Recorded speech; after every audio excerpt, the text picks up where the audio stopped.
now be an opportunity for silent prayer or meditation.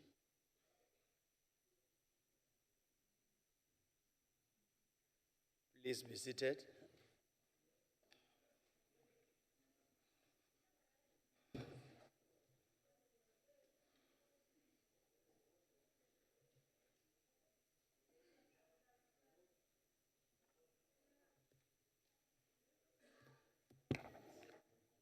Order, members. Does any member wish to give notice of a motion?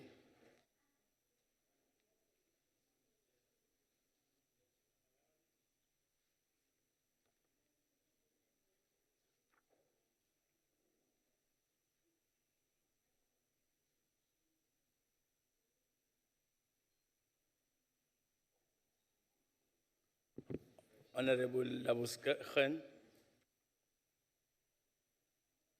Honorable Chairperson, after 7 years, you should know my name is Van Lingen and not Labuschagne. Unless you squint or you want to buy favor with Honorable Labuschagne.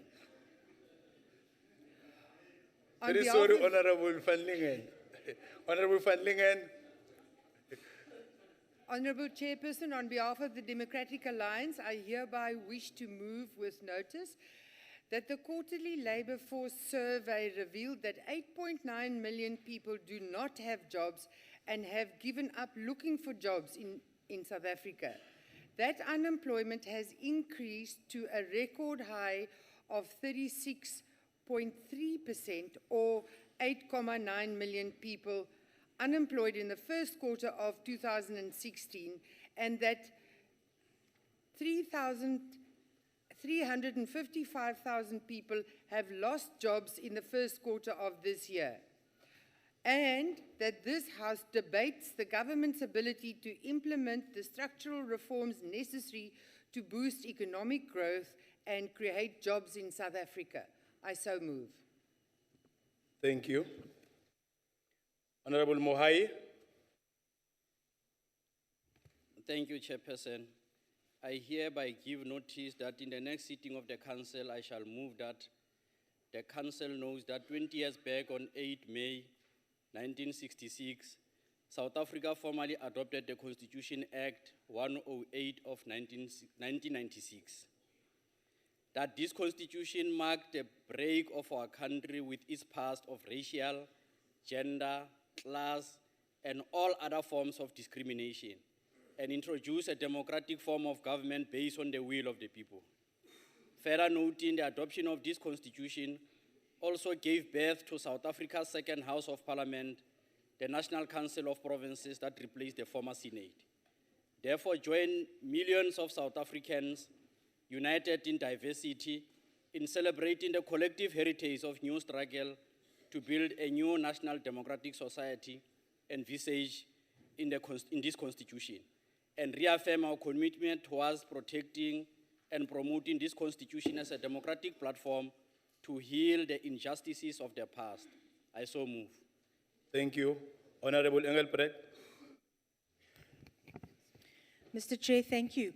On behalf of the Democratic Alliance, I hereby wish to move with notice that this House notes that the Gauteng Community Safety MEC, Sisakeli Nkosi Malunabe's self-imposed deadline regarding the investigation into Mr. Bafana Mashlabane's fitness to hold office on the 30th of January 2016 has passed, yet no feedback has been provided. This House calls for an urgent investigation into the appointment of Bafana Mashlabane as Chief of Police in the Ekurhuleni Metro Police Department, as he does not meet the requirements of Section 64C of the South African Police Services Act. I so move. Honorable Terry Blanche.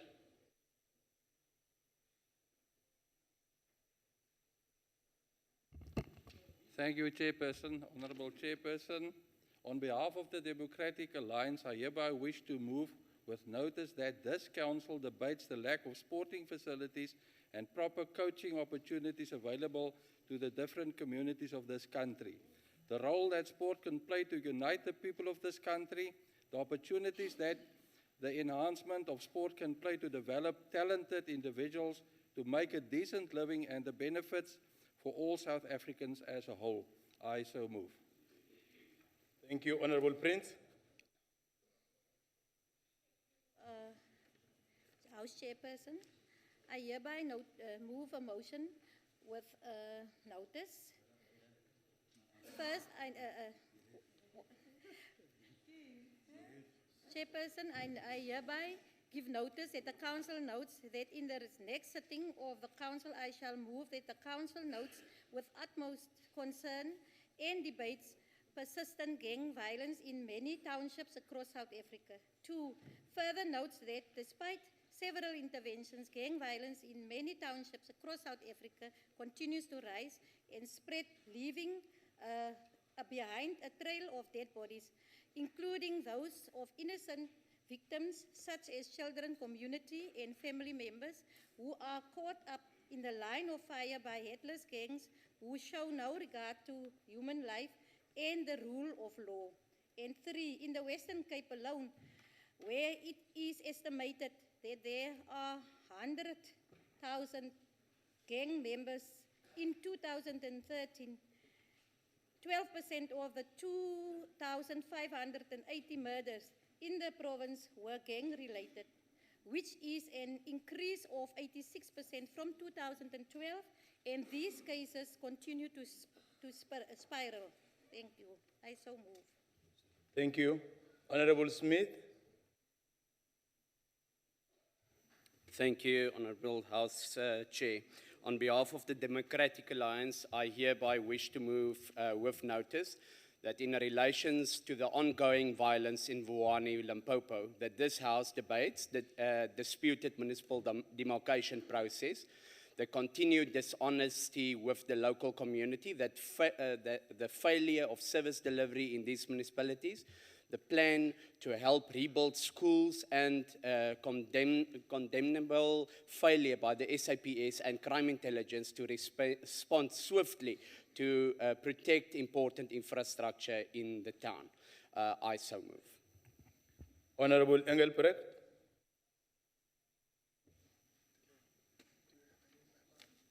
Okay. Honorable Dikhale.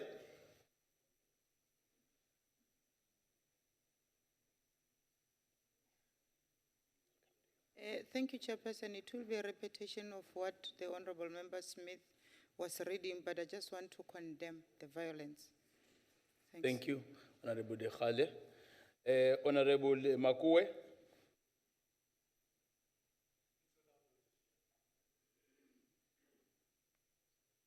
Thank you. Honorable Hatting. Thank you, Honorable Chair.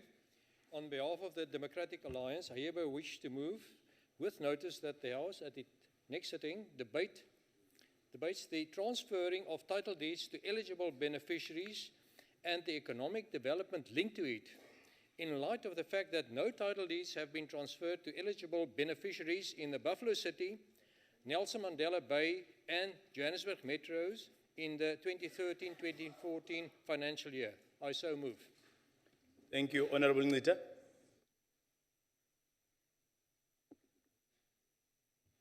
Thank you very much, Chair. On behalf of the African National Congress, I hereby move without notice that the Council notes with utter dismay and contempt the racial and bigotry made by the attorney Kotsie, who is a grocery manager. It's a motion without notice that you are reading. Yes. No, we haven't come to that. Oh. We're coming to that now. Thank you.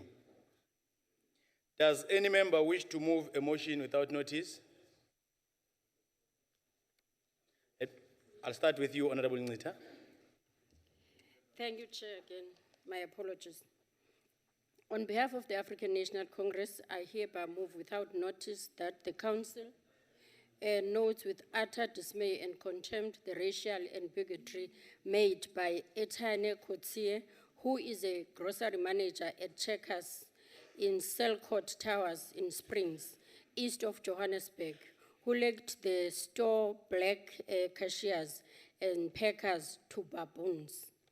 Further notes that when confronted about this remark, the same manager show no remorse, but reiterated that he saw no difference between the workers and the baboons.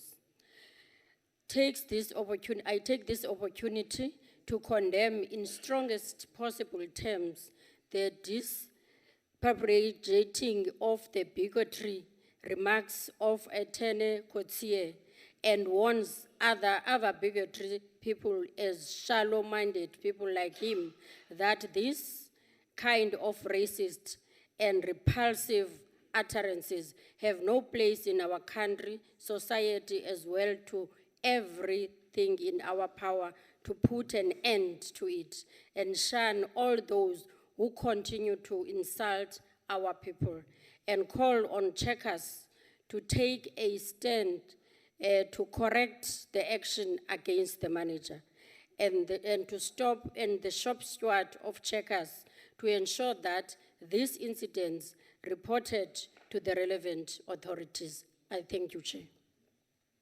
Is there any objection to the motion?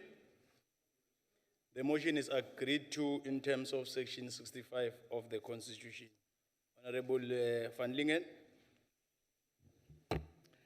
Honorable Chairperson, on behalf of the Democratic Alliance, I herewith wish to move without notice that the House notes the recent passing of Honorable Chris Hatting's mother. The House conveys its deepest sympathy for their family's loss. Please accept our heartfelt condolences. Our thoughts and prayers are with you and your family. I so move. Is there any objection to the motion? The motion is agreed to in terms of Section 65 of the Constitution. Honorable Julius. Thank you, House Chair. On behalf of the Democratic Alliance, I hereby wish to move a motion without notice that this House calls upon the Minister of Basic Education, the South African Police Services, and the African National Congress to urgently intervene to Morotola Primary School in Stingwater, which was damaged during a fight between two ANC factions on Sunday, 8 May 2016. 2 gunshots were fired, endangering children, and classroom windows were broken. This House further call upon the community to open police cases against the respective ANC members who were involved in this incident, which has resulted in our children sitting in cold classrooms today. I so move. Is there any objection to the motion? In light of the objection, the motion may not be proceeded with. The motion without notice will now become notice of a motion. Honorable Lambo. Thank you, Honorable Chair. On behalf of the African National Congress, I hereby move without notice that the Council knows with alarm that 4 people have been killed, 400 displaced, and more than 150 homes damaged in flooding in KwaZulu-Natal last weekend. And notes that although this rainfall came at the time the province is experiencing drought, the storm have not assisted to improve the drought conditions, as the water levels from the water reserve dams are still low, and we therefore extend our condolences and sympathy to the families and victims, also extending our word of appreciation to all respective governmental structures and other stakeholders that assisted the victims during these trying times. I so move. Thank you. Is there any objection to the motion? The motion is agreed to in terms of Section 65 of the Constitution. Honorable Mtetwa. Thank you, Chair. On behalf of the African National Congress, I hereby move without notice that the Council notes with profound sadness the death of the Chief Whip of the African National Congress, ANC, from the KwaZulu-Natal Provincial Legislature, Honorable Senzo Mkhize, who died after a long illness last Friday. Further notes that Honorable Mkhize was an outstanding revolutionary, a selfless and dedicated cadre of national revolution, who was respected and admired by all our people, regardless of their political affiliation and views. Acknowledges that the passing of Honorable Senzo Mkhize has left a huge void in the ANC, its alliance partners, and the provincial legislature, and take this opportunity to convey its heartfelt condolences to Mkhize's family, the people of KwaZulu-Natal, the ANC and its alliance partners. I so move. Thank you. Is there any objection to the motion? The motion is agreed to in terms of Section 65 of the Constitution. Honorable Makue. Thank you, Chairperson. I hereby move on behalf of the ANC a motion without notice that the Council notes and welcome the hosting of the tourism in Daba by the National Department of Tourism and other stakeholders at the Durban International Convention Center that began on the 6th of May 2016. Also notes that the Indaba hosts different delegates from different sectors within South Africa and outside our borders, and enables different stakeholders to come together to share knowledge and create partnerships. Thirdly, further notes that tourism constitutes part of Africa's overall economy. It is of vital importance that stakeholders in the tourism industry across the continent harness the rich potential of the sector by working together, and that tourism as key contributor to South Africa's economy and job creation, the Indaba will yield positive resolutions that will benefit our country in this time of economic need. And finally, therefore wish them well in their endeavors to strengthen our economic sustainability and promotion of economic cooperation. I so move, Chair. Thank you. Is there any objection to the motion? In light of the objection, the motion may not be proceeded with. The motion without notice will now become notice of a motion. Honorable Smith. Thank you, Honorable House Chair. On behalf of the Democratic Alliance, I hereby wish to move a motion without notice that this House notes that Mogalakwena local municipality is at a total shutdown once again due to strike action by employees who demand benchmarking that is financially unaffordable to the municipality.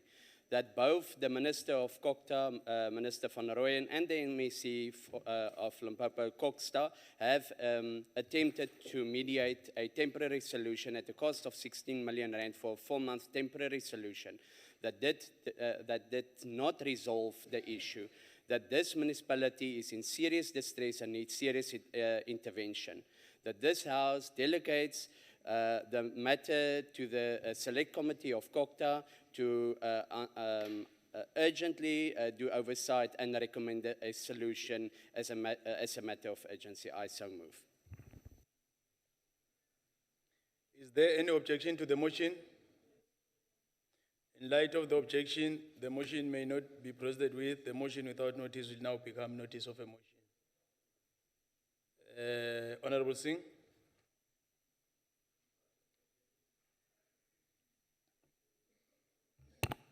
Thank you, Chair. Hereby move without notice that this Council notes with profound sadness the death of the mother of our Honorable Linguwe Zwane, who has been laid to rest last Saturday. May her soul rest in peace. Takes this opportunity to convey our heartfelt condolences to the Honorable Zwane and her family for the loss of her loved one. May they have strength to bear this loss. I thank you. Is there any objection to the motion? The motion is agreed to in terms of Section 65 of the Constitution. Honorable Faber.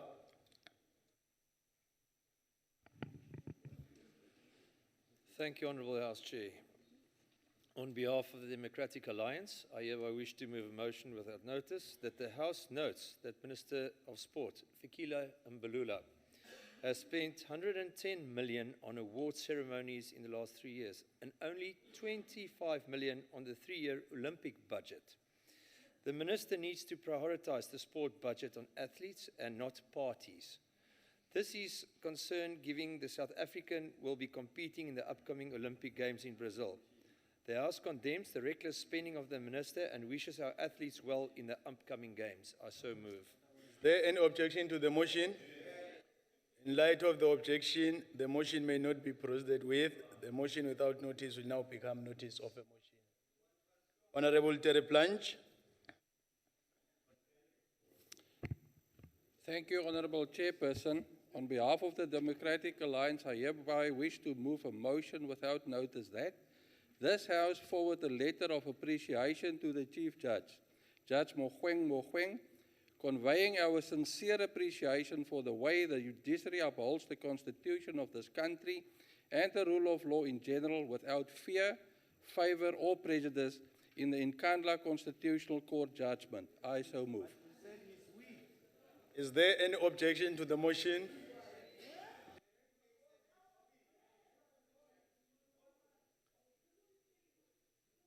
In light of the objection, the motion may not be proceeded with. The motion without notice will now become notice of a motion. Honorable Mpambo Pugwana. Thank you, Chairperson. On behalf of the Democratic Alliance, I hereby wish to move a motion without notice that this House notes that in two public protector reports, the public protector found conflation between party and state to the benefit of the ANC. In the first report, she found the Free State provincial government used state resources to advertise the ANC ahead of the 2011 elections. In the second report, she found that Julius Malema, the then leader of the ANC Youth League, to have distributed state food parcel at a party event. This House welcomes these reports and condemns the use of state funds for political party initiatives. I so move, Chairperson. Is there any objection to the motion? In light of the objection, the motion may not be proceeded with. The motion without notice will now become notice of a motion. Honorable Ntebe. Thank you, Honorable Chair. On behalf of the Mighty African National Congress, I hereby move without notice that the Council notes and appreciates that the Gauteng Education Department is putting some of its abandoned schools to use, spending millions of rands on turning them into high-tech specialized institutions. Also knows that the plan will see 20 deserted schools throughout the province converted into schools that will provide training in the type of technical skills needed in the areas in which they are situated. Further notes with overwhelming excitement that the first ICT and engineering school to open will be inaugurated by the ever-working education MEC Panyasa Lusufi next week in Mteni, Soweto. The school boasts amenities that includes brand new classrooms, which all have inactive and smart boards, and their own attached offices that will be classes to teachers' workspaces. A modern soccer field, a tennis court, basketball, netball, and volleyball compi courts combined, workshops that will be fitted with the engines of a helicopter, a Caterpillar payloader, and even a Boeing 737 aircraft, and a library, etc.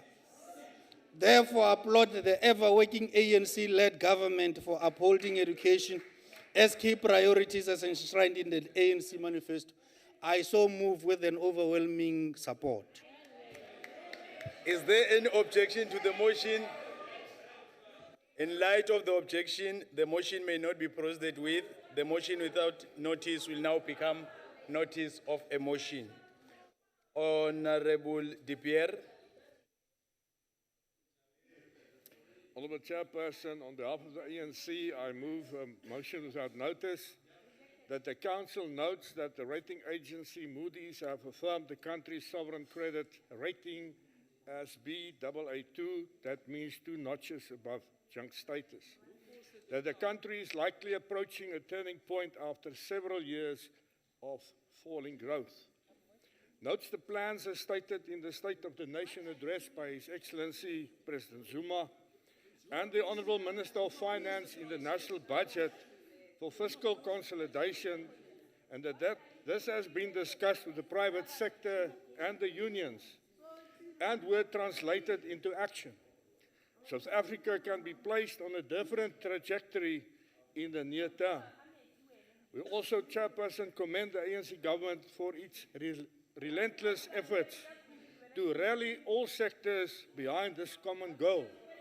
Also, Chairperson, to put South Africa's case at international fora like the World Trade Organization in Geneva, the IMF in Washington, the World Economic Forum in Davos, and the meetings the Minister of Finance had with investors in United Kingdom, Washington, and Boston. All of us, Chairperson, have to convert our thoughts and plans into concrete action that have a direct impact on inclusive growth.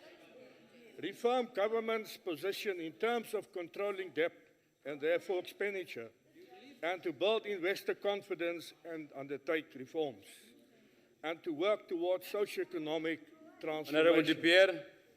I so move, Chairperson. Is there any objection? They don't understand. In light of the objection, the motion may not be proceeded with. The motion without notice will now become notice of a motion. Do you recognize me, Honourable House Chair? Not yet recognized. Why are you standing, Honourable Smith? A point of clarity, Honourable Chair. I don't know if I heard correctly, but the Honourable De Beer said on behalf of the NP of the ANC. Honourable Smith. Honourable Dlamini, you're the last one. Thank you very much, Honorable Chair. On behalf of the mighty organization, the African National Congress, I hereby move without notice that Council notes and welcome the announcement that was made by the Minister of Social Development, Honorable Minister Batabile Dlamini, that the Department of Social Development will promulgate revised regulation to the Social Assistance Act to put an end to unauthorized and unlawful deductions that are made in grant beneficiaries' accounts. Further notes that these regulations require that grants beneficiaries go to a SASSA office to give written permission to SASSA for a deduction to be made, and that no payments to brokers will be allowed. And takes this opportunity to welcome these regulations as a decisive intervention to put an end to the exploitation of grant beneficiaries by unscrupulous companies, especially those who sell airtimes and short-term insurance. I so move.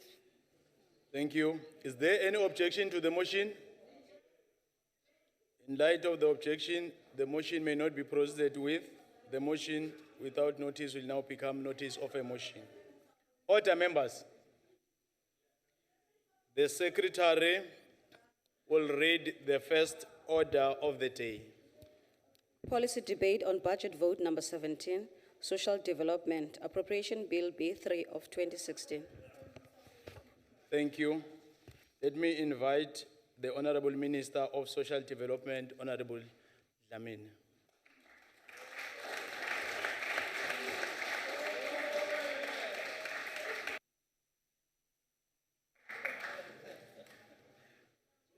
Honourable Dlamini, sorry. Honourable Isaac, why are you standing? Honourable Chair, no, just on a point, on a lighter note, before you proceed, I thought that you, with your caliber, would at least congratulate Sundowns for winning the league.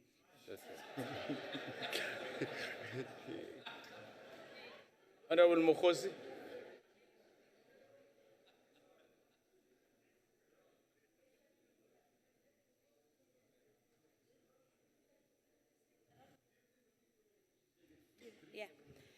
Cheng, ke kopa go botsa mmapotso gore a mma ga itshela sengwanyana se se bogale se se tla dirang gore a se ka kgona go tswelela le mmereko wa gompieno mo tegantlong. Ke re shebisisela gore mma ga itshela sepe se se bogale se se tla dirang gore tsamao ya ntlo e se ka ya tla ya tsamaya sentle ka tlhamalalo. Ke a leboga.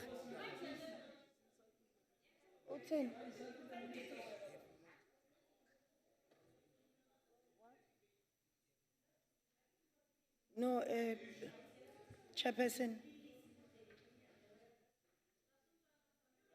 That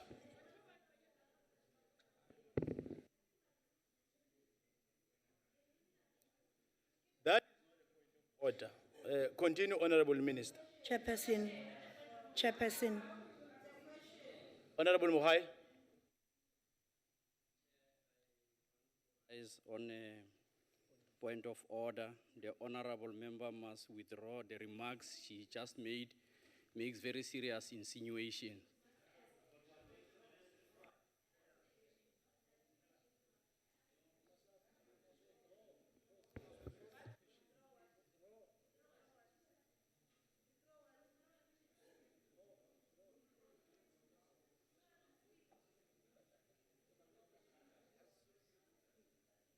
Honorable Mukhosi.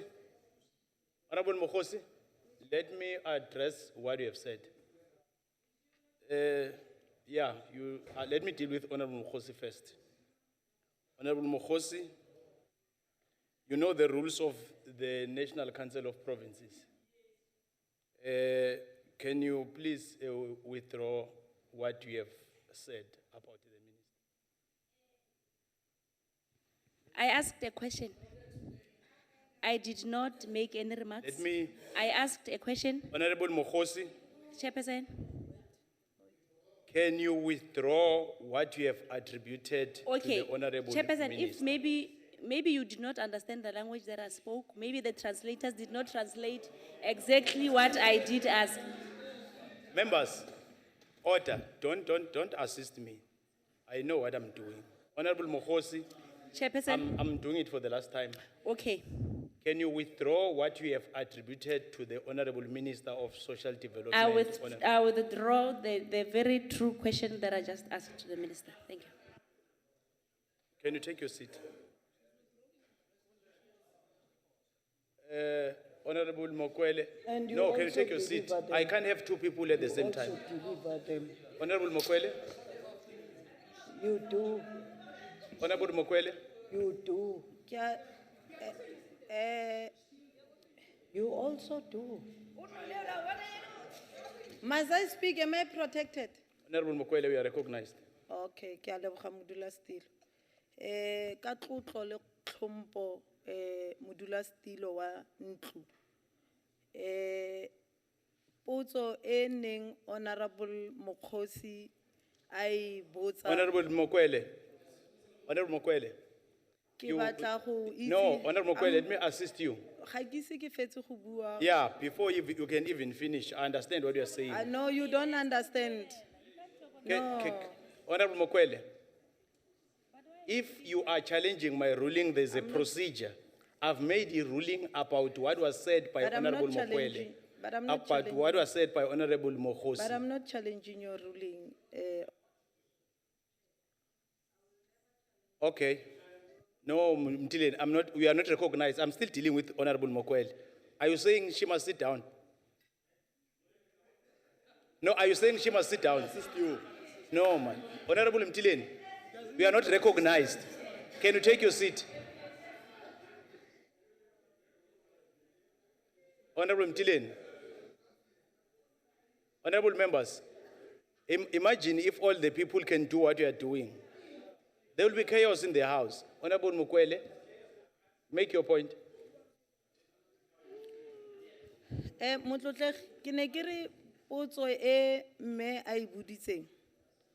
Ka Setswana o dirisitse mafoko a phefofatso. Ka Setswana o dirisitse mafoko a phefofatso. Ga gona gope fo lefoko la le dirisitseng le leng gore Honorable Mokwele. le nyatsa Honorable ntlo Mokwele, e. Honorable Mokwele, can you take your seat so that I can address you? Can you kindly take your seat? That is why I said I've made a ruling about what was said by Honorable Mokhosi. She has withdrawn that, and we are taking us back. We are not even recognized, Mtile. We are not even recognized. You are not recognized.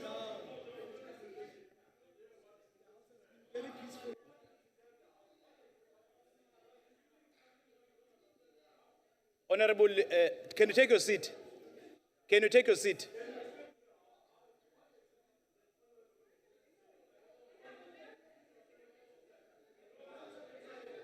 Mtileni.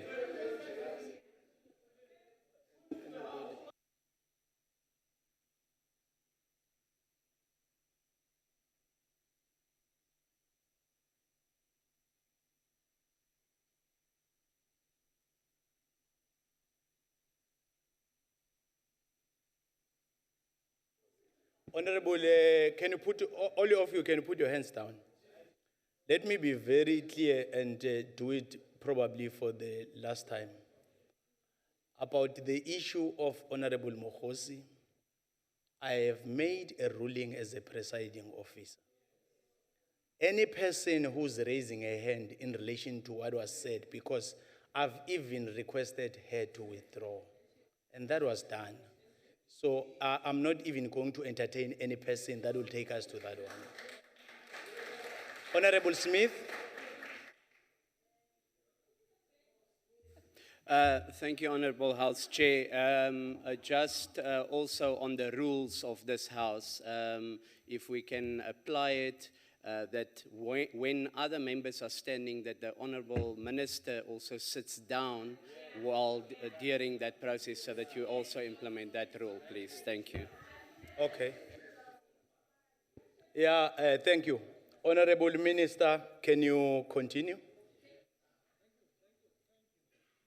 Honorable Chairperson, Deputy Minister of Social Development, Ms. Henriette Bohopane Zulu, Chairperson and members of the Select Committee on Social Development, honorable members of the NCOP, MECs of Social Development here present, distinguished guests and representatives of faith-based organizations and community-based organizations, as well as civil society at large, comrades and friends.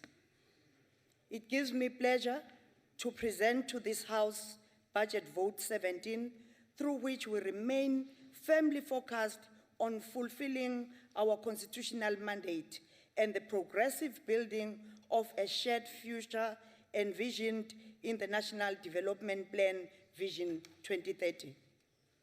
In framing this budget vote, we are guided by the enduring principles of our Constitution that was born from the sweat, tears, and blood of the forebears of our liberation struggle. On the 4th of May, when I presented this budget vote in the National Assembly, I reaffirmed our commitment to respond to the economic and many other vulnerabilities that confront our people on a daily basis. Contrary to the opposition propaganda, ours is a party founded on constitutional values and principles, and ours is a constitutional government. We will always defend and uphold our most cherished constitution, derived from a struggle against the values and the repressive policies of the past. A painful past for so many of our people. A past we are told to Honorable forget. Minister, sorry, Honorable Minister. Honorable Member, Honorable Engelbrecht. Why are you standing? Mr. Chair, thank you. On a point of order, the Concord has just made a ruling that the President and the ministers that supported him did not uphold, defend, or support the Constitution. So will the Minister please withdraw her statements? She's misleading the House. Honorable Engelbrecht, it's a point for debate. Can you present the statement? Mr. Honorable Engelbrecht, maybe let me allow you to present the statement that must be withdrawn.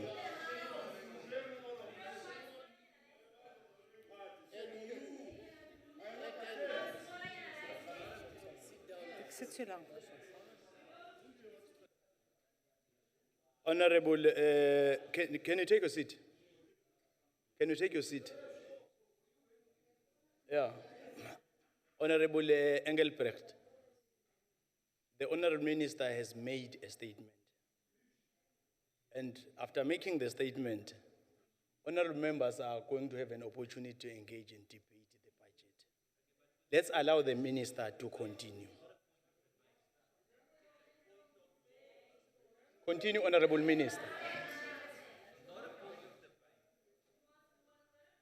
A painful past for so many. Sorry, Honorable Minister. Honorable Isaac, I'll deal with it.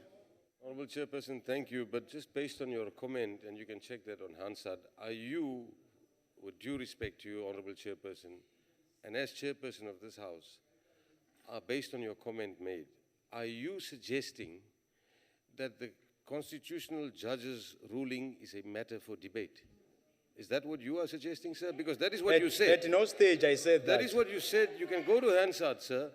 I just wanted to highlight it. Thank you for the opportunity. Honorable Isaac, I'm not going to be debating with you, but I said the Honorable Minister has made a statement, and I said it's presenting a budget, and honorable members are going to debate the budget. I'm not talking about judges. Honorable Mo, can you take your seat? Honorable Mokwele? Honorable Mokwele? Modula Stilo, ka tlotlo le tlhompho. Ga Mui a eme for podiumong a bua, aba a re misleader as the house. She's not only misleading this house, she's also misleading South Africa. Can you please rule on that?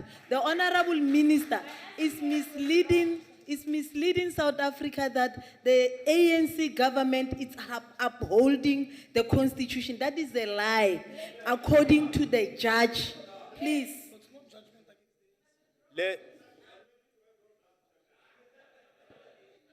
Honorable,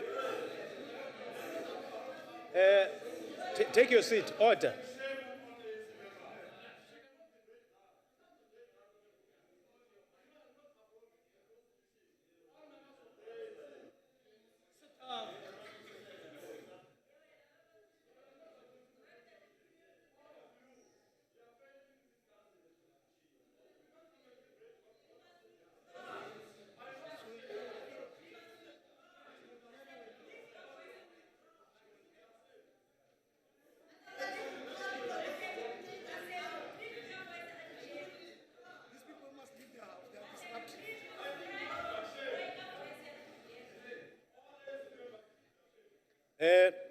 Let me read for you Rule 46 of the National Council of Provinces. No member, can you take your seat? Rule 46, no member may use offensive or unbecoming language in the council. Honorable members, let's refrain compromising the decorum of the House.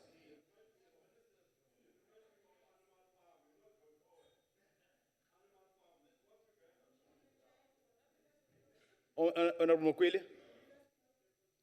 Ka tlotlo le tlhompho.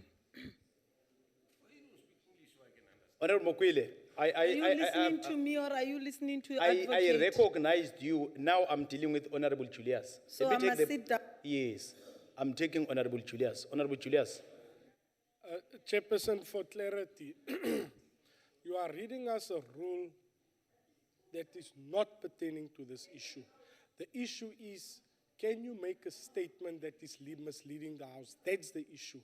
And if you are now saying that any statement in your ruling, remember your rulings become rules in this House, and we will have problems the whole day debating. You are now saying to us that any statement is a statement of debate because you didn't qualify what you said. I can now say, the ANC, all of you are thieves in my debate. Will it be fair? It won't. Let me take it It's further. a point of debate. You understand? Let me take, Okay. Honorable Julius, let me take it further. It says, no member may deliberately make a statement in the council which the member knows is false. But, no, I'm saying, no, I was not making a ruling, I was reading.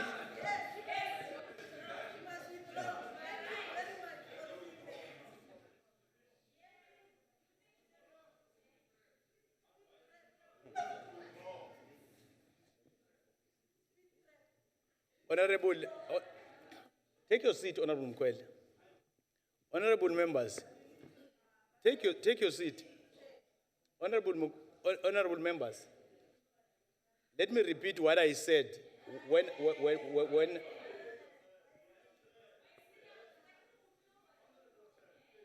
Can you take your seat? Can you take your seat? Mtileni, take your seat.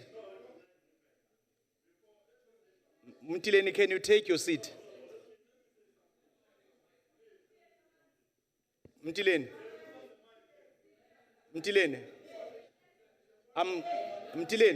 I'm giving you the final warning. Take your seat.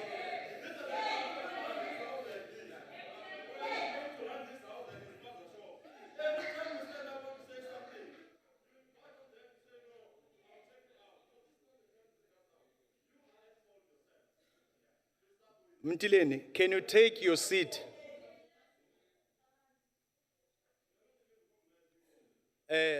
No, put your hand down, Honorable Mohapi. Honorable members, if I've made a ruling, I'm not going to subject my ruling to a debate to the House.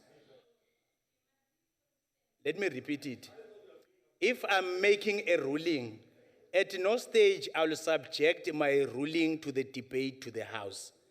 If a member is aggrieved about a ruling, there's a procedure to be followed.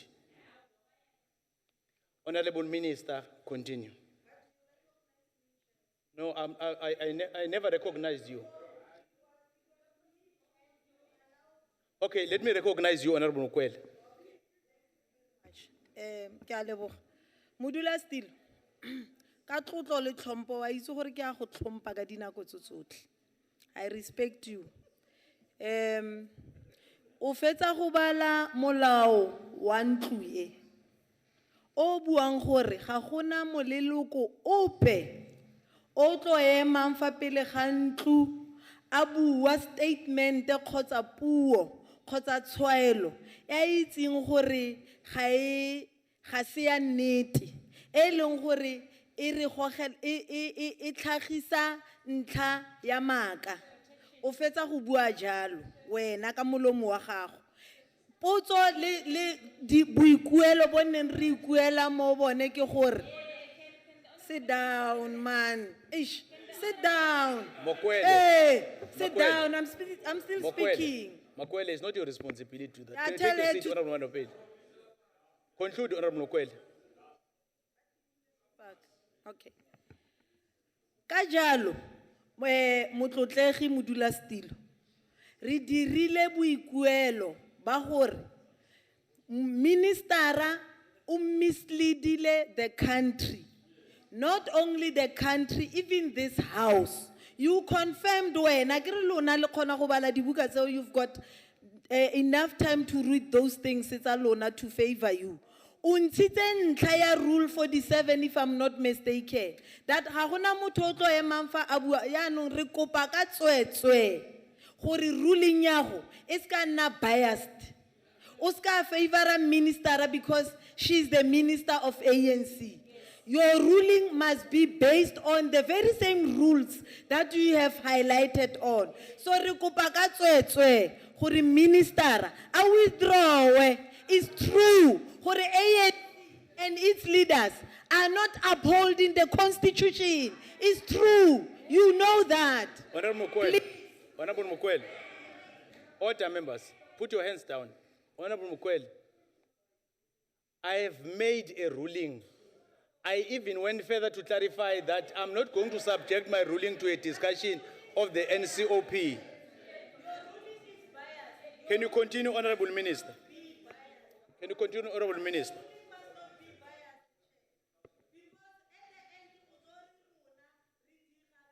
Take your seat, Honorable Mokwele. Yeah.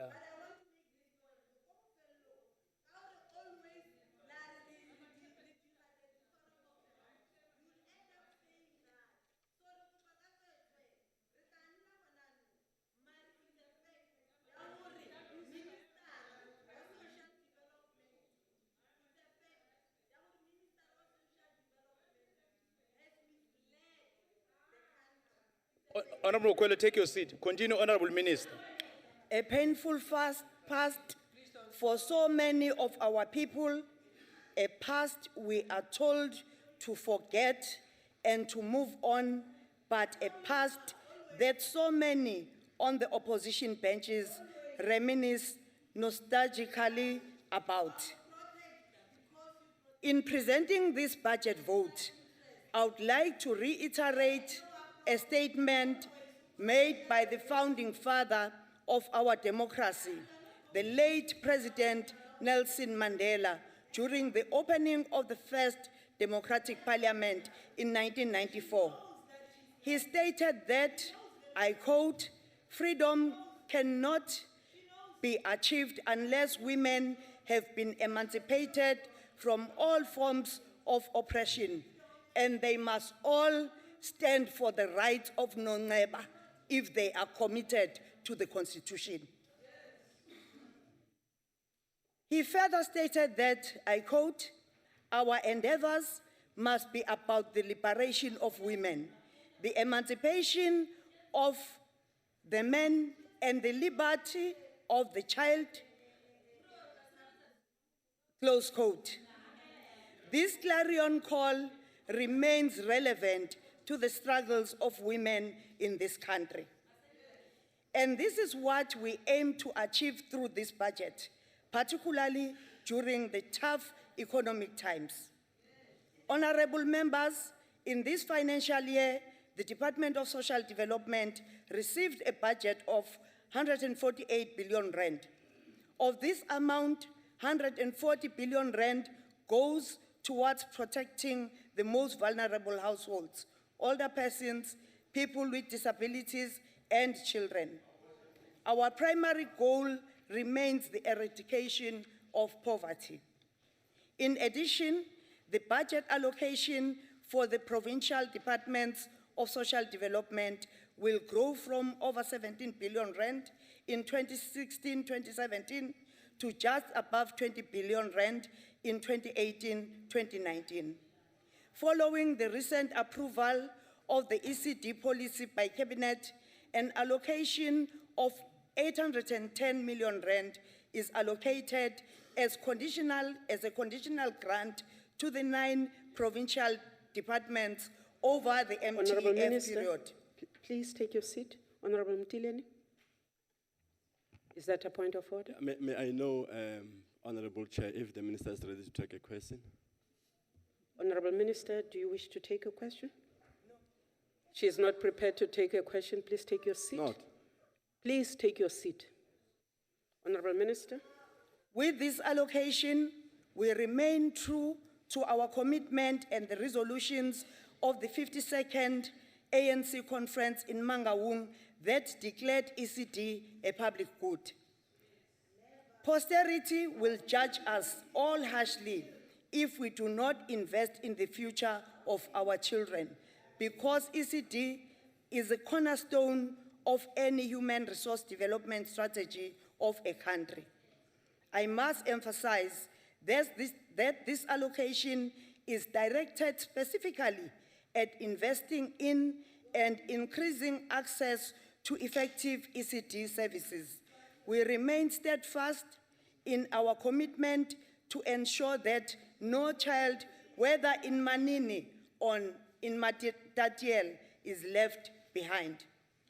We also remain focused in addressing the social ills through the expansion of social services in key areas such as social crime prevention, combating alcohol and substance abuse, and continuous strengthening of victim empowerment services. Gender-based violence remains one of the most prevalent human rights violations that affect women and children disproportionately. It cuts across the lines of race, culture, ethnicity, religion, income, or class. It takes place behind high walls in the posh suburbs of Sandton and the panoramic sea views of Clifton. Ladies and gentlemen, rape is not a black culture. As the likes of the learned North Gauteng High Court Judge Maria Mabel Jensen, who by virtue of her profession and position is supposed to uphold the rule of the law, would like us to believe. Addressing this scourge remains our top priority, as the latest crime surveys show the drivers of violence are structural and ideological. Structural factors include poverty, inequality, while patriarchy underpins violence against women and girls because of their gender. This kind of violence seeks to perpetuate gender inequalities, including harmful traditional practices targeting women and girls, such as ukutwala and virginity testing. Also, we cannot delink violence from the blatant racism, stigma, sexism, religious intolerance, and anti-LGBTI sentiments held by some political leaders and the general society. This is irrespective of whether these discriminatory attitudes emerge as sermons in conservative church settings or on social media platforms. Combating the scourge effectively requires a multifaceted approach. Key amongst these is addressing poverty and inequality to give effect to Outcome 13, which seeks to build an inclusive and responsive social protection system as envisaged in the NDP. Structural interventions must include women's economic empowerment as a prerequisite for sustainable development and ongoing engagement and mobilization of key sectors such as NGOs, CBOs, and FBOs. We will also need to engage in horizontal advocacy to change the consciousness of the people of our country. We will also be implementing elements of the adolescent sexual and reproductive health and rights strategy, such as comprehensive sexuality education as part of our prevention and empowerment program. In this financial year, we will also expand the reach and coverage of the Command Center on Gender-Based Violence to also include the Childline and SASA, so that they too benefit from the counseling services that address all forms of trauma and 24 hours a day. In the last financial year, we established 10 wide door safe spaces in Limpopo, Mpumalanga, KwaZulu-Natal, Eastern Cape, Northwest, and in the Northern Cape. We will expand on these services by establishing additional 5 wide doors of hope in KwaZulu-Natal, Mpumalanga, Free State, and Limpopo in this financial year. Honorable members, the provision of social security remains the most effective anti-poverty strategy of government. The program has been exceedingly successful in reducing poverty and inequality and has been hailed internationally. As we have stated before, SASA will take charge of the overall administration and payment of social grants in the next financial year. I would like to assure this House that we are dealing decisively with the issue of unauthorized and unlawful deductions that bedevil our current payment system. I'm therefore pleased to inform this House that the regulations of the Social Assistance Act have been amended and published on Friday, the 6th of May 2016. The revised regulations will enable us to put an end to the recurrence of unauthorized, unlawful, and immoral deductions, and also tighten control of the payment environment. We have also instituted recourse mechanisms for deductions, and I'm pleased that many of these cases have been successfully solved. Chair, we cannot allow unscrupulous business people to exploit gaps in the system to profiteer off the backs of the poor. Such predatory business practices undermine our efforts to eradicate poverty. I therefore urge all honorable members to join us in the Hands Off Our Grants campaign and to use every platform to help us spread the message and educate our beneficiaries. Over the past 10 years, SASSA has improved the quality of lives of many of our people. The biggest and most successful initiative was the transition from a fragmented social security system inherited in 1994 into a single and most effective national social assistance program under the leadership of the former Minister of Social Development, Zola Skweyiya. The Social Assistance Act was amended, paving the way for a social assistance system that is deracialized, facilitated access for all children, and fostered age equalization in respect of old age pension. Each passing year, we continue to live up to our slogan, paying the right social grant to the right person at the right time and place, njalo. With regard to all the achievements I've spoken of, I have absolutely no hesitation in saying that the African National Congress stands at the center of these advances. These achievements, honorable members, did not come by chance. Our actions will continue to be informed by the pledge we made to the people, by the goal that our movement has pursued from its birth, the objective of securing a better life for all. Honorable members, the implementation of the household food and nutrition security strategy is at the apex of our priorities.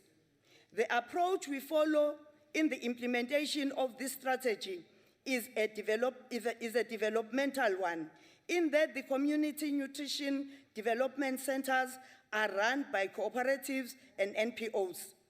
We purchase food from local cooperatives that are here with us today and encourage them to produce more and of a higher quality so that they can graduate to supply supermarkets in the tertiary economy.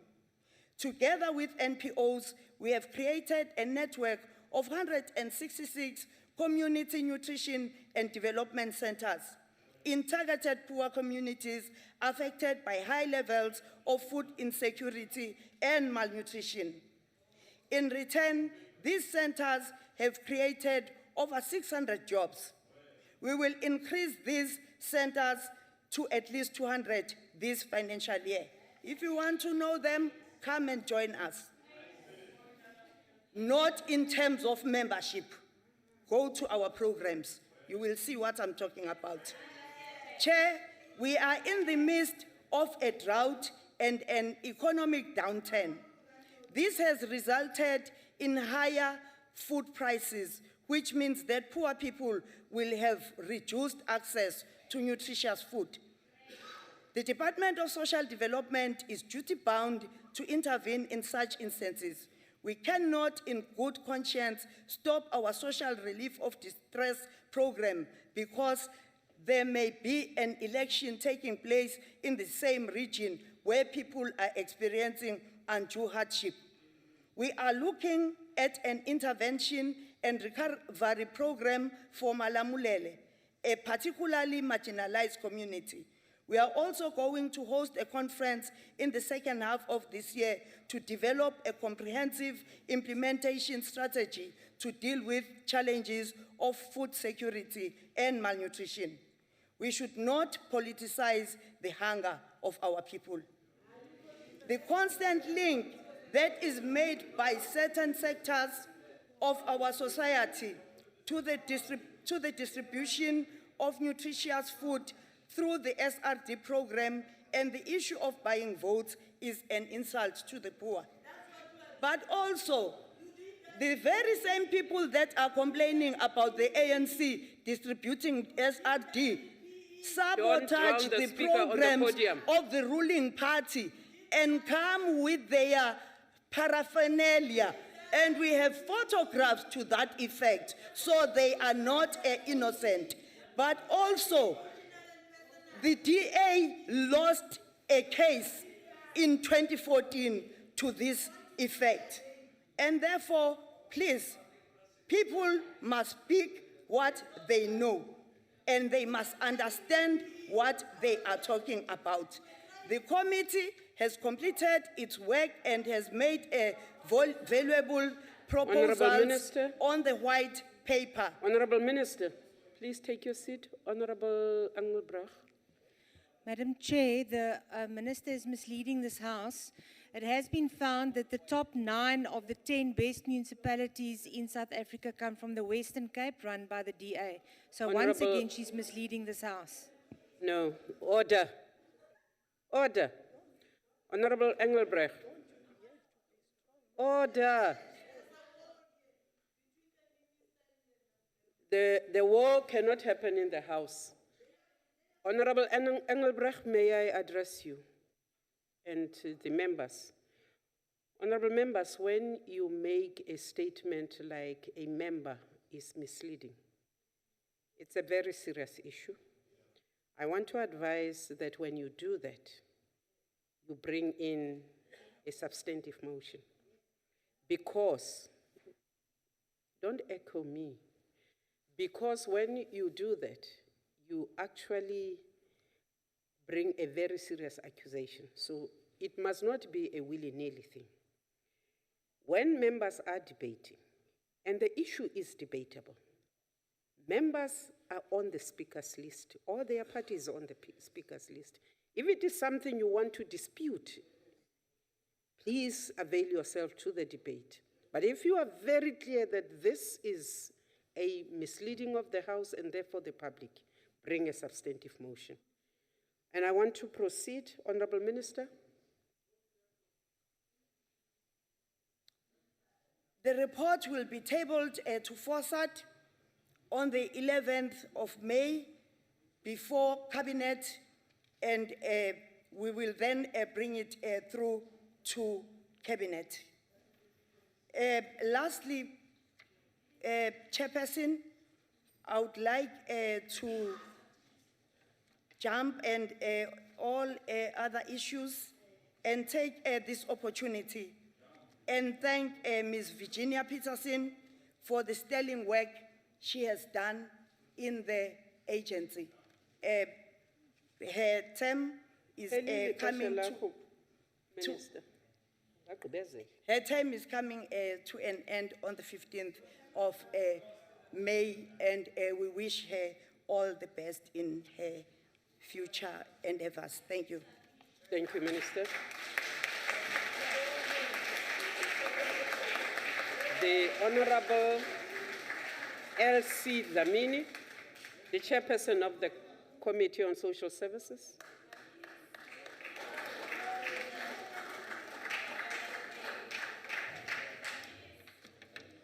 Thank you very much, Order. Honorable Chair. My greetings to the Honorable Minister and the Deputy Minister. Greetings to special delegates and honorable members. Honorable Chair, allow me to open my debate by saying, as South Africans, we should be proud of ourselves for being responsible citizens. If wishes were horses, to some people, this country will be upside down. But because we have responsible citizens in this country, we still have a sound, solid, and vibrant country that is able to provide services to its people. To them, Honorable Chair, they go to an extent that they want to shut down the government, forgetting that, Honorable Chair, this government is providing services to the people that they claim to be representing. Honorable Chair, they forget that it is government, if government could be shut down one day, millions of lives of South African people will be shut down too. The very same people claim to be representing them. Besides all this, we are proud to say South Africa is sound, solid, vibrant, and on course to serve its people. The expression, Honorable Chair, on what we are saying could be best defined in this Department of Social Development. The core mandate of the Department of Social Development is the provision of support and upliftment of most vulnerable groups in South African societies. As a caring government, the South African government put the well-being of its people first, not individual interests. This is encapsulated in the vision and mission of the department and also aligned to the broader objectives of government, the National Development Plan Vision 2030, and also is in line with the policies of the governing party. According to 2011 census, South Africa had a total population of 51.7 million people. Almost 1 in 3, or 29.6% of the population is aged between 4 to 14 years, and a further 28.9% is aged between 15 and 34 years, making South Africa a youthful population. The point that I want to bring, Honorable Chair, is that this presents opportunities with investments in education and healthcare directed to ensure growth and development. However, given the reality of poverty, unemployment, and inequalities, and the impact of HIV and AIDS that South Africa faces, some of these opportunities are lost or not maximized. The Select Committee on Social Services appreciate and welcome the budget of 148 billion this financial year. This amount, 94%, as the Minister indicated earlier, which is 140 billion, is dedicated for poor households to support the elderly people with disabilities and children in the form of social assistance. Over the medium term, the department has projected to paying grants to about 18.1 million beneficiaries, as indicated by the Minister earlier, that the split of this is as follows. Old age grants receiving 58.9 billion, child support grant receiving 52.0 billion, disability grant receiving 20.4 billion, foster care grant receiving 5.5 billion, social relief of distress receiving 500 million, grant in aid receiving 500 million, war veteran grant receiving 3.6 million, and care dependency grant receiving 2.6 billion. The aforementioned grant aimed to boost the income of poor households, which bear the brunt of unemployment, poverty, and inequality that persist in South African society. While research suggests that in spite of the increase in social grant, they are generally below the inflation. So, uma abantu besuthi ubeva bathi, they want to close down this government. Literally, they mean that they want to close all this population I just mentioned now. The Department of Social Development and South African society are involved in rendering social security services designed to address poverty and food insecurity in the country. Of particular importance is the social relief of distress, which is a practical example of these services. Social relief distress is a form of social assistance that is aimed at assisting needy individuals and households by providing access to food by means of food voucher, food parcels, and cash in kind. You don't know how painful it is that our people were removed from their property, land of their birth, and they were made slaves. That is why today, when we talk about this social relief, we don't have a same understanding. Thus, it can be said to be a mechanism that is used to address food insecurity to individuals and households in need.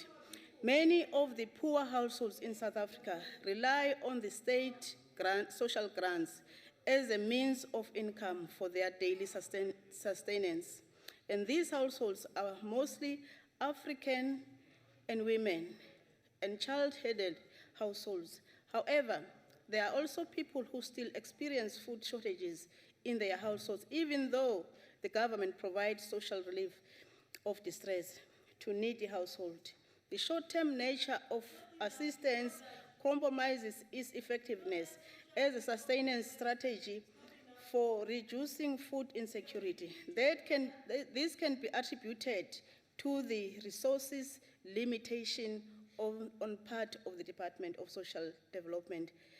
It is against this backdrop that the Select Committee on Social Services is pleased to notice that the budget for social relief of distress program is increased from 450.2 million to 500 million for this financial year, constituting a real increase of 4.19%, while social relief of distress provides short-term relief for poor households. Government recognizes that the long-term solutions are needed. Honorable Chair, it is a concern to the Select Committee to realize that the abuse of drugs, alcohol abuse and drug abuse is in the increase. According to the World Health Organization, 15% of South African population have drug problem.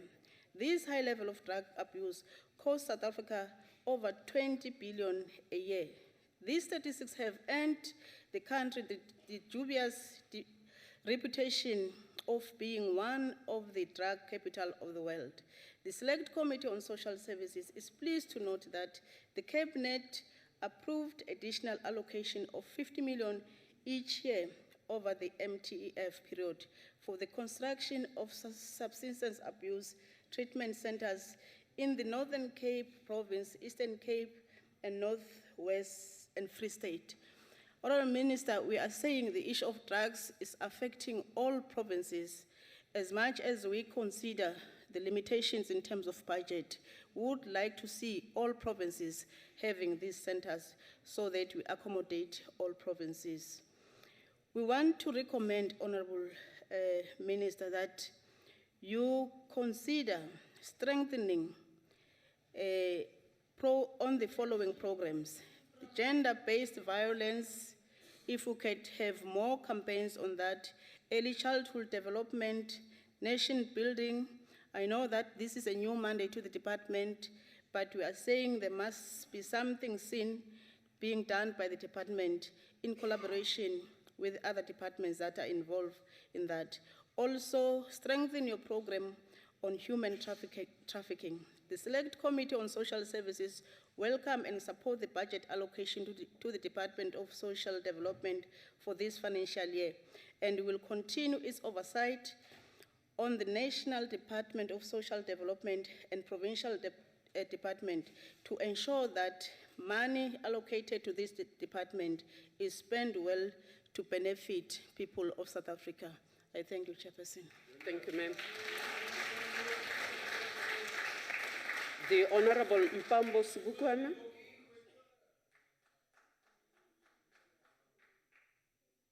Honorable Lond Faber. I don't have Bokis in the house. I don't have Bokis in the house.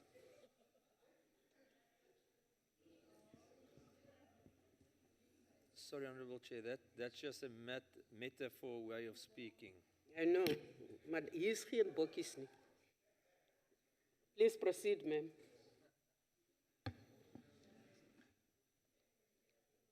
Thank you, Honorable Chairperson Memodise, ministers, fellow members, and guests on the gallery. Honorable Dlamini, I just want to bring to your attention, you're the last people as the ANC to claim to be responsible when you've got so much disrespect for the Public Protector's Office. The South African Constitution is crystal clear, Honorable Chairperson, about the rights afforded to all South Africans, especially to those more vulnerable. Section 27 of the Constitution states that everyone has a right to have access to health care, food, water, and social security. The pertinent question is whether the Minister of Social Services is upholding the right in a responsible, accountable manner, and the answer to that, Honorable Chairperson, is no. Honorable Chairperson, when the Minister of Social Development visited the New Brighton community in Nelson Mandela Bay, she burst into tears after a resident insulted her. Minister Dlamini, I would like to say to you today, you've got a good right to cry and express your emotions in sad moments, but we ask you to please cry for legitimate, right reasons. Whilst exercising your right to cry, Minister, because according to the National Development Plan, South Africa will need a total of 60,000 welfare services practitioners in 2013 to meet South Africa's social welfare needs. In October 2014, the minister advised that there were only 17,441 operational social workers in the country. This shortage means that the existing social workers are completely overburdened. The promise remains not fulfilled. Cry for the 2,500 social workers who were granted DSD bursaries and promised jobs, and still the promise has not been fulfilled.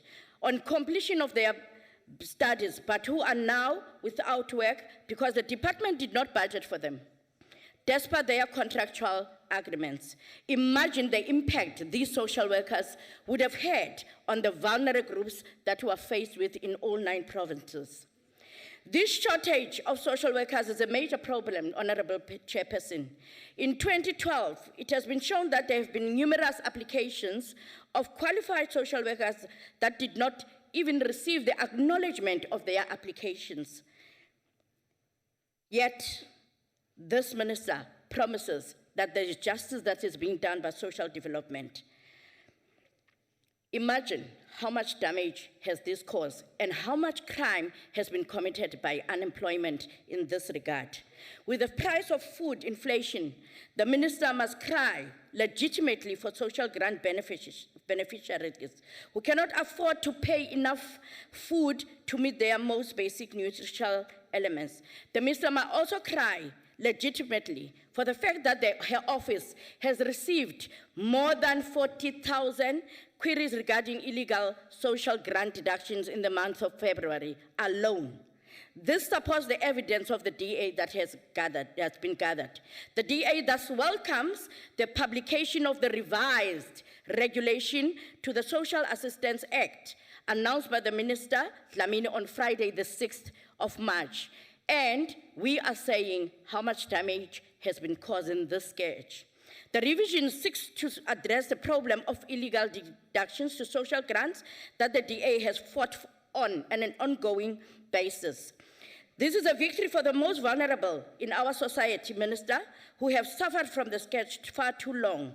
The DA will monitor closely whether these regulations stipulate that the beneficiaries must in person provide written permission to SASSA for all deductions, that on insurers registered under the Long-Term Insurance Act of 1998 may offer funeral policies, and that payments for funeral policy premiums will now only be made directly to the insurer responsible for providing benefits under this policy, with no payments of broken being allowed.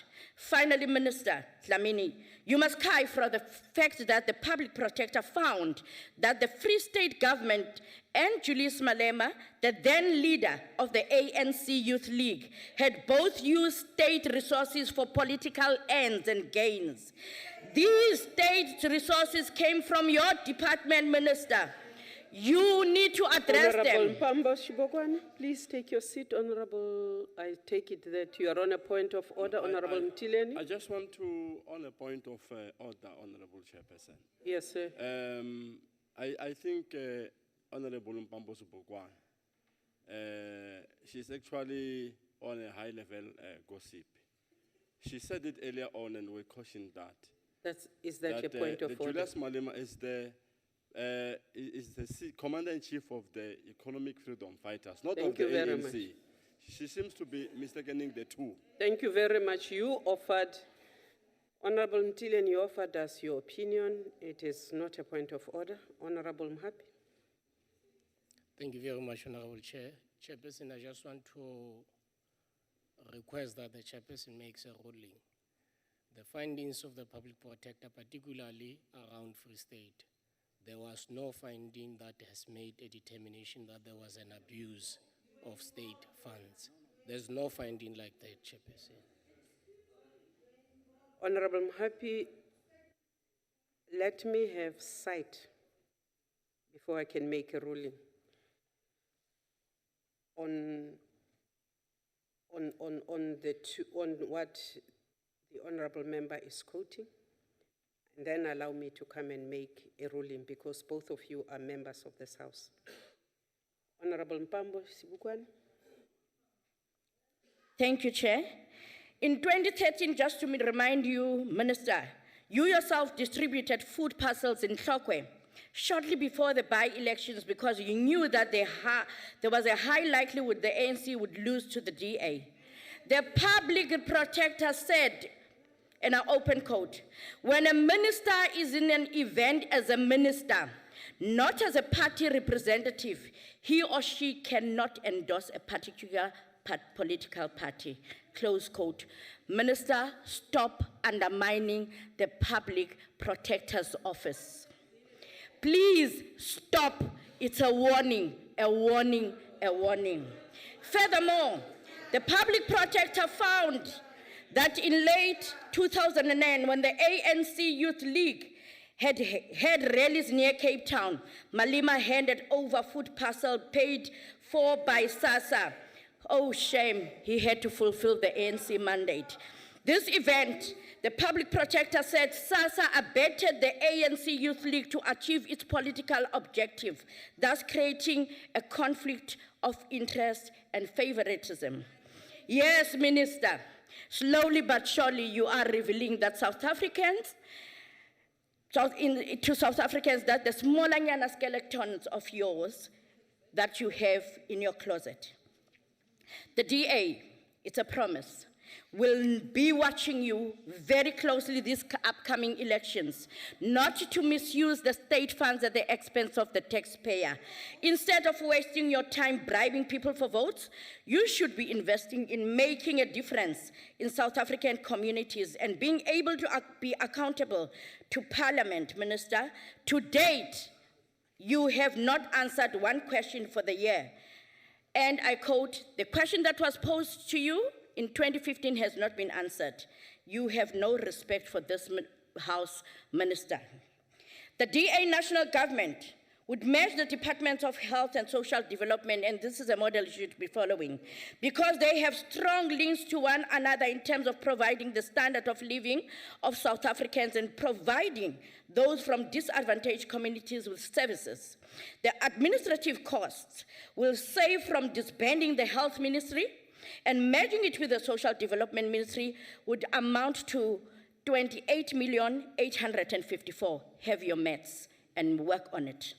DA-run local governments will facilitate and promote initiatives to address social issues facing our youth and children.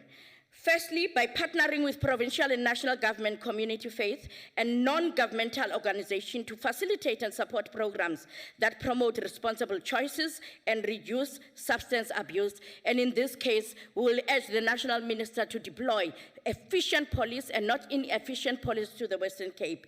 Secondly, creative using public amenities, including sports and recreation amenities and libraries, in an effort to provide young people with constructive alternative to antisocial behavior. Thirdly, maximizing the quality and quantity of early childhood development, which you spoke about, facilitating in municipalities so that more young children receive preschool education development.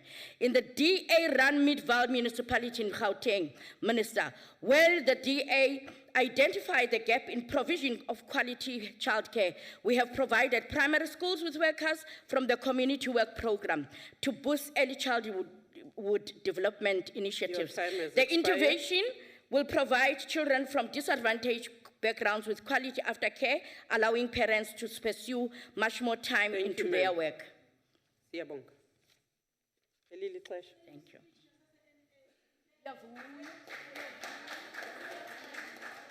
The Honorable, the MEC, Social Development in Gauteng, the Honorable Mayatula Khoza. Good afternoon, Honorable Chair, honorable members of the NCOP, Honorable Minister and Deputy Minister of Social Development, distinguished guests, honorable MECs who are here with us, ladies and gentlemen. Honorable Chair, we are here on behalf of the ANC-led Gauteng government to support the National Social Development Budget as presented by the Honorable Minister. In her address, the Minister painted a picture that inspired hope. She crystallized how younger generations of women of all races, united in diversity, are working together to enhance freedom and democracy that their mothers and grandmothers fought for so hard. Honorable Chair, would like to welcome, as Gauteng government, the Department of Social Development's budget of 148 billion rands. We are especially pleased to note that 140 billion rands of this amount goes directly to poor households to support the elderly, the people with disabilities, and our children. It also goes a long way in the creation of employment in our country, although Stats SA reports today that unemployment has increased by 2.2% in the first quarter of this year. We are encouraged to learn that employment in the community and social services increased by 51,000 during this quarter.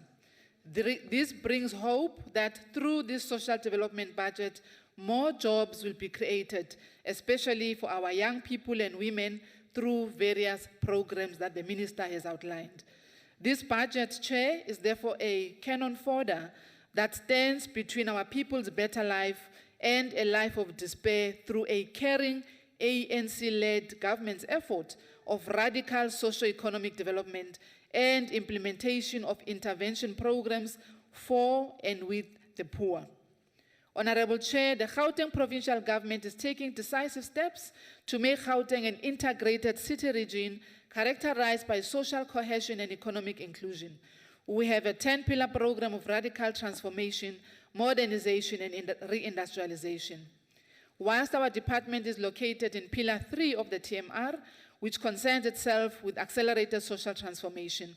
We also contribute to other pillars. Through the TMR, we are improving access to quality early childhood development. We are combating substance abuse, gender-based violence. We are expanding the war against poverty. We are also upscaling the welfare to work program. As part of this program, we are creating economic opportunities through programs such as the Social Relief of Distress and Community Nutrition Development Centers. One member was asking, where are these centers? Where is this program? So we want to say to you, we have these programs in Gauteng. To date, since late 2014, we have rolled out about 8 of these community nutrition development centers, which are benefiting already 40,000 beneficiaries, and we are planning 6 more of these CNDCs for the coming year. Beneficiaries comprised of our homeless, poor in the province appreciate this program initiated by the ANC-led government, Ngoba Iqeda Indlala. To contribute to radical economic transformation, we have increased procurement of goods from local cooperatives, such as school uniforms, nutritious food, blankets, and dignity packs. This has increased our broad-based black economic empowerment through participation, through SMME participation, as well as companies owned by young people, by women, and by people with disabilities. Since June 2014, Chair, over 3,200 jobs, and these are decent jobs.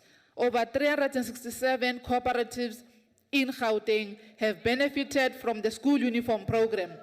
And about 25 agricultural cooperatives have benefited from preferential procurement, supplying vegetables used for hunger relief amongst the poor, whilst providing nutrition in our province.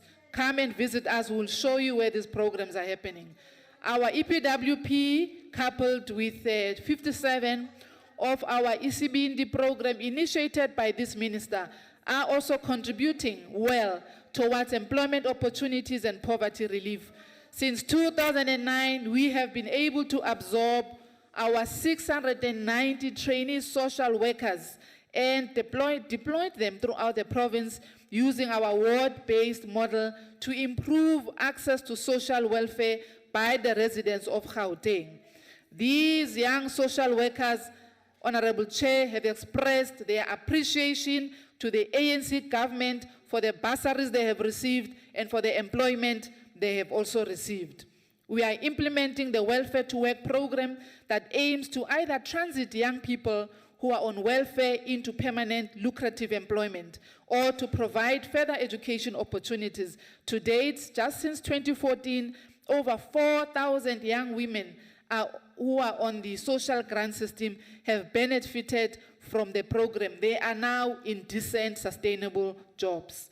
Honorable Chair, between 2015-16 and 2018-19 going forward, our Department of Social Development in the Gauteng province shall have completed the construction of 15 early childhood development centers, the prototypes as part of the social infrastructure program, which was initiated by our Honorable Minister, which will include the areas of Hammanskraal, of Winterveld, of Mabopane, of Everton, Sharpeville, Buipatong, and Khutsong. Yes, come and visit us, we'll show you. As part of ECD program, we provide educational toys, computers, occupational health and safety equipment, toy libraries, play groups, and standardized meals. Hygiene training is being done at our ECDs, and sanitizers are provided. There's many more kind of activities that we see happening. And to date, Honorable Chair, over and above, close to 100,000 children in funded early childhood development that we have. 58,000 children have to date undergone assessment of ECDs in terms of the body mass index project. This will help our children really to grow well and to also be prepared for their future. Over the past 5 years, to contribute to youth development, a total of over 24,000 young people participated in skills development programs. 659 young people participated in internship programs, 583 participated in learnership programs, and 360 unemployed young people benefited from external bursary programs, apart from those that I spoke about earlier. We also have social cooperatives that are being empowered radically, economically by the Gauteng government, about 859 of them. We now buy uniform from them for our school learners, and we buy all sorts of goods. The recent set of 355 uniforms were provided to deserving learners of Curtis Nkondo School of Specialization, the best in South Africa, which was officially opened by my colleague MEC Lisufi yesterday, and I was there to see all what my honorable member was saying earlier on. The big engine, something that has never happened in any of the schools in our country.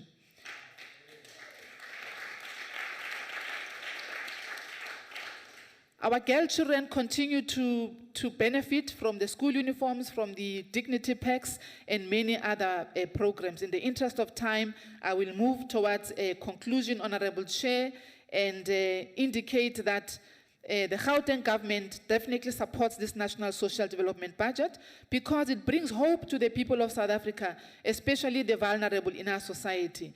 This budget will make it possible for us to continue our efforts to bring hope to those of our people who find themselves on the streets and use drugs, not because they like to be there, but because of certain societal problems. Of the 200 homeless youth we found sleeping on the cold streets of Johannesburg just a few days ago, in fact last Friday, 83 of these young ones volunteered to be taken to our rehab centers, after which they will receive aftercare, they will be reintegrated with their families, but they will also, most importantly, be linked to skills development programs in preparation for employment so that they don't go back to the cold streets. Our social workers are engaging with families of the remaining young people to help them through our courts so that they can also go through the rehab, aftercare, and eventually they can gain jobs. SAPS is hard at work arresting drug lords. Let me thank you, Honorable Chair, for this moment. Let me also thank our Honorable Minister and Deputy Minister and the Cabinet Collective of South Africa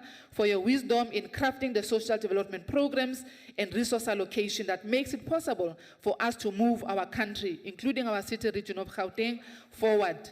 We continue to grow inclusive economy, build a better life for our people together with them. I thank you, Chair. Thank you, ma'am. The Honorable MEC Social Development in KZN, the Honorable Tusi.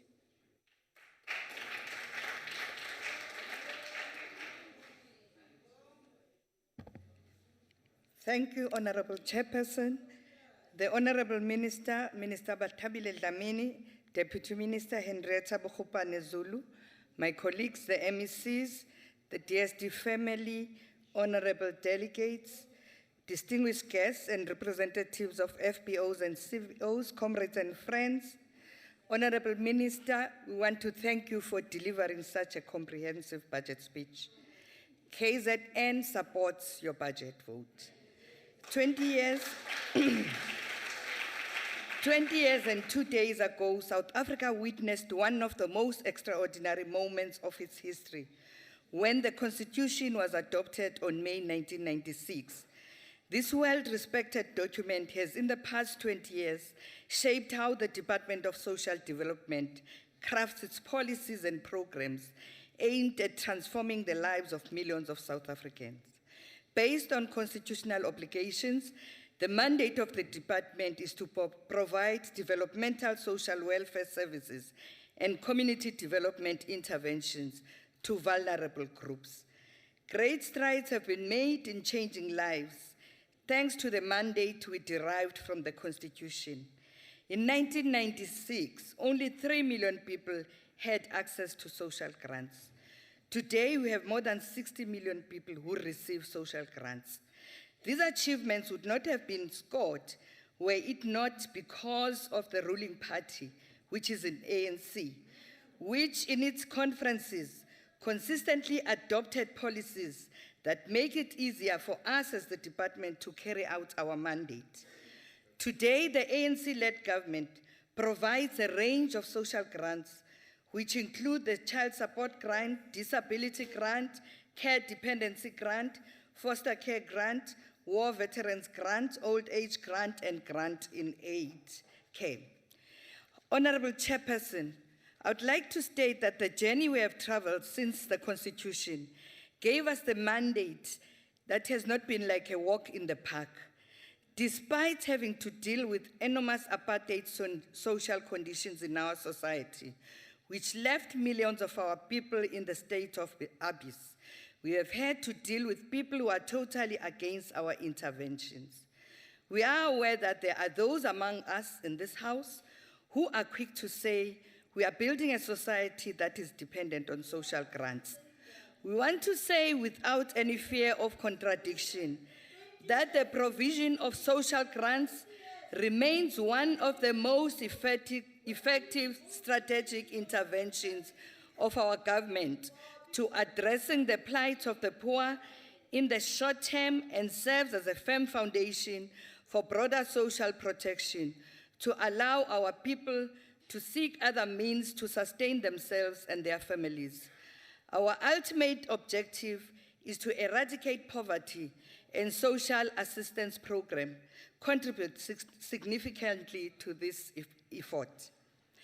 Honorable Chairperson, in our province, everybody listens to what the speaker on the podium is saying, and they go out and all work together to make sure that they change the lives of the people in the province.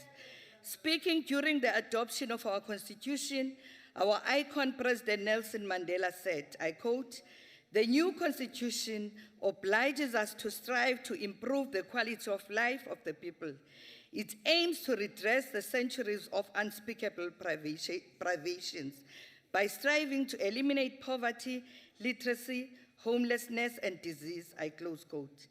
Honorable Chairperson, Budget Vote 17, presented by Minister Dlamini, shows that we strive to improve the quality of life as eloquently stated by President Nelson Mandela. Minister Dlamini's budget is an expression of our promise to deepen and improve the quality of life for all those that are impoverished, vulnerable, and socially excluded. We are delighted that of the 148 billion rands allocated to the department during this financial year, 140 billion rand goes directly to poor households to support the elderly people with disabilities and children. Honorable members will remember a few years ago, our province experienced a wave of attacks directed at older persons, targeting particularly those who lived alone or with family members who worked. The area hard assist by this was KwaZulu-Natal in the Midlands. Our department then conceived an idea to build daycare centers for older persons. And I'm proud to report that in July last year, we handed over the first such center to the community of KwaZulu-Natal. It has been a year since, but feedback we're getting from local leadership and the community itself is incredible. We have also adopted a ward-based approach in which social workers and community caregivers who are placed in all wards also render social care services to older persons. Our department has been rendering services to people with disabilities, but over the past 2 years, we have expanded these to include previously marginalized groups such as people with albinism, autism, and dyslexia. In November 2014, the United Nations took a resolution declaring the 13th of June World Albinism Day to raise awareness about this condition that affects people all over the world. Our department in KZN did not miss a beat. We celebrated our first World Albinism Day in Mandeni last year. Since then, we have strengthened our relations with organizations representing people with albinism. And we're also going to our communities to educate people about this condition and dispel the many derogatory myths being spread by opportunists seeking to make a quick buck. I believe our province is the first to start a database of people with albinism in order to ensure that we know where they are, but also to ensure that they benefit from a partnership we, together with the Albinism Society, have established with Nivea for the company to provide sunscreen to people with albinism free of charge. We are constantly engaging the disability sector in order to stay in touch with developments in the sector and the needs of the people they represent.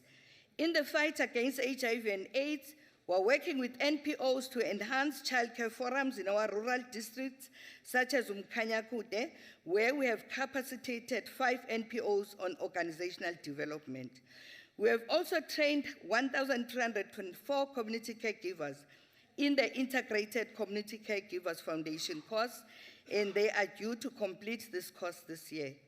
In our poverty alleviation efforts, we have partnered with the German Development Bank, which donated 30 million rands for the construction of 6 community care centers, which are due to be completed this year. We also do have more than 35 community nutrition development centers in the province. We invite the members who've been asking questions to come and visit these centers. On social relief of distress, we have provided relief to more than 1,000 households affected by all kinds of disasters that were undeclared and other social hardships. Honorable members, urban poverty is a reality that we need to face. Among the 10,000 households, we count in Kize family from Umlazi. This is the story of a man who was gainfully employed, but due to no fault of his was retrenched. His wife left him because he could no longer provide for her and the children. Shortly afterwards, he suffered a stroke that left him in a wheelchair. His mother was forced to leave her own home to come and look after him. With a pension, the woman now had 2 households to run, and it was not just enough, so that they ended up living on the mercy of neighbors. Her neighbors brought the case to our attention, and indeed we intervened. These are cases we deal with on a daily basis, away from the glare of cameras, and therefore you hardly read about them in the media. I'm mentioning this, Honorable Chairperson, because some poor honorable members think social relief of distress is a vote-buying scam, and it is not. It is a measure implemented by our government to save lives, and it does. On childcare and protection services, we conducted awareness campaigns on social ills in all districts, focusing on child abuse, neglect, and exploitation, because we believe it is important for our children. Most recently, we held a massive drug awareness campaign in KwaMashu, together with COSAS. We are facing a serious problem of drug abuse, especially amongst young children in our communities, and would like to call on honorable members to preach this message in their various communities they visit. We will not win the war against drugs unless we work together as government, NPOs, and most importantly, the police and community. Thank you, ma'am. Your time Thank you has very expired. much, Chairperson. Thank you. The Honorable, the MEC Social Development in Limpopo, the Honorable Mashamba.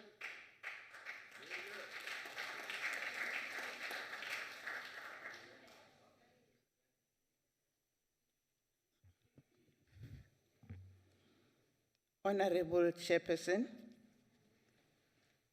Minister Batabile Dlamini, Deputy Minister of Social Development Henrietta Bokopane Zulu, Chairperson of the Portfolio Committee on Social Development, Honorable Members of Parliament, all protocol observed. As we celebrate the Workers' Month, we acknowledge the great strides that have been made in 22 years of freedom to protect and promote the rights of workers in South Africa. We salute those who fought tirelessly for the rights of workers since the birth of our democracy. Honorable Chairperson, it is with this in mind that we further welcome the Minister's undertaking to address the issue of the employment of social services professionals as per the aspirations of the NDP. We not acknowledge and accept that challenges exist and that it has the potential to affect service delivery. The situation is further complicated by the fact that training is provided for these professionals, but that their absorption into the system is not always possible. This situation is not unique to the Limpopo province, but the province is badly affected by it. We are, however, confident that the matter will be solved very soon.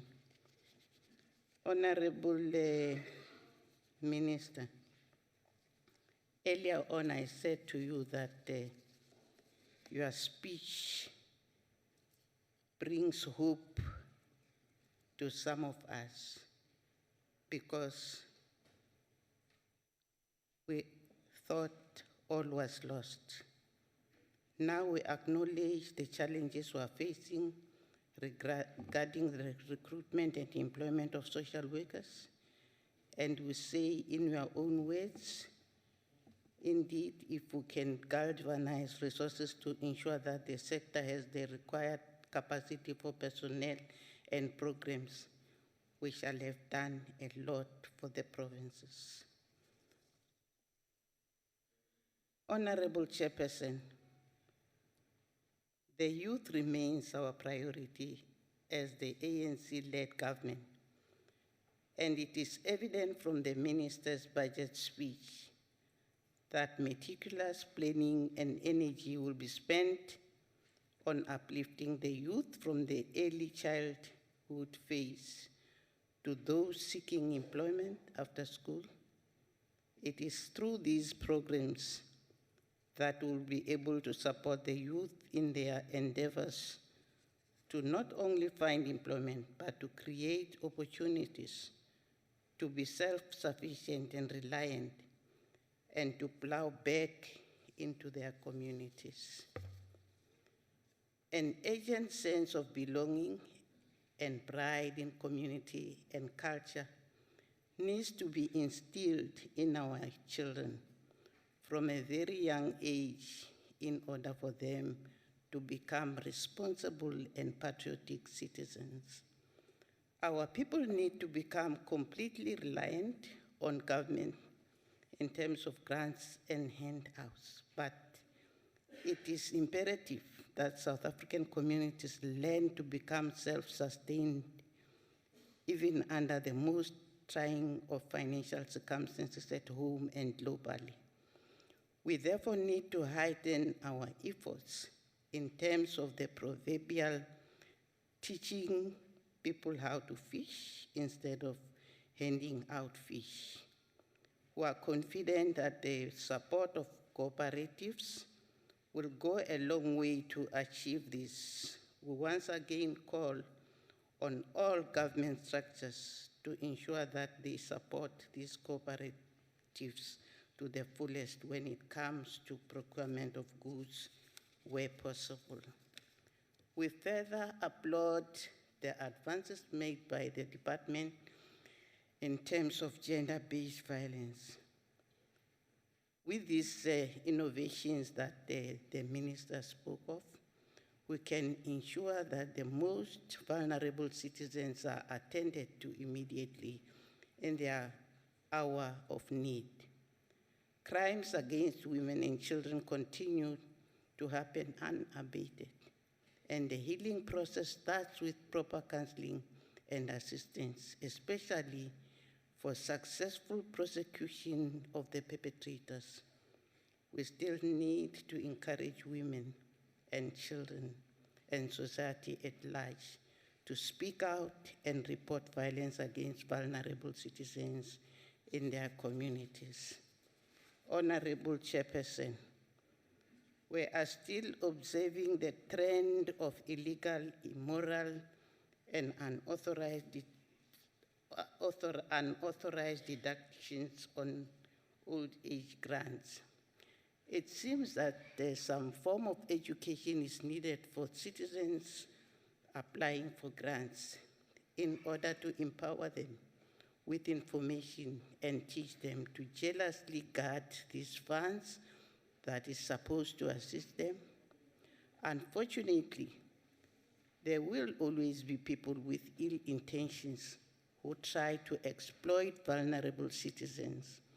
It is therefore important that they be given the tools with which to protect themselves.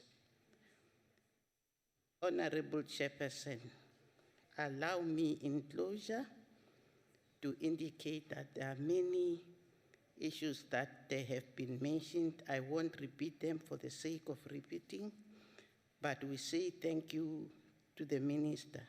Once more, I say your speech brought hope to some of us. We are confident that this budget will go a long way in ensuring a social safety net for our people, advance community development, create opportunities for the youth, and heal a nation.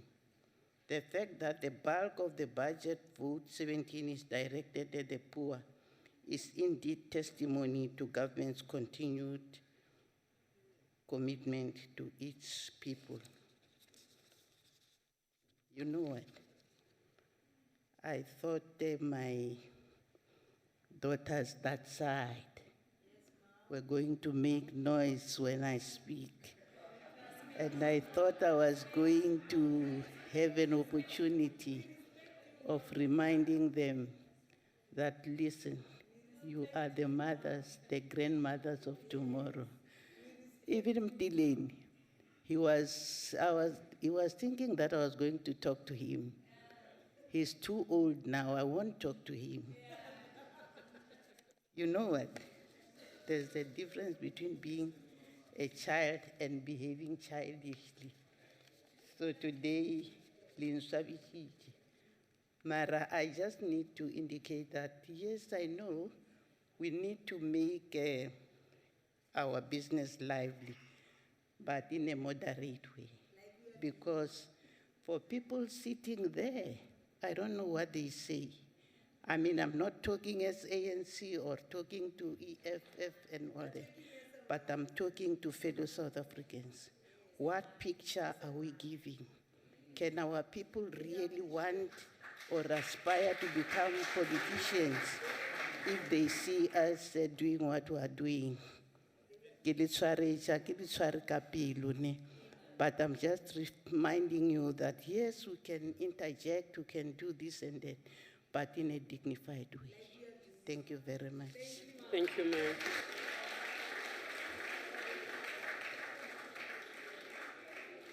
The Honorable Mokhosi.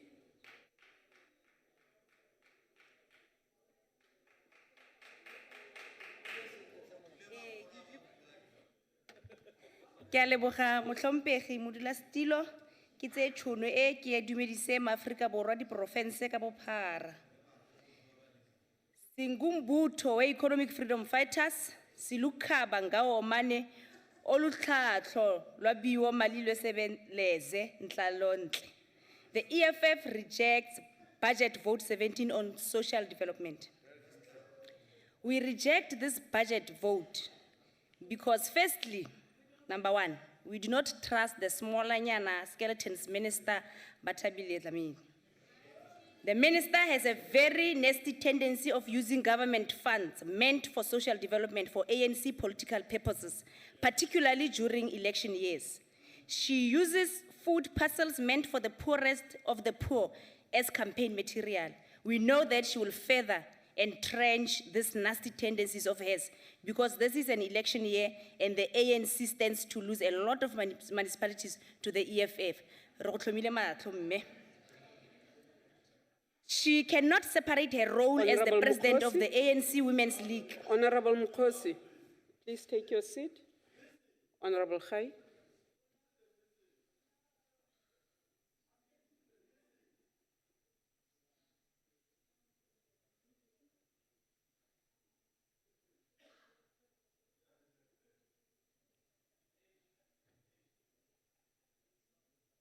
Nancy.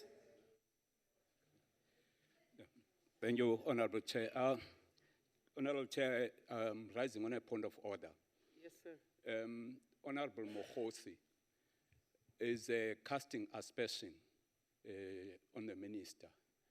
And I would like to withdraw or bring a substantive motion on the issue that she's raising, because there's no proof on the issues that she is raising. So I would therefore propose that she must either withdraw and then bring a substantive motion on the issue that she's raising. Thank you. Honorable Mokhosi, you referred to the Minister of Social Development. If I remember well, you said we don't trust this minister, Smolanyana, Skeleton's minister. Thereby reflecting on the minister and her person. The point of order from the Honorable Khai is that this casts aspersions and that you should withdraw. Honorable Chair, if I may address you, in fact, I quoted her words. I just forgot to indicate that it's an open quote and a closed quote. My bad. I forgot to open the quote and close the quote. I was, in fact, quoting her very own words. My bad, Honorable Chair. Honorable Khai? Chair, my point of order is on the fact that she says in her speech that the minister is giving away the money of the department. I'll use my words about bribing. The actual words. It's not on the issue of Smolanyana, but on the issue of saying the minister is using the money of the department unfairly. Thanks for clearing that up. Honorable Mokhosi, that is the point of order. That you are saying that the minister is using the money from the department to bribe, or words to that effect. It's true, Honorable Chairperson. I just spoke the truth and everybody knows. Honorable including Mokhosi. Mohapi, yes, Chair. Honorable Mokhosi, you say it is true. Yes, Honorable Chairperson, the naked truth. The evidence? Honorable Chair. Honorable there's many, members, if I I can am be- not an ancestor yet. Order! Order! I'm not an ancestor. Please don't echo me. It's appeal. Honorable Mokhosi. I didn't know that I would be requested evidence as we speak, but I can be given a chance to compile a report on that and I will submit that, Honorable Chair. Honorable Mokhosi, please withdraw the words that you say the minister did bribes until such time that you can bring that evidence to I'm this House. temporarily withdrawing the truth that the minister is being. You are withdrawing the words that you uttered that the minister is bribing. Yes, Chairperson, temporarily so. You Until- are, order, you are withdrawing the words that you said that the minister is using I'm not money withdrawing. to. Then You if are- it's not temporarily, Chairperson, You are withdrawing unconditionally. The word temporarily tempers with the withdrawal. You are withdrawing, and I said until. So I will qualify when you give me those, then we can bring the matter back to a debate. can I request that we cross that bridge when we get there, Chairperson, please? You are withdrawing. I'm not withdrawing the truth, I Chairperson. am not, Honorable Mukweli, I'm not talking to you. I'm talking to a member of this House who is on the podium, who a point of order has been addressed to. Honorable, you are not advising in this House. You are not advising a member who is representing a province in this House. Take your seat. I did not recognize you. Take your seat. Take your seat. Take your seat. Yes, keep quiet. Honorable Mokhosi, you... Honorable Mokhosi. Honorable Chairperson. We are still on the matter of you withdrawing. You said you are withdrawing, but temporarily I'm saying please do not give me a condition because I've made things easy for you. Said bring substantive bring evidence, then we can reopen this matter, honorable members of this House, and have a debate on whether or not it was true. In fact, you are making this more difficult than it should be made. That I can't withdraw the truth. I said I request to be given time to bring proof. Now you are saying I must withdraw. You are forcing me to withdraw the truth. And you are saying this thing, it will continue until I give evidence. So may I be allowed to give evidence, then I will withdraw then, or we will entertain this matter then. At this point, I refuse to withdraw, Chairperson. I am giving you an instruction as a presiding officer of this House to withdraw. You are not being consistent now, Chairperson. I am very consistent. Take your seat, Honorable Mtileni, I'm addressing this member. I don't want to be assisted. Take your seats. Honorable Mukosi, withdraw. People have been saying a lot of things here, especially the ANC members. They have not been made to withdraw. Now you are saying I must withdraw, Chairperson. You are not being consistent. And I trust in you that you should, in fact, be protecting me. I am So protecting I'm not you, but withdrawing anything. I also have a responsibility to protect the I will only decorum. withdraw if I withdraw temporarily. No, you cannot give me a condition. And if you continue to say you refuse, honorable member, I must ask you to leave the podium in the House. I withdraw. You withdraw. Thank you. Can we continue, please?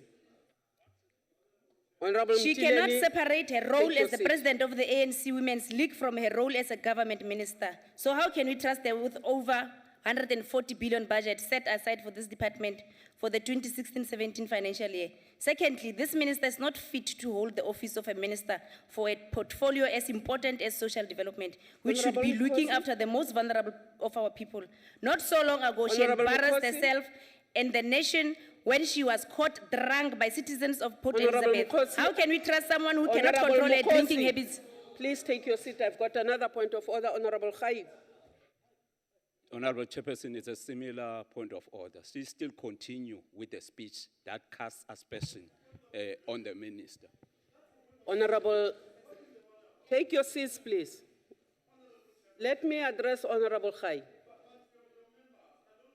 Take your seat. Take your seat. No. Honorable Mtileni. Actually, I was going to make exactly the same point until you decided that you can speak on my behalf. Yes, it seems like a trend, but this is a new sentence which, when you look at it and when you listen to it, is a point which members in their debates can challenge and contest. So I'm going to allow you, Honorable Mkhosi, to continue. Thank you very much. I have Chairperson. ruled on this matter. I have ruled on this matter, Honorable Dlamini. Thirdly, this budget does not at all address the challenges that should be addressed by the Department Honorable of Social... Mkhosi, take your seat. Honorable Dlamini. Thank you very much, Honorable Chair. I'm rising on a point of order. On which point? The Honorable one that I have just Mkhosi, ruled on.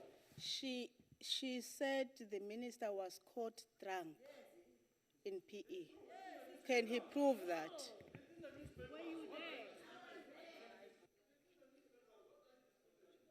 Honorable Mtileni. Honorable Dlamini. I did not hear that. Honorable, I did not hear it.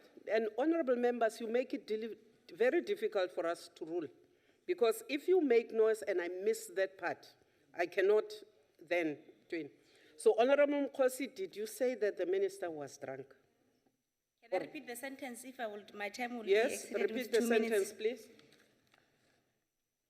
Not so long ago, she embarrassed herself and the nation when she was caught by citizens of Port Elizabeth. How can we trust someone who can't control herself? No, order. No. Order.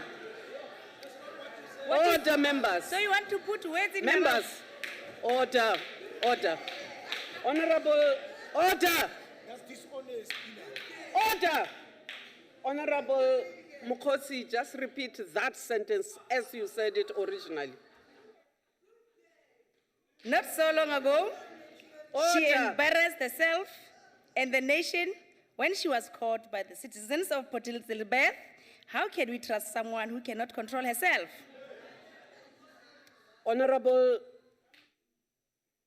Nyembi. Chair, Yes. I want to submit that if you can go through Hansard, because it's deliberately misleading the House.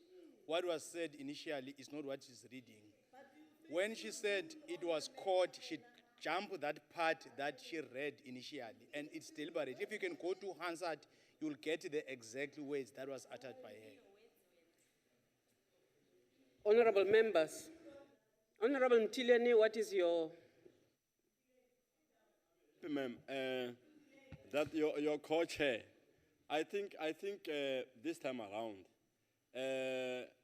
chickens are back home to roost, because he himself, he could not give us a chance to say what the minister had said, because he wanted, actually he drowned us. Come back. So now he's saying We are something on that, this you know- particular ruling. Don't take me back to at the time when I was not in the I'm house. saying this because you were not in the house yet, ma'am. You were still outside when he actually could not rule Okay. on that one.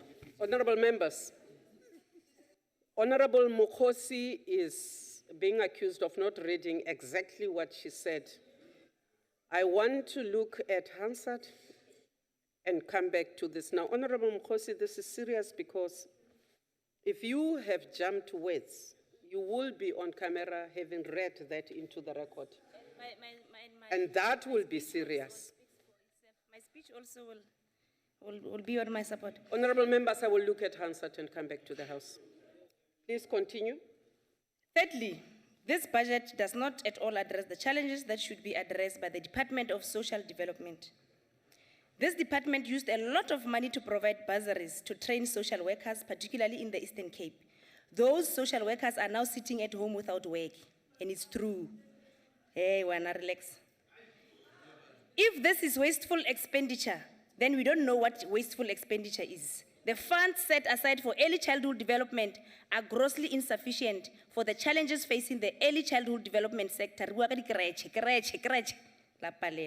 We know for a fact that the country is faced with serious problems of broken homes, where young children are not provided with the necessary developmental tools that children should be entitled to. Many ECD centers are not provided with the support needed to provide comprehensive care for our children. This is more serious in rural areas where old women are driven by just love and provide early childhood development education. When the EFF takes over, not if, when, over government and municipalities, we will ensure that there is a crèche in each and every ward in this country, South Africa. EFF-run municipalities will lead in ensuring that all orphans and child-headed households are put in database and taken care of by the municipality. EFF-run municipalities will ensure that there are enough social workers to match the needs of the population of every municipality. The EFF-run municipalities will compile a database of all university-educated graduates who are unemployed and devise programs that will ensure that they get the necessary skills to enable them to participate in the economy. EFF-run municipalities, particularly in mining towns, will ensure that people are not just dependent on social grants, but will work with industry to develop skilling programs for unemployed and grant-dependent people. The ANC is not equipped with understanding the real problems facing our people. They come with cosmetic solutions to problems that require systematic interventions. We reject this budget, for it is inadequate. We reject Batabile Dlamini, who has defined her role as merely that of defending Jacob Zuma instead of a leading process of socially responsible development. Mukhosi, please. Honorable Minister. Honorable Mukhosi. There's a point of order, Honorable Mohapi. Honorable Mohapi. Okay, yeah, Nancy. Thank you very much, Chairperson. In terms of the rules of the House, an honorable member cannot refer to the minister as Batabile Dlamini. She must refer to her as Honorable Dlamini, and the President as Honorable His Excellency Jacob Gedle Hlekisa Zuma. Honorable Honorable Mukhosi. The minister is Honorable. Honorable Dlamini. Minister, Yes. Honor of ANC, Honorable Jacob Zuma, President of the ANC. Honorable Minister, how no metsi, wa no thata, o tla tlhatsa mme, o itlhokomele. Ke a leboga. Honorable Mukhosi. Honorable Mukhosi. Is that a threat? Kira, how no metsi, wa no thata, kere o tla tlhatsa. Ki se ka puo, ki se Tswana se ntse yalo ga se tolokiwi. Ga gona gore nka se ka se pota nka be yana ki bua maaka kgotsa ki bua dithogane. Ha ki bua ke Honorable kere Mukhosi, you are speaking to a Motswana. okay. Please withdraw that.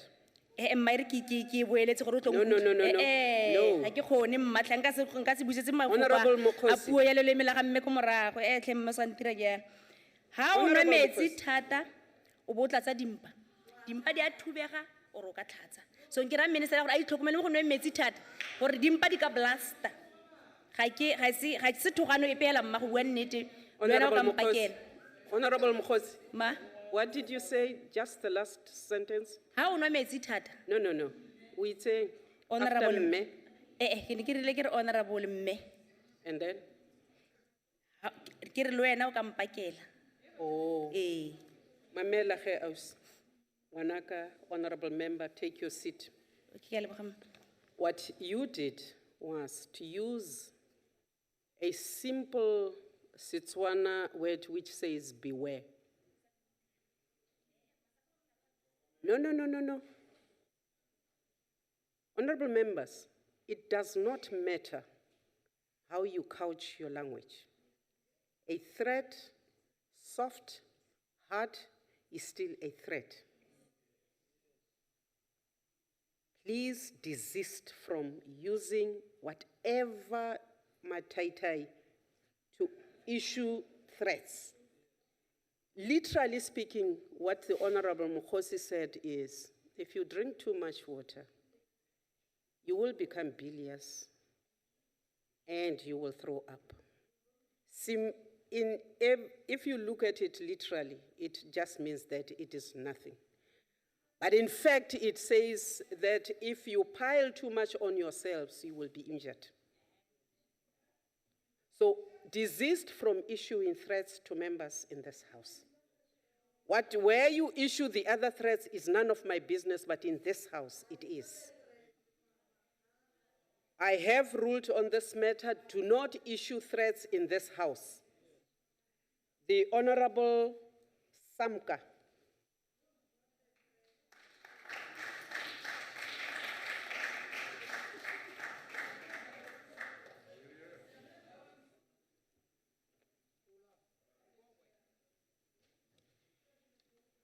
Honorable Chairperson, abaphathiswa abakhona apha, amalungu esigqeba kwindlu zamaphondo, obambeleyo isabhokhwe salendlu, amalungu alendlu.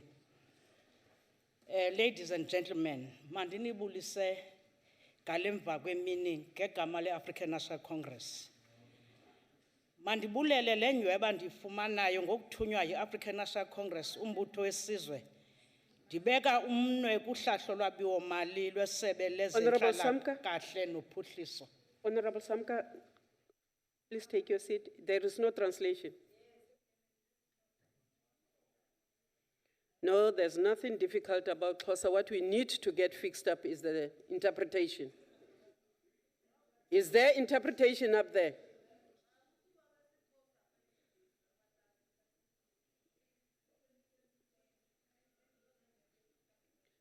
We are attending to the interpretation, but remember, all languages are equal in this country. Isiame. Usiame ma. Mam Samka, Honorable, please continue. Enkosi sihlalo. I-African National Congress iyaluxhasa ulwabiwo-mali phantsi komphathiswa umamba uBathabile Dlamini.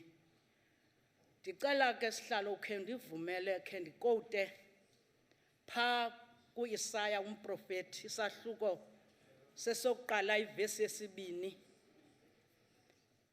apho ifundeka ngolu hlobo. Yivani mazulu, bekani indlebe zenu umhlaba. Ndizela abantwana ndabondla ndabakhulisa, basuka baqeqa kum. Ingcono inkomo neesile kuba iyasazi isitali somnikazi wayo, kodwa abantu bam abaqiqi, close quote. Sihlalo kwakhona. Honorable members, Channel 2. Lo ngunyaka obalulekileyo kwela phondo lweMpuma Kapa kuba kwinyanga nje ezimbalwa ezigqithileyo iDyunivesithi yaseFort Hare esineqhayiya ngayo ibigqiba 100 leminyaka. Siyayazi ke ngokuzibalula kwayo ngokuthi ikhuphe inkqubabuchopho phakathi kwazo singabalula uDr.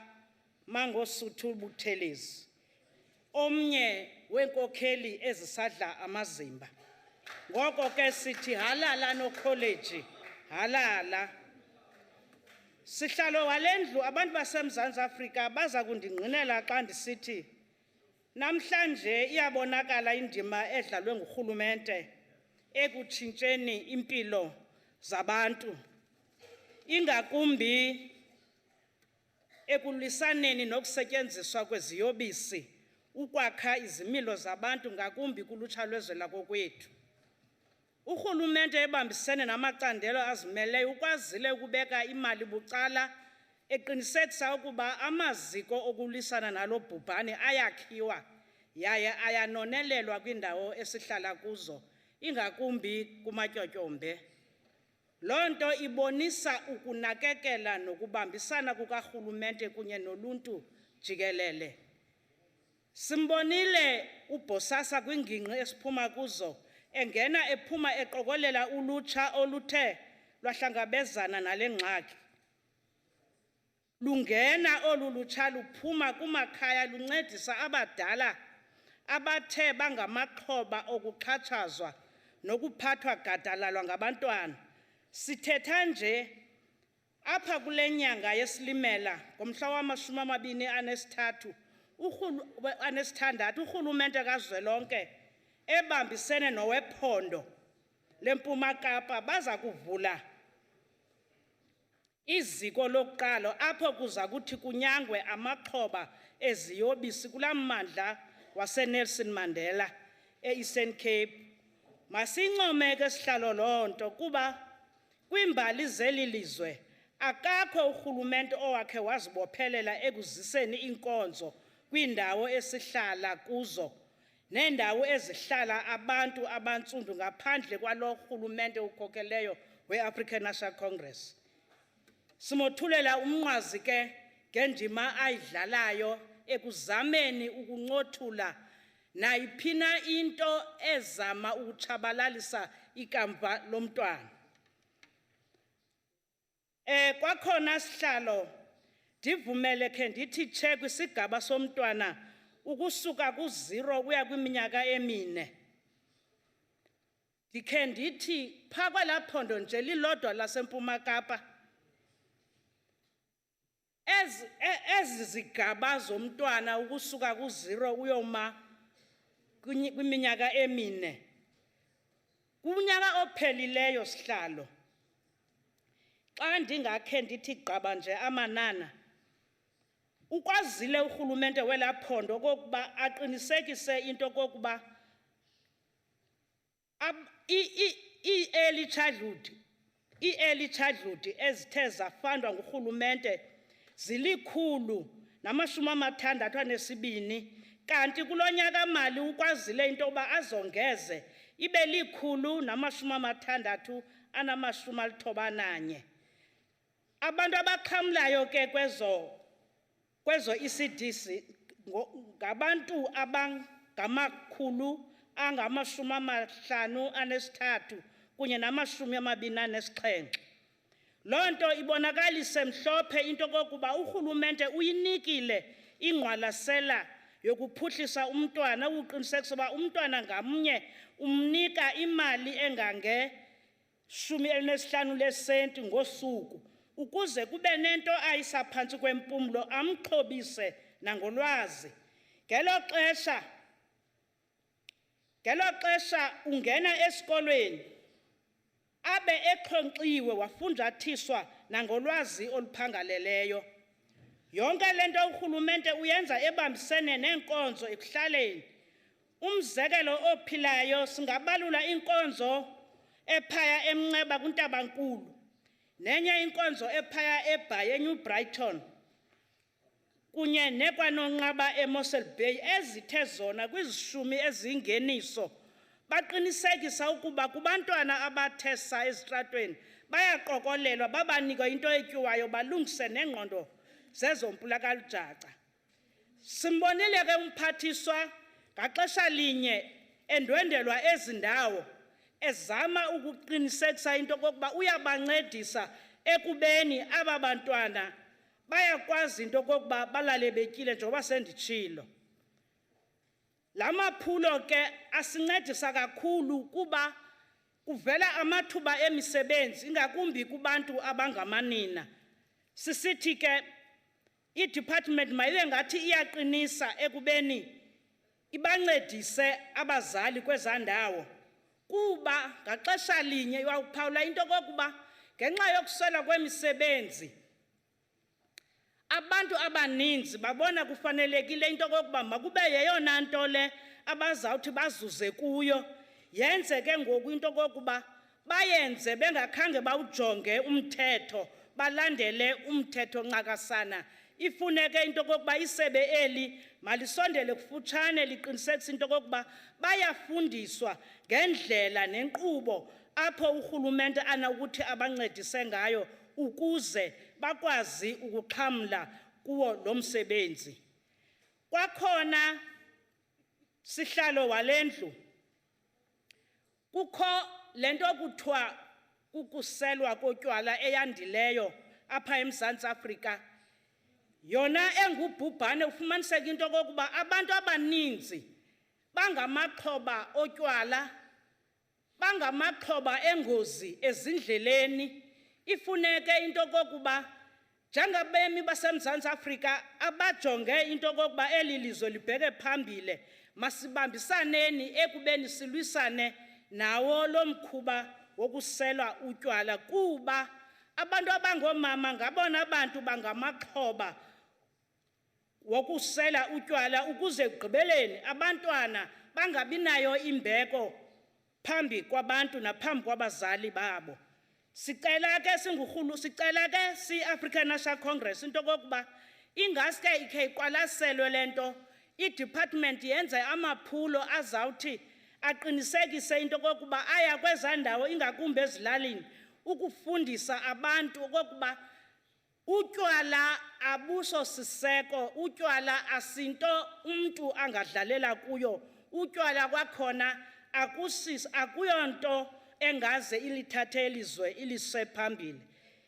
Kwakhona ke sihlalo xa ndizawuhlala phantsi siyayingqina namhlanje into yokuba sibambisene singabantu balapha eMzantsi Afrika sinako ukuyitshintsha impilo yabantu. I-African National Congress iyayixhasa iripoti enkosi. Thank you very much. The Chairperson, Social Development in Mpumalanga, the Honorable Ngubeni.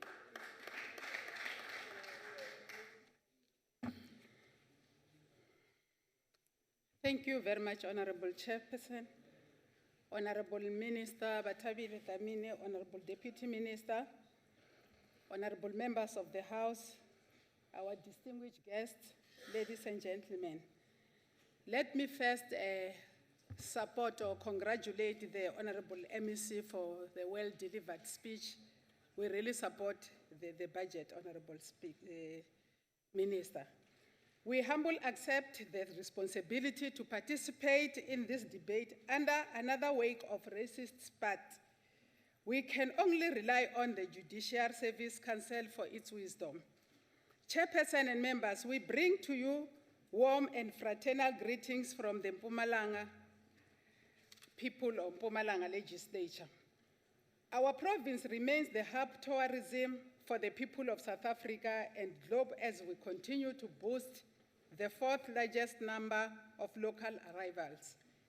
Ours is a province that depicts and demonstrates humanity.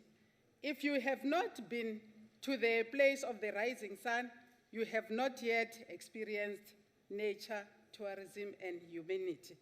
Honorable Chairperson, this debate takes place at a time when we need to pause and reflect on what the ANC demanded in a democratic government through its document, Ready to Govern.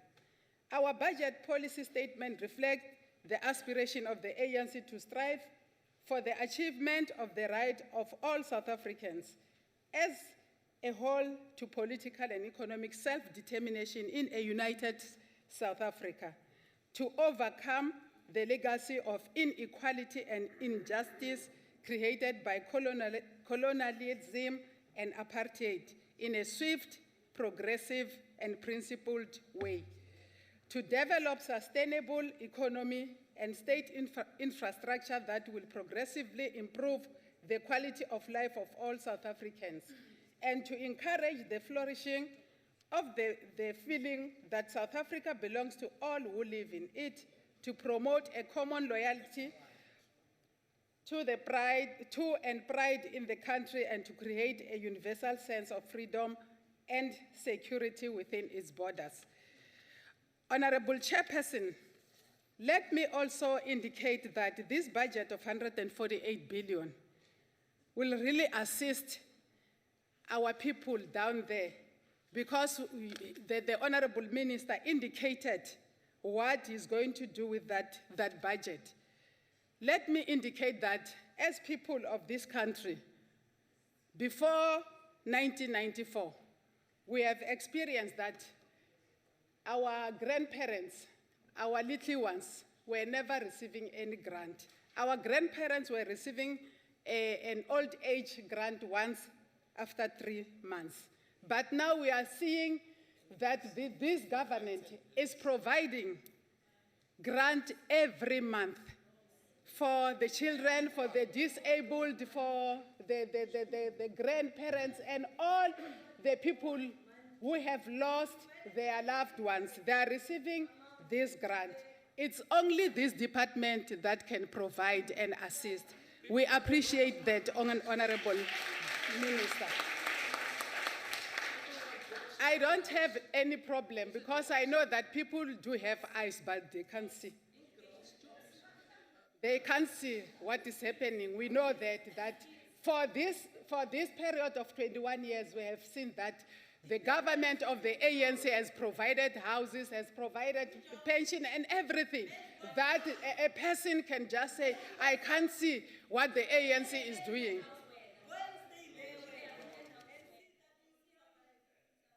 Honorable Chairperson, let me proceed, because I'm not going to Honorable argue with- Ngobeni, please take your seat. Honorable Mtimunye, you're on a point of order. Yes, Chair, I rise on a point of order. The two members are now engaging the member. They're not more heckling. Can you please rule on that, please? Honorable members, you have the right, as members of this House, I'm addressing you two honorable members. You have the right to heckle, but you do not have the right to drown the speaker on the podium. Keep it at that. Chairperson, thank you very much. I don't remember addressing any member in this Please House. address them through me also. Thank you very much, Honorable Speaker. I also want to appreciate that the EPWP program for our youth is really assisting them, because some Don't of drown them... this member. Honorable members, don't drown the member on the podium. Please continue. Thank you very much, Honorable Chairperson. I wanted to say that it's really assisting us, Honorable Chairperson and Minister. We hope and believe that out of the 50 billion that you indicated, that is going to assist the people who sometimes are abusing alcohol and even nyaupe and the like. We hope and believe that we really want to appreciate that it will make a difference to our people.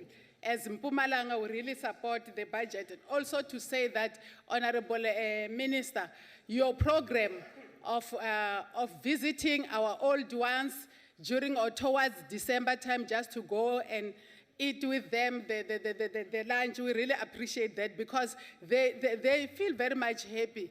Because in some cases, you find that some of our grannies, they're not taken care of, but they are being taken care of when they're going to get their salaries. And also want to condemn the issue of the grannies that are being, their money are being deducted by some of the officials. We really condemn that because we will not allow a situation whereby they will say that a member or this grandmother has bought airtime, whereas it's not. So we are on that campaign as Mpumalanga. We're going up and down and try to assist in that regard. I think there is at least a decrease of such cases in the province because we also invite our volunteers so as to go there to the pay point, so as to check what is happening within those areas. But I want to say that we really appreciate and commend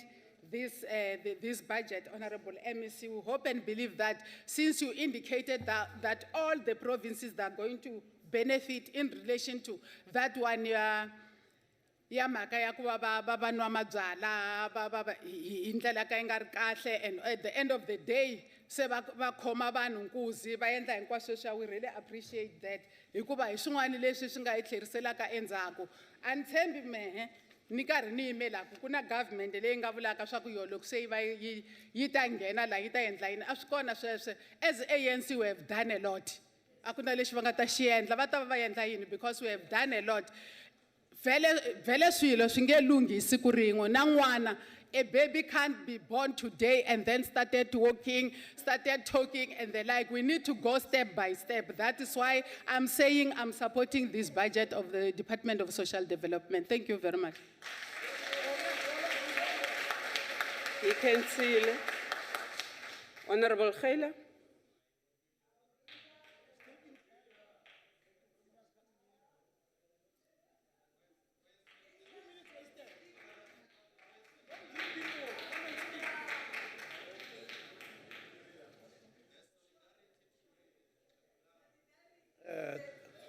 Thank you, Chairperson. Order on the solidarity part. Honorable Chairperson, Honorable Minister, Honorable members, poverty, food insecurity, unemployment, lack of access to good education, diseases, homelessness have a direct bearing in a relentless vicious cycle on family and societal dysfunction. At the core of social development are these key challenges that characterize our community to this day. No less than 40,000 young people are found in our jails because, amongst others, they have resorted to crime and drug abuse. We need to join hands with many other role players in our endeavor to build a caring nation born out of a caring family who are themselves made up of caring members. The religious groups, traditional leaders, non-government organizations must play a role in molding and building a caring human being.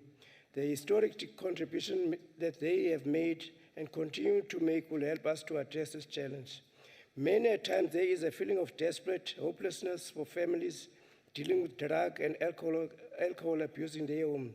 There is a need for a holistic approach that deals with associated hurts and hang-ups that lead to the user down the destructive path. In South Africa, the trafficking of adults and children has grown immensely. The growth as Chairperson... You are protected, Honorable Khaila. This growth has been linked to several social issues, two of which is unemployment, poverty. Hence, most of alleged victims are people who come from underprivileged homes. To fight the scourge, government working with non-government organizations has a greater role to play in eliminating human trafficking. We have an act that provides a mechanism for eradication of modern-day slavery, and it must be used. Chairperson, the use of child support grant remains a great challenge. Many of the intended beneficiaries are not benefiting as prescribed. In this regard, the United Democratic Movement suggests that the department develops a clear management monitoring tool to ensure that this important intervention is done. Honorable Minister, you didn't even have the decency one on Pendule.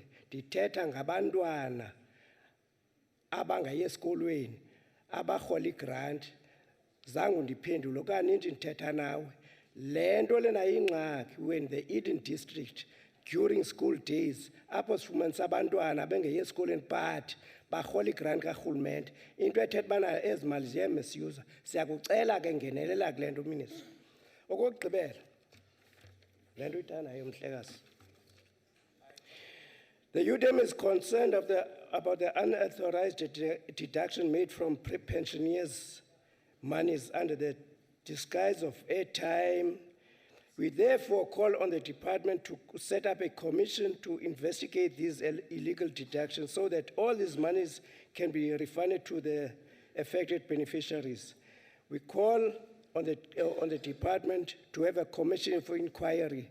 Kubuyiswe ezimali zabantu zitsalwayo yiminyaka imali zabantu zitsalwa minister zitsalwa kumakhehlekazi siyacela bana ngokufaka icommission uba zi-official zibanjwe kuba imali zabantu abahluphekayo siyakubulela ke siyacela ke siyacinga ubana uzoyenza loo nto leyo umele ubana uvile ngokuna ndithetha ngelwimi lakho ubana abantu batya imali zaba abarhola inkamnkam mababanjwe faka icommission babanjwe baye ejele bana kutyiwa imali zabantu abahluphekileyo. Please act on that, minister. Thank you. Siyabonga. The Chairperson, Community Safety in the Western Cape, the Honorable Wenda. Chairperson, we know that a society cannot prosper and develop unless we can overcome social exclusion. Social development is a key department in our quest to overcome social exclusion. The Minister has outlined the work her department will be undertaking over the next financial year with a 148 billion rand budget. It is this department's role to ensure that social ills facing our communities, such as poverty and substance abuse, are eradicated.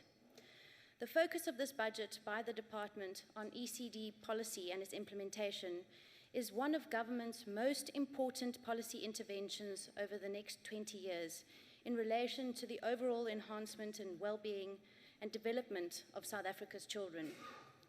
It is in line with this that the Western Cape Department of Social Development and Department of Health in the province have developed and are implementing the First 1,000 Days program. Research has shown that the first 1,000 days of a child's life are critical for their development. We believe that the first 1,000 days of a child's development, starting from conception, moving through pregnancy, birth, and the first 2 years of life, are crucial for securing a child's bright future. Research indicates that both the physical, emotional, and mental development of infants develop rapidly during the first 1,000 days period, during which the brain grows up to 80% of its size during this time. These departments identified 3 pillars that are critical in ensuring the healthy development of children. These are ensuring the health and nutrition of both mother and baby, providing mothers and babies with support from fathers, families, and the whole community, providing the right stimulation for the baby's learning needs, and giving them a safe, substance abuse-free environment which promotes well-being. We are using our growing network of over 1,700 registered early childhood development centres. The Social Development Department provides advice and support to countless parents of young children on matters ranging from nutrition to assistance with access to safe and creative spaces for children to grow, play, and to develop. Chairperson, the following key areas of intervention aimed at improving access and quality have been prioritised for the next 3 to 5 years by the Department of Social Development in the Western Cape. They are to facilitate appropriate ECD coverage in the province, improve ECD quality at targeted sites where school readiness is poor, in conjunction with the Department of Education, in order to contribute to the improvement of educational outcomes of children, improve the quality of nutrition at ECD sites in partnership with the Department of Health, support the mainstreaming of children with disabilities in selected ECD sites through training, teacher development, parental involvement and support, appropriate equipment, and infrastructure support. The ECD policy gives our children the best possible start in life, and we therefore welcome the 810 million rand that has been allocated as a conditional grant to provinces, as mentioned by Minister Dlamini. Without a doubt, the allocation will increase the department's capacity to deliver ECD services over the medium term. Chairperson, this year marks 10 years since the establishment of SASSA. Since its inception in April 2006, the main purpose of social assistance has been to combat poverty, especially amongst the most vulnerable in our society. Currently, over 3 million older persons have access to the old age grant, while 1 million people receive the disability grant. However, we've heard increasing reports, and the Minister made mention of this in her speech, that beneficiaries have had their SASSA accounts fraudulently debited, and many have been tricked into taking out high-interest loans by loan sharks. We understand that SASSA will be taking over the management and control of the payment process from April 2017. The intention is to have a single payment platform which will facilitate the payment of social assistance through multiple channels, and we hope that this will have the desired outcomes. It's concerning to note that the very same people SASSA aims to assist are driven into debt and further into poverty by these individuals that prey on the vulnerable. Chairperson, I'm glad that the Minister spoke on human trafficking in her budget speech in the National Assembly. This is a very serious issue that needs to be addressed. Recent reports have suggested that South Africa is a source, transit, and destination country for men and women subjected to trafficking. Children as young as 9 years old are prostituted as a result of this illicit trade. Many victims are lured with the promise of employment. Much more needs to be done to protect our young girls and boys from crimes of this nature. The Prevention and Combating of Trafficking in Persons Act is a good start, if only it were being properly used. Despite the Act, by the end of 2014, the Western Cape Directorate for Priority Crime Investigation had not made any arrests in terms of this Act, and neither were any arrested persons charged in terms of this Act.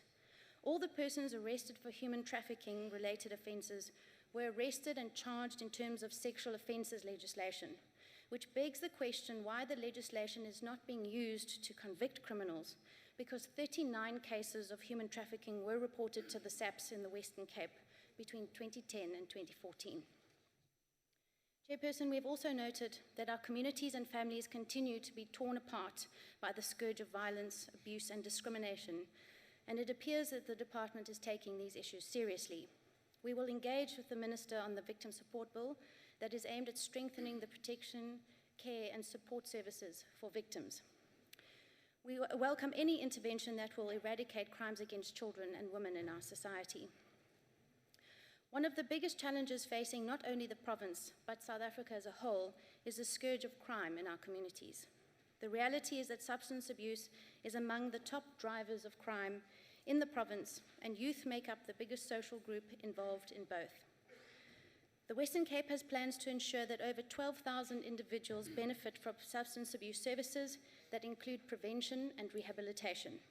Also, an important medium-term target for the department is to render early intervention services for substance abuse to over 7,000 clients in the current financial year.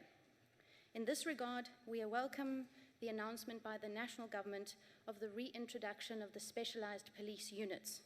We have long held that a strategy aimed at reducing the harms of substance abuse not only require social intervention, but a strong and competent policing response with dedicated resources designed to make arrests and secure convictions of drug manufacturers and dealers. Chairperson, in conclusion, our priority must be the poor and the vulnerable, because we know that a society cannot prosper and develop unless we can overcome social exclusion. I thank you. Thank you, ma'am. The Honourable Stock.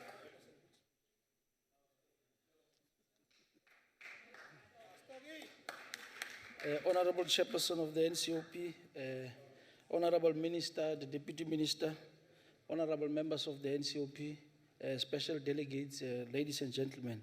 The Department of Social Development plays a critical role in the lives of ordinary South Africans.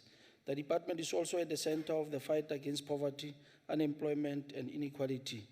In order to mitigate the negative impacts that these would have on the future generations of the country, The NDP Vision 2030 accords social protection a central role in addressing the critical challenges of eradicating poverty and reducing inequality. Outcome 13, which has been the newly inaugurated outcome. Outcome 13, it's an all-inclusive and responsive social protection system which envisages social protection as a concept that brings together several elements through which government seeks to address the multidimensional nature of poverty and inequality. To this end, the department and its partners made significant strides in improving the quality of its services to the public. Amongst others, commendable progress has been made in broadening access to social assistance, early childhood development, victim empowerment, food security, and services to older persons and people with disabilities. Honorable Chairperson, the social assistance program remains the single most significant contributor to the fight against poverty and inequality. In 2015, the social assistance program witnessed its largest expansion, yet with more than 16.5 million individuals benefiting from the social safety net. More than 11.7 million children benefited from the child support grant, while about 2.9 older persons were recipients of the old age grant. As part of addressing the slow uptake of the CSG among children in the ages of between 0 and 1 age, and to maximize the interventions that benefit children within the first 1,000 days, the department, through the South African Social Security Agency, registered 140,000 children as CSG recipients. Similarly, the department made efforts to expand the OAG to elderly by increasing the means test threshold to ensure that more elderly people benefit from the grant. The increase in the threshold brought in 80,000 more recipients of the OAG during 2015.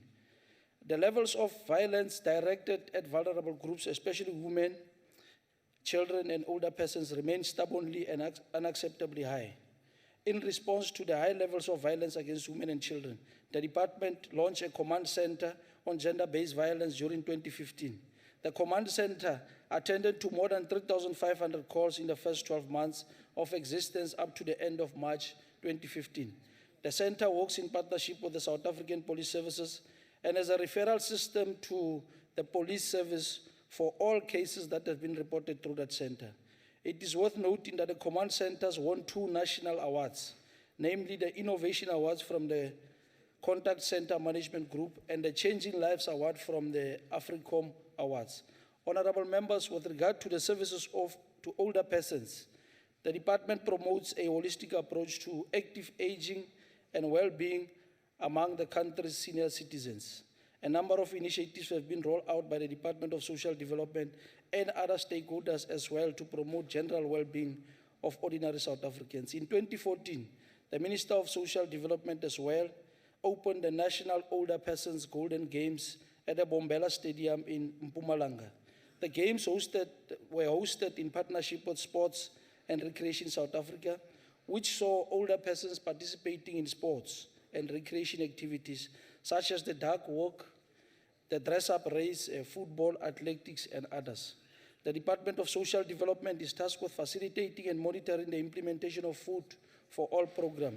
Distressed households were being provided with food through the department and Food Bank South Africa, while Social Relief for Distress provides short-term relief for food households.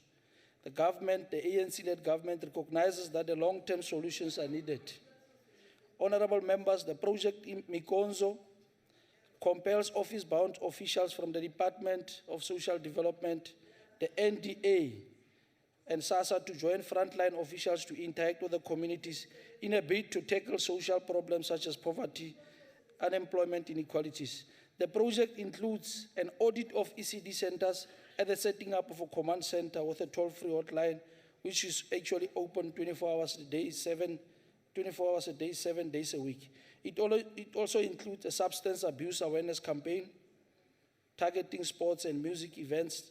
The project assisted the department to reach about 2 million children who qualify for CSGs, but who were not actually registered with SASSA to receive those grants. The project is funded by SASSA and the Department of Social Development. The department is also committed to provide services to people with disabilities. In November 2014, the department finalized the National Disability Rights Policy, This policy includes a monitoring and evaluation framework that will allow the department to track progress made in eradicating inequalities and reducing poverty among the disabled, including their families. Through this policy, South Africa ensures to honor its obligations under the International Convention on the Rights of Persons with Disabilities. Honorable Chair, in conclusion, as a select committee, we support this budget vote, vote 17 of the Department of Social Development. And then secondly, or lastly, but not least, Honorable Chair, I think the rules of this House are actually very silent when it comes to plagiarism. Because we have actually noted that some of the honorable members in this House, they plagiarize, they come to the podium, they don't even quote the sources of their speeches. They come here and present their speeches as their own speeches. So moving forward, Honorable Chair, I think the rules of the House must be very clear in relation to honorable members who plagiarize their speeches and present them as their own speeches. Yesterday, we watched on TV the repeat of social development budget vote. What was said exactly in the NA by some members of this opposition? Some of them who are sitting on my left. They watch the TV and they write everything that has been said. Don't drown the speaker. When they come to the podium, they present it as their own speeches. So I think, Honorable Chairperson, we are also going to have an opportunity as the NCOP to review the rules of the House. But part of the proposal that I want to present to the Honorable House. Stock, there's a point of order. Please take your seat. Honorable Julius. Thank you, Chairperson. I refer to earlier rulings. Does the member have any proof of that? Can he supply us with proof or withdraw? The earlier ruling.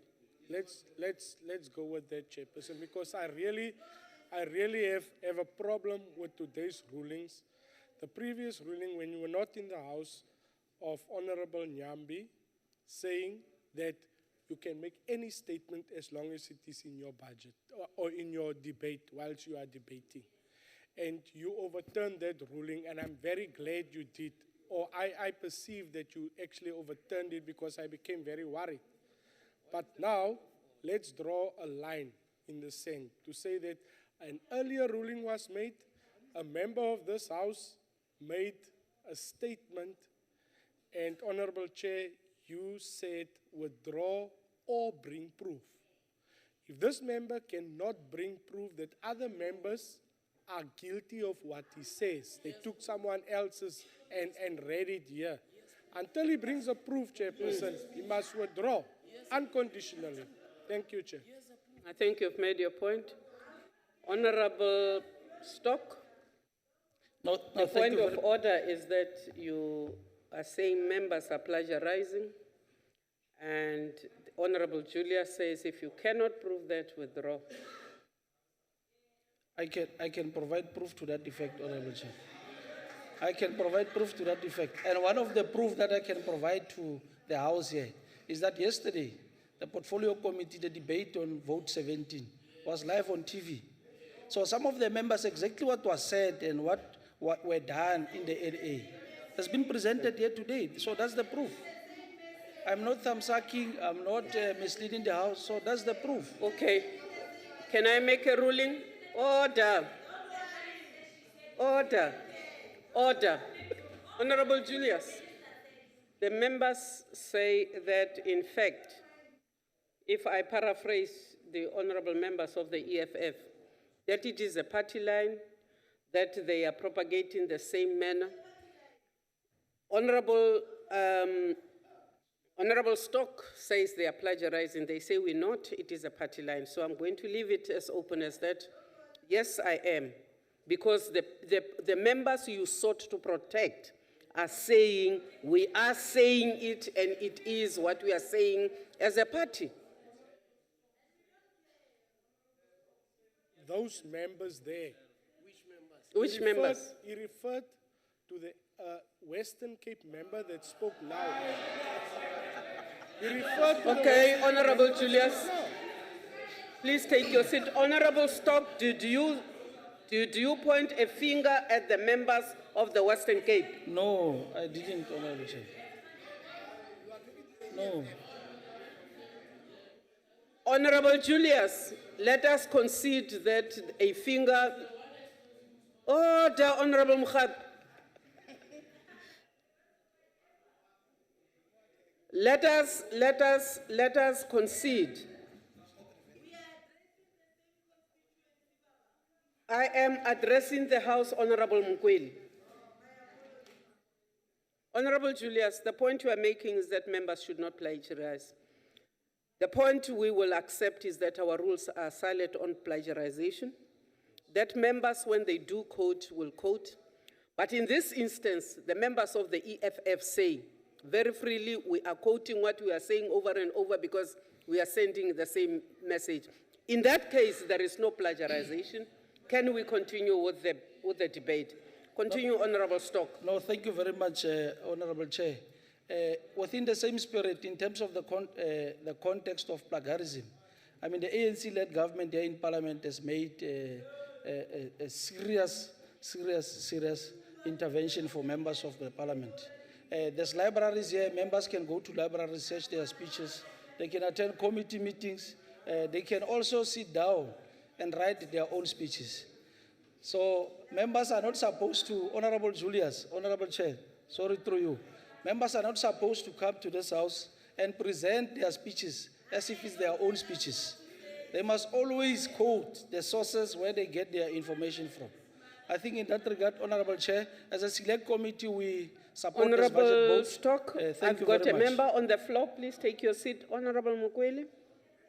Stock. Honorable Mukweli, you are addressing me. Through you, Honorable Chair. Stock. Honorable Mukweli. Through you, Chair.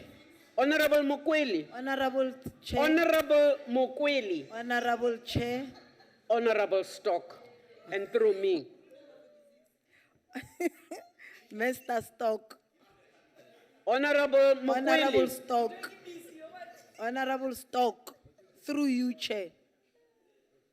Oscar bolela gore re debateing. Eh. Oscar bolela ra go tlela. Okay. Ebile ga wa re voutela ntate. Eh. Honorable Mukweli, the point of order is not, honorable members, a point of order is not what Honorable Mukweli has just done. What she is doing is encourage dialogue, which we do not want. Honorable Stock, we do not have a rule that says people cannot quote their party lines. Otherwise, all parties would not have speeches. In that line, I think we must let that as a point of debate, but that members have the right to regurgitate their party lines. Yes. They have the right. Yes. It is when you now really, if it is a party line, it will be very difficult for us to rule. If, however, you want to steal what Abraham Lincoln said those many times as your own and we can catch you out, we will have issues, but I do not remember a rule of this House that speaks to plagiarism. So we do need to look at others as maybe things into the future. How do we ensure that we keep ourselves in line? Honorable Stock. Thank you very much, Honorable Chair. Honorable as I conclude, Mutlashuping, you are in the House. As I conclude, Honorable Chair, ka Setswana leleme la ko gae, Setswana sa re, ngwana o tlhogo kgolo o sira rragwe. Now, in actual fact, what that means in terms of English, honorable members, you've got a child who is very small child with a big head. Now, the father of that child will not be able to see, the father of the child will not be able to see because of the big head of the child. So, ngwana o tlhogo kgolo o sira rragwe. I thank you, Honorable Chair. Thank you.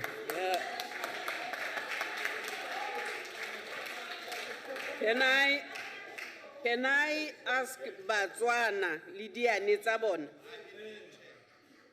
ka ditlhogo tse di tonna ka maitse a mantsintsi to just in the assembly, the Honorable Kaula.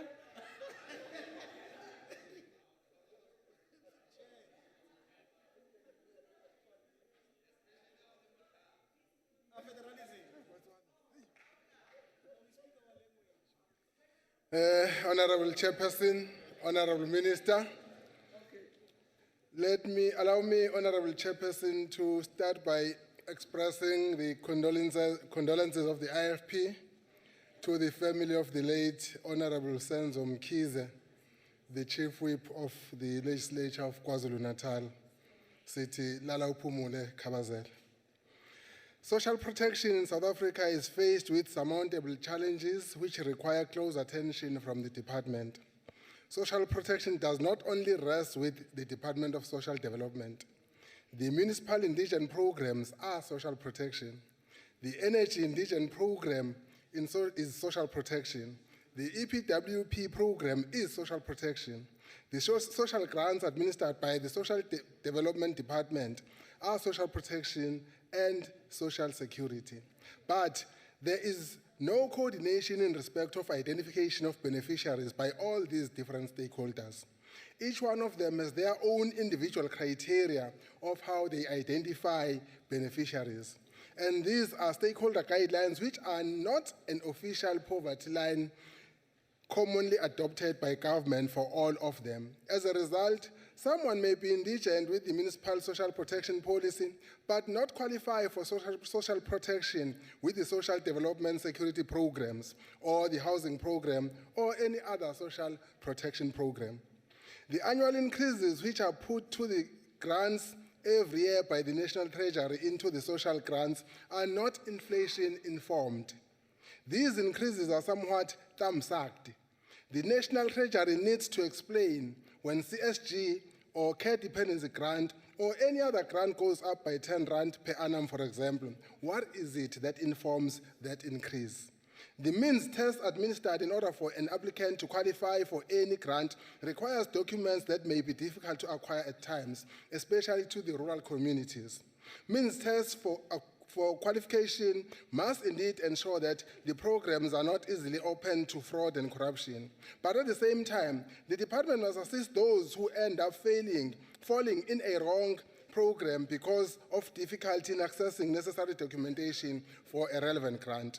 This CSG ends up being the most popular grant, maybe because of easy access to documents, yet it jeopardizes those who should have qualified for a foster care grant or care dependency grant. This because the latter two are difficult to access but more in value, and CSG is easier to access but lesser in value. This is tantamount to disguised exclusion. The IFP is concerned about the sustainability of these programs.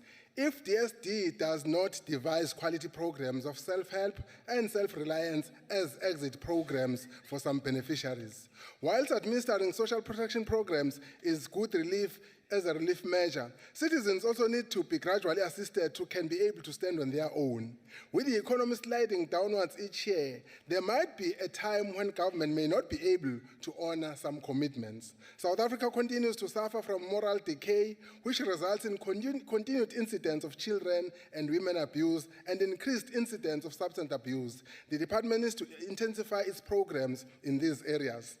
As the local government election approaches, hopefully on the 3rd of August 2016, the IFP hopes that the department will cease to be the goose that lays the golden egg for campaign programs. The public protector has recently confirmed that the department wrongfully utilized the programs of the department to benefit the ruling party in 2009 elections through the then Youth League president, Mr. Julius Malema. We hope that the practice of buying votes through government assistance programs will come to an end. The IFP agrees with the sentiment expressed by the minister. It is wrong to politicize hunger of the people. I can only hope that we will practice what we preach. I thank you, Chair. Thank you, sir. Die achtbare lid van Lingen.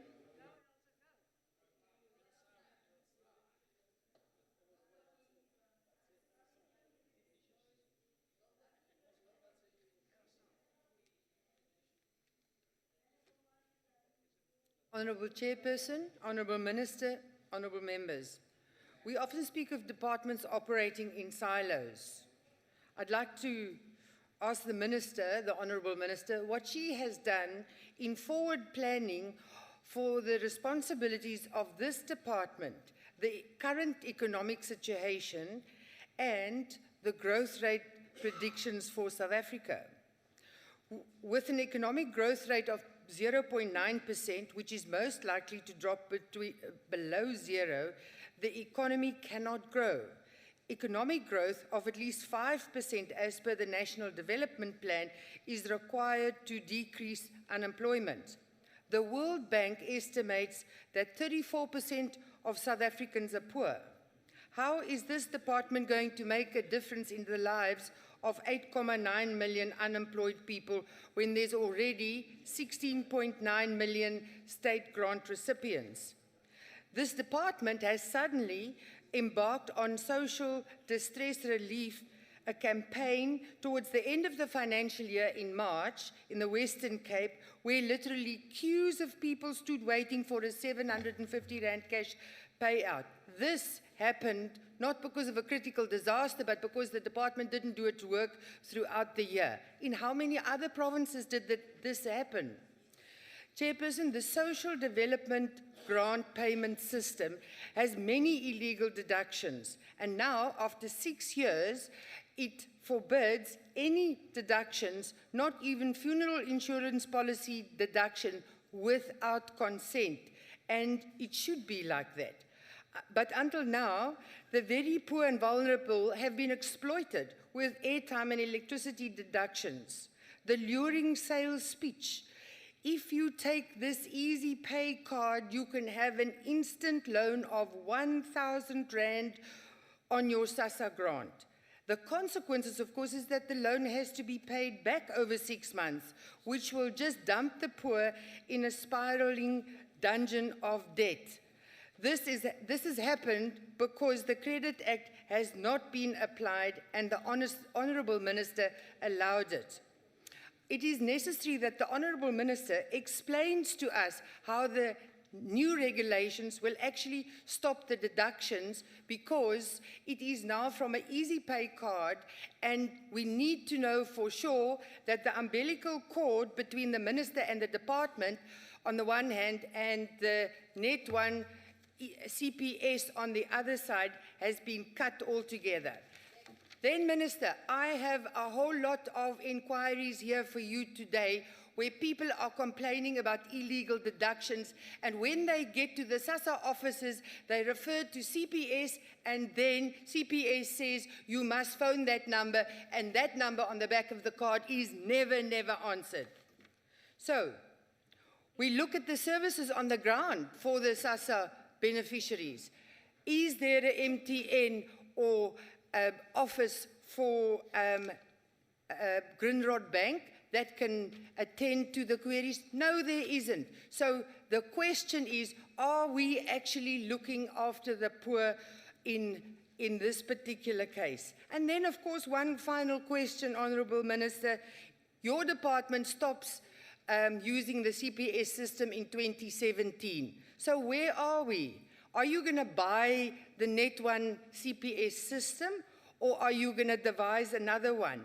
We have got no time left. We're running out, and it is absolutely critical that we do what we have to do to secure the safety net for the poor. Otherwise, we do not serve the poor in this country.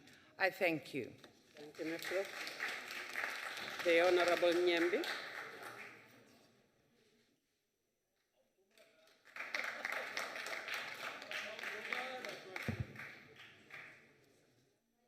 Thank you, Chairperson. Thank you, Minister. Open quote from an unknown author. Sometimes it is better to keep quiet and be thought a fool than to open your mouth and leave no doubt. Close quote. The chief aim of ANC in developing and implementing reconstruction and development program was to address the immense socio-economic problems that were caused by long years of apartheid and neglect of our people. We said this because as we were preparing to take over the reins of power, we undertook one of the most comprehensive analyses of the ravaging impact of apartheid in our society. In one of the first policy framework for our movement, which was titled Ready to Govern, ANC Policy Guideline for a Democratic South Africa, we acknowledge the immense impact of apartheid and the social exclusion of our people. By 1994, our society was completely fractured by the legacy of apartheid, which permeated almost every aspect of our life in our communities. South Africa's economy was facing a variety of structural problems that left our people in some of the most disconcerting social conditions of poverty, unemployment, illiteracy, poor health, and dysfunctional social support system. After the demise of apartheid in 1994, the ANC government proceeded with greater agency and profound resilience to develop one of the most comprehensive social transformation agenda that was geared towards changing the material and social conditions of our people. Armed with our constitution, which was inspired by the vision of the Freedom Charter, we proceeded to work with utmost resilience and determination to weave the threads that will see us celebrating a nation with a non-racial, non-sexist, democratic, a nation that is dedicated to pushing back the frontiers of poverty. In addressing poverty and equality, the ANC government committed itself to providing basic rights to shelter, food, health, employment, education, healthcare, water and sanitation, and all aspects that promote the physical, social, and well-being of all in our society. As a result of our knowledge of the lived experience of our people and the brutal condition that we faced under apartheid, we proceeded with fierce agency to providing a social net to the most vulnerable sectors of our society, which include women, children, youth, families in need of care, and older persons. Honorable Chairperson, the ANC's position on social transformation seeks to empower people to live themselves out of poverty while creating adequate social nets to protect the most vulnerable in our society. Following the ANC 2007 National Conference, a comprehensive social security strategy was developed, which included expanding the base of the poor through housing, land reform, unemployment, and accident insurance, among others. As a result of the decisive intervention of the ANC, our program of social grants has enormously reduced the poverty gap by 63%. We are aware that those among us who are always quick to accuse us of building a society that is dependent on social grants, of course they will so because unlike the majority of our people, their lives were made more privileged by the conditions that existed under apartheid. As the ANC we have said, creating a social protection network and strengthening of families should remain a cardinal feature of our national efforts to transform South Africa. In advancing this perspective, we have said we need to move with utmost speed to build a caring society that treats its most vulnerable with utmost respect and dignity. It is for this reason, Chairperson, that we committed ourselves to wage a concerted fight against household poverty in all its manifestations. We take utmost pride that the Department of Social Development allocates the majority of its budget to social assistance to our people, in line with our aim of ensuring that every South African, especially the poor, experiences an improving quality of life. Chairperson, we as the ANC support the budget of the Minister of Social Development. Honorable Chairperson, as the ANC, in supporting the budget of social development, we believe that it is the center of our decisive programs and interventions to bring hope for a better life to our people. The intervention of this department continue to ensure that the ANC government remains a bold beacon of hope, an instrument of continued liberation of our people from trappings of poverty, unemployment, poor health, and underdevelopment. Chairperson, I will be failing if I don't share with the House part of what I've learned from this glorious movement. The influence in life, it's two things.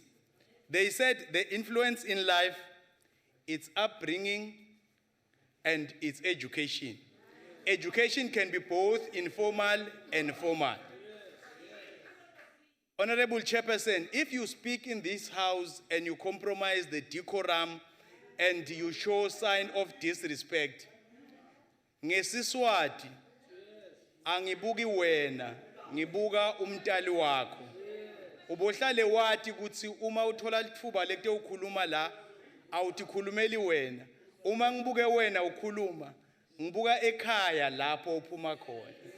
Mina ekhaya kithi bangifundzise kutsi ngaso sonke isikhathi uma ngikhuluma, ngihlale ngathi kutsi lokonke lengikwendako kusuke kukhombisa kutsi ngiliphi lichaza lelidlalwe batali bami ekubendeni ngibe ngumuntu.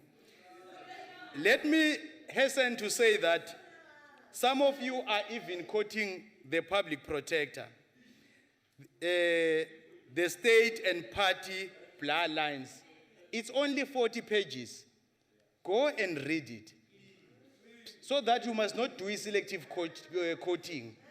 There's nowhere in that public protector's report that is saying social development must not assist the vulnerable. It's talking about party involvement in social development. It's very clear. Tata Madiba said, let me open quote, poverty is not accident. Like slavery and apartheid, it is man-made and can be removed by actions of human beings, close quote. At all times, honorable members, when we get an opportunity to come here and debate, the debate or the work of parliament is not only in this podium, it starts in committees. If you don't attend a committee meeting and hoping that by coming here, we are going to be able to engage the department that are doing a presentation and we are able to ask them questions at committee level, then we are doing a disservice to the role of us in doing oversight as parliament. Please take your seat. Honorable Mukwili, you're on your feet. Honor, I don't have to attend those things. It's nothing. Honorable Chair, ne ke botsa gore modula sitilo wa di chairperson a o ikaelela go tsaya potso. Honorable Nyembe, are you prepared to take a question? With pleasure. Please proceed, Honorable Mukwili, with your question. Okay. Honorable Nyambi, you just said here, while we were speaking, engaging informally, you said, every time when EFF speaks in the podium, speaks facts, are you aligning to that there, or you are there to protect the party line? Honorable Nyambe. Shame on you, Honorable Mokwele. I deliberately decided to take a question because I realized that you don't even have a question. And you are fabricating lies. Shame on you, Honorable Dikwele. Thank you. Thank you.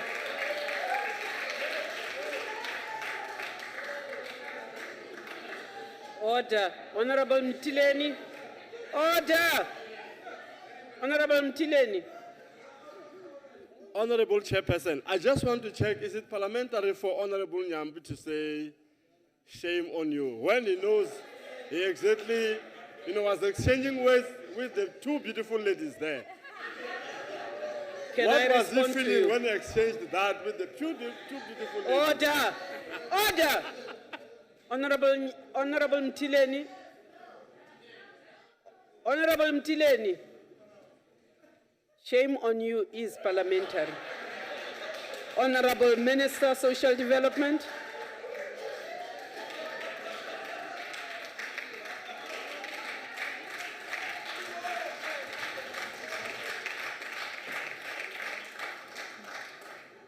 Thank you very much, Chairperson. Let me hasten to thank all the MECs and representatives from provinces for their support and encouraging information and acceptance of the speech, which is going to be our policy for this financial year. And then also, I think that this came at the right time, because today marks the 10th anniversary of the inauguration of our first president, the late President Nelson Mandela. And that today I want to also say happy birthday to my father, who is 83 years old. And then I want to stress that I am a teetotaler, and challenge any member to make that allegation outside of the privileges of Parliament. The allegation that I drink. Anyone who wants to challenge it outside, say it. And then, thirdly. Honorable Minister, please take a pause. Honorable Mtileni. Honorable Chairperson, what the Honorable Minister is saying, don't you consider it as a threat? Like you said earlier. Okay. Can I respond to you? Is it a threat or a challenge? No, it is a challenge. Honorable, please take your seat. Please take your seat. I heard you. No. Honorable members, number on end. And I see another veteran parliamentarian here, Honorable Chris Hatting. Honorable members of different houses have said exactly the same words. What you say in the House, if you are sure of your facts, say it outside. It actually simply means, say it out there so that I can sue you without the protection of the House. That's what the minister was saying. Thank you very much. Honorable Minister, please continue. It is on record. The issue of the Easy Pay card, that's not our card. We've put the record straight, it's not our card. And then number two, out of 78 events we attend as the department, there are 570 ICROP events that are driven by the department, working with other departments, and SASSA, Social Development NDA, to the tune of last financial year, it was 30 million rand. Now, other provinces, SASSA is a national entity, and you go there, you work with us. But I've been trying to say, aye man, you do take chances in these activities. I here have the paraphernalia of the DA in a SASSA event. So please, let's be very careful of what we say. No? And then one other thing that I want to say. Do not drown out the speaker on the podium. Continue, Minister. One other issue that I would like to raise is that Social Security itself has proven to contribute to economic growth. The contribution to the economy has been proven by even the World Bank. The Social Security system has also protected the poor, and therefore SRD runs throughout the year, and we are going to continue running SRD at all times. Honorable Minister, please take your seat. Honorable Labaskachne. Thank you very much, Chair. On a point of order, I would like to know if the Honourable Minister would like to show us the evidence of the Western Cape, because I'm sure that's the Western Cape government logo and not the DA logo. Thank you. That's done. Can we please proceed? Honorable Labaskachne, you said she must show you, she has given you. Can I ask you that the minister withdraw, that's the DA logo, because it's the Western Cape government It's logo? the government logo, I said so. I made a mistake if I said DA. It's government, but even the government of the Western Cape is not supposed to put its logo on a national entity event. That's the issue. That is the issue. Order. Order. And Order. one other thing. Order. Look, the Minister. issue of New Brighton. Minister, please take your seat. Honorable Sipambo.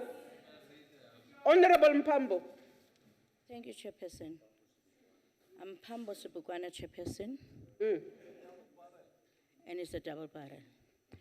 Chairperson, now that the minister has said herself that she made a mistake, can she refrain from that? Can she refrain, officially refrain? She said to the House she made a mistake. Thank you. Okay, I refrain, but Order. the government itself is not allowed to put its paraphernalia in the activities of the national entity. Honorable Minister, just take. Honorable Mtileni, what is your point? Honorable Chairperson, may you please ask the minister to withdraw? Because she can't just say, I made a mistake and you leave her like that. She Okay, should I've withdraw. said I withdraw, but I insist. Government, provincial Honorable Mtileni, governments, take your seat, please. Honorable Mtileni, please take your seat. Let me respond to you. Honorable Minister, take your seat. Honorable Mtileni, please take your seat, Mtileni. Honorable members. Honorable members. Order. Order. Order. Sit down. Sit. Honorable Mukwini, take your seat now. do that. Do that. Honorable Minister. Honorable Minister. Honorable Mukwini. Hey, Honorable Mukwini. Honorable Mukwini. Usher of the Black Rod. Honorable Mukwini. I have been asking you. You apologize. On order, members. I want to address you, Honorable Mtileni. Honorable Mtileni, a member of the DA. Honorable Mukwili, Mukwili, you will not address this house or continue to make any noise when I'm addressing this house. Honorable Mtileni, Honorable Sipambo Shibukwana makes a point of order and says, Minister, refrain. The minister says, I will refrain, but even the provincial government has no right to use their logo at national events. You stand up and you say, the refrain is not enough. She must withdraw. She says, I withdraw, but the provincial government has no right to display their logo at a national event. Now, you want me to rule at whether or not there was a withdrawal or a refrain. There was a withdrawal and refrain with the caveat that says provincial governments have no right to display their logos at the national government. I think that we should give that. No. No. I'm not hearing an issue on Giani. We are addressing this matter. Please take your seat. Take your seat, Mtileni. Hey, take your seat. Take your seat. Honorable Minister, please conclude.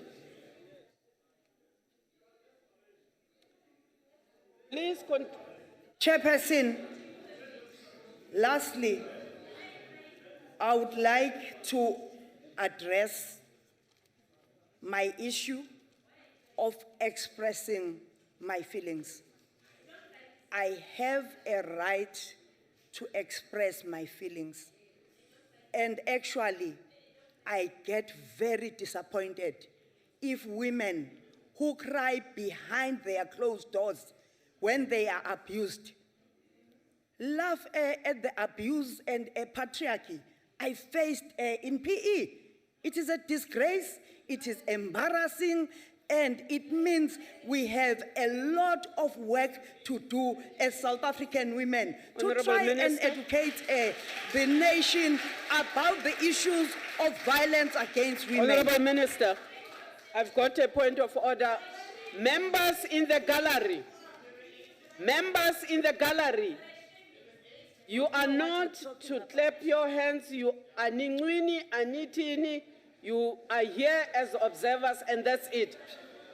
Honorable Schmidt. Order. Order. Honorable Schmidt, you're on the floor. Thank you, Honorable Chairperson. Honorable Chairperson, I think we should take the matter that just happened with the Honorable Minister very, very seriously. Order. That, you know, that was a deliberate misleading of not only the House but the public. That this matter should actually go to the Ethics Committee and being handled at that level.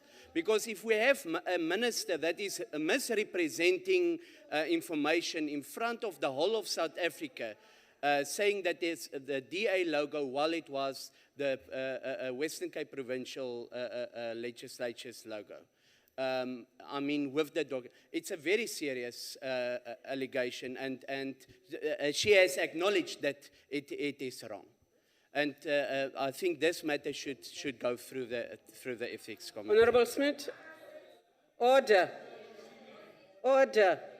Honorable Smith, I thought you were rising on a different point of order. The matter is raised by two members of the DA before you. The minister says, I have made a mistake. It is a government twin. There is a demand that she withdraws.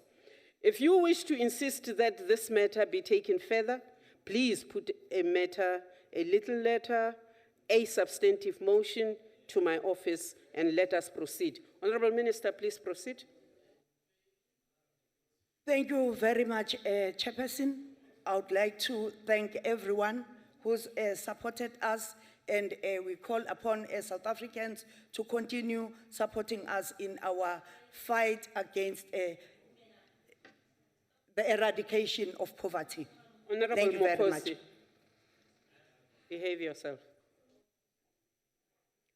Minister, have you concluded? Yes, I'm finished. Thank you very much.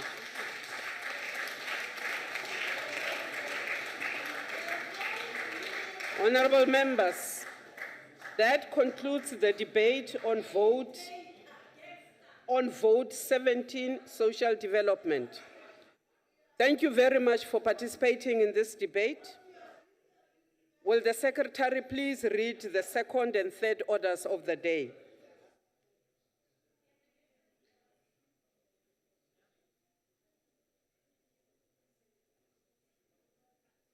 Please read. Policy debate on budget vote number 23, police, and policy debate on budget vote number 20, Independent Police Investigative Directorate. Thank you, ma'am. The Minister, Police.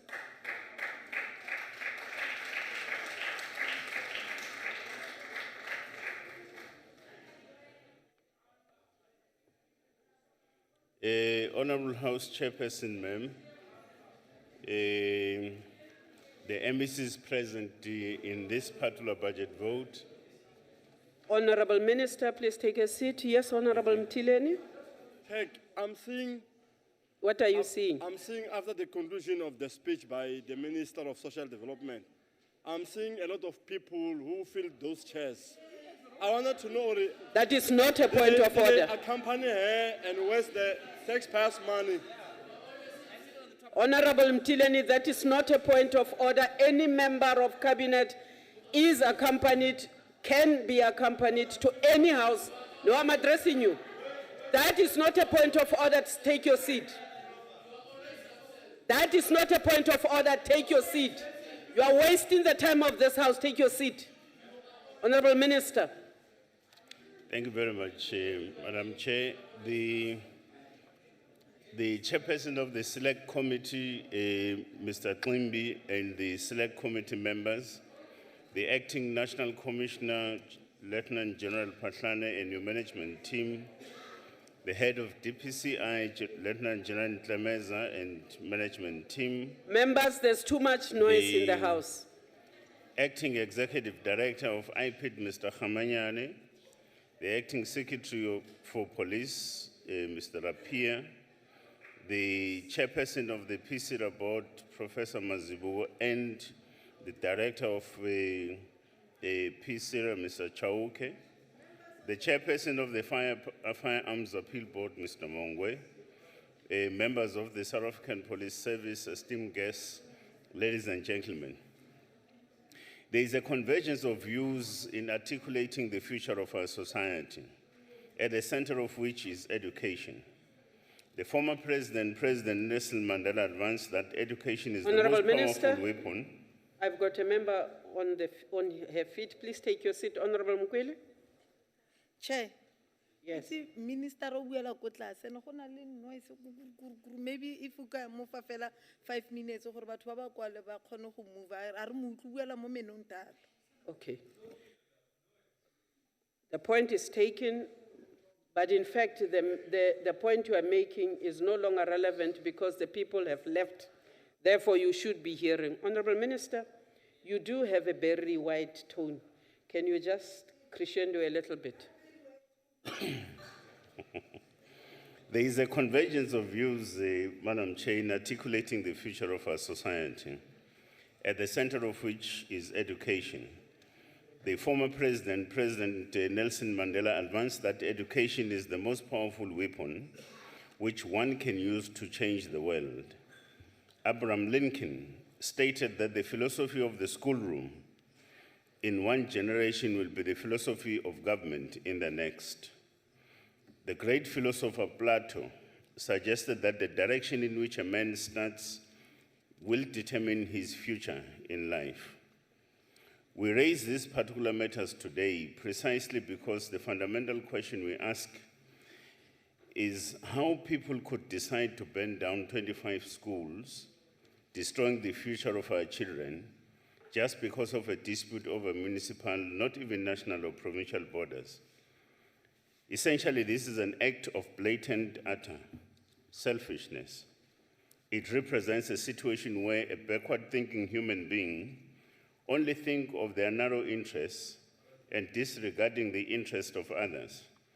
Even worse, completely disregarding and/or deliberately destroying the future of our children. Regardless of the seriousness of the dispute, we cannot let our children suffer. Our children cannot suffer because of our own inadequacies as adults.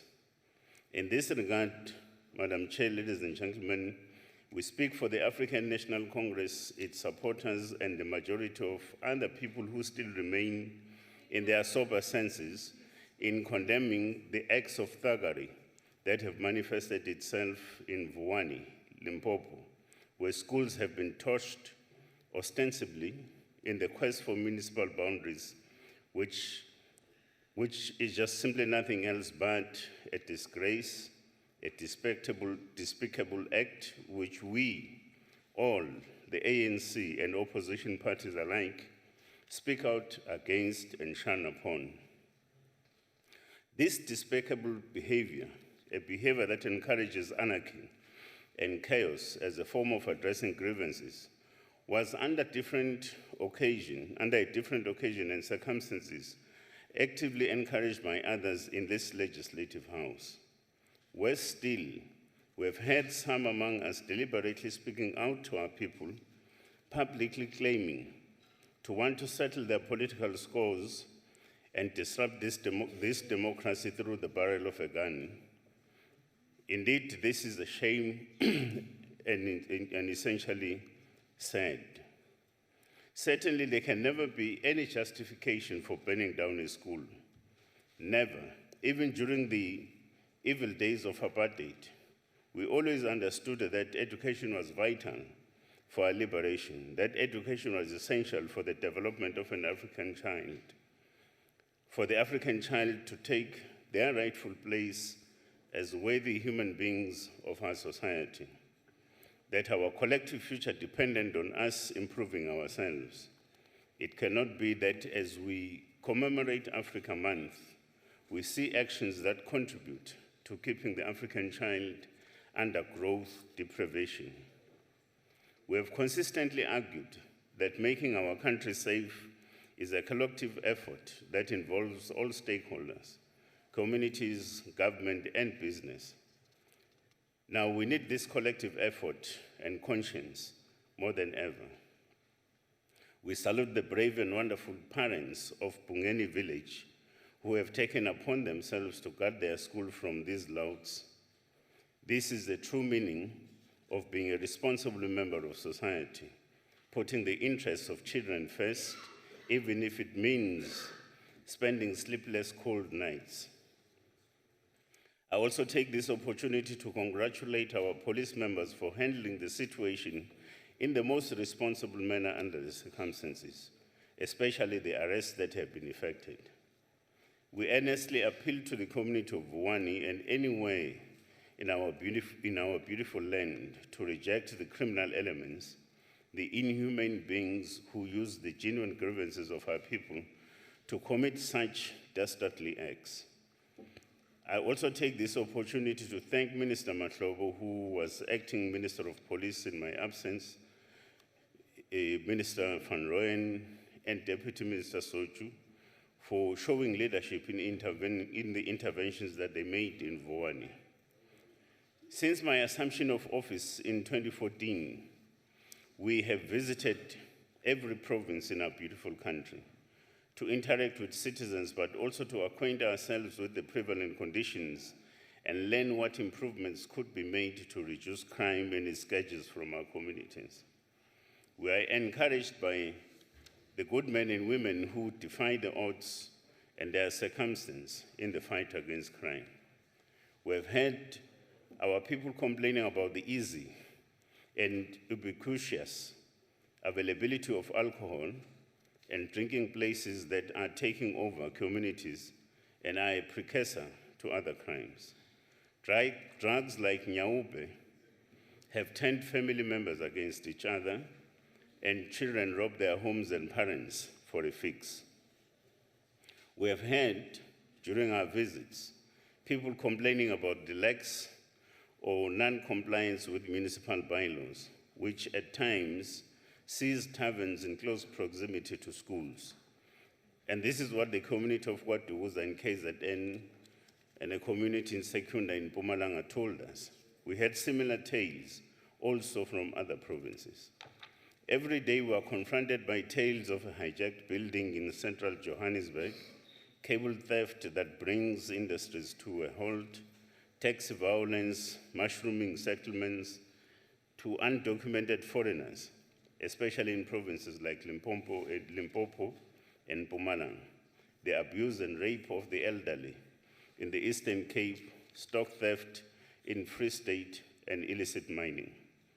Much as we still experience these stated difficulties, however, our situation is not hopeless. We have recorded some successes, including the profiling and detaining of vessels carrying counterfeit goods in the Eastern Cape, cracking a cash-in-transit gang of 13 in Virginia in the Free State, detecting and closing 21 illicit drug laboratories in Gauteng, smashing rhino poaching syndicates in KwaZulu-Natal, resulting in 69 arrests, and seizure of 35 firearms associated with these gangsters. We have also linked 3,431 out of an overall 3,900 schools in Limpopo to police stations, prioritizing and recording significant drug busting in Mpumalanga through the Libombo border post, en route to Gauteng.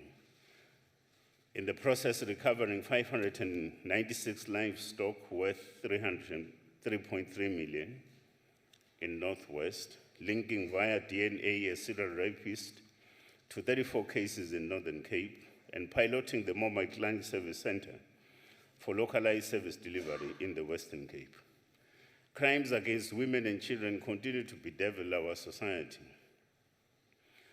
We have seen some notable successes in fighting this scourge. The Family Violence, Child Protection and Sexual Offences Unit has done extraordinary work and has really dealt a severe blow to abusers and rapists. This unit in Limpopo has attained 52 life sentences and 2,050 years imprisonment for those convicted of rape and other sexual assault cases. In Gauteng, 45 suspects were sentenced to life imprisonment for rape. 54 accused received life sentences in the Free State, and equally a high number in the Eastern Cape, where raping of the elderly is rife. Challenges for the medium term and beyond are the need to address the problem of gangsterism in our society, in our communities, upgrading infrastructure, respond to rapid spatial developments, enhancing police safety, focused investigations of cybercrime, and conducting more high-density lockdown operations. As part of our efforts to improving a policing service, we continue to roll out police station infrastructure to reverse the apartheid patterns of resourcing and taking into consideration new settlements. We have launched police stations in Diepsloot, in Yeoville, in Gauteng, in Mambuga, KZN, Plettenberg Bay in the Western Cape, and we are due to do the same at Madaden in Newcastle, KZN. In the course of about 7-8 days from here on, we'll also be launching a police station in Keesmoes in the Northern Cape, and a number of other areas which were not previously serviced. Through the Civilian Secretariat for Police, we are ensuring that police stations deliver the required service. We are monitoring and having unannounced visits to police stations, assessing their school crime prevention protocols, as well as auditing their compliance with Domestic Violence Act. Visits were conducted in the Eastern Cape, 24 of those. We conducted 29 visits in the Free State and 10 in the Northwest, to mention but a few. There's a need to ramp up the Domestic Violence Act audits, because a nation cannot safeguard its vulnerable sectors, does not deserve a place among a community of nations. Civil society remains a key partner in this effort, and would like to urge organizations to keep up the pressure and work closely to ensure that the Domestic Violence Act is implemented correctly and consistently. The same goes for the complaints management. The Standing Order 101 regulates the activities, processes, practices, and timeframes relating to the management of service delivery complaints lodged against the police service. Complaints provide the police service with an opportunity to make an in-depth analysis of the systemic challenges that must be addressed to improve service delivery to the citizens. As part of addressing service delivery complaints, complainants should receive regular and consistent feedback from the appointed SAPS investigator. We received and are dealing with a total number of 517 complaints from all provinces, which included, but limited to resourcing shortcomings and general unhappiness with the 10111 service. Through the Secretariat, we have also assessed community safety forums as well as community policing forums and found that the majority of these structures are indeed functional. The following challenges are, among others, raised by provinces with regard to CPFs. One is inadequate resourcing. Second is the lack of provision of transport by SAPS for CPF members to attend meetings. And thirdly, no budget for implementation of CPF programs given the limited budget provided by the Departments of Safety and Security. This is work in progress and will continue to close the distance between the police and the policed. Part of this work includes ensuring that provincial secretariats are up and running. To date, Gauteng, Free State, Northwest, and Western Cape provinces have established secretariats, while the other provinces are busy reviewing organizational structures with the aim of establishing the secretariat in the foreseeable future. The common challenge shared by the provinces is the shortage of personnel and financial constraints which hampers service delivery. House Chair, the Independent Police Investigative Directorate contributes to building safer communities and ensuring that all people in South Africa are and feel safe. IPID received a total of 5,519 cases for year 2015-2016. Of these, 3,508 constitute the majority of cases related to assault, 865 for the discharge of official firearms, 366 for deaths as a result of police action, and 216 for deaths in police custody. The majority of the assault cases were reported in the Western Cape and they stand at 871. Free State follows with 545. Gauteng follows with 436, and KZN with 426 cases.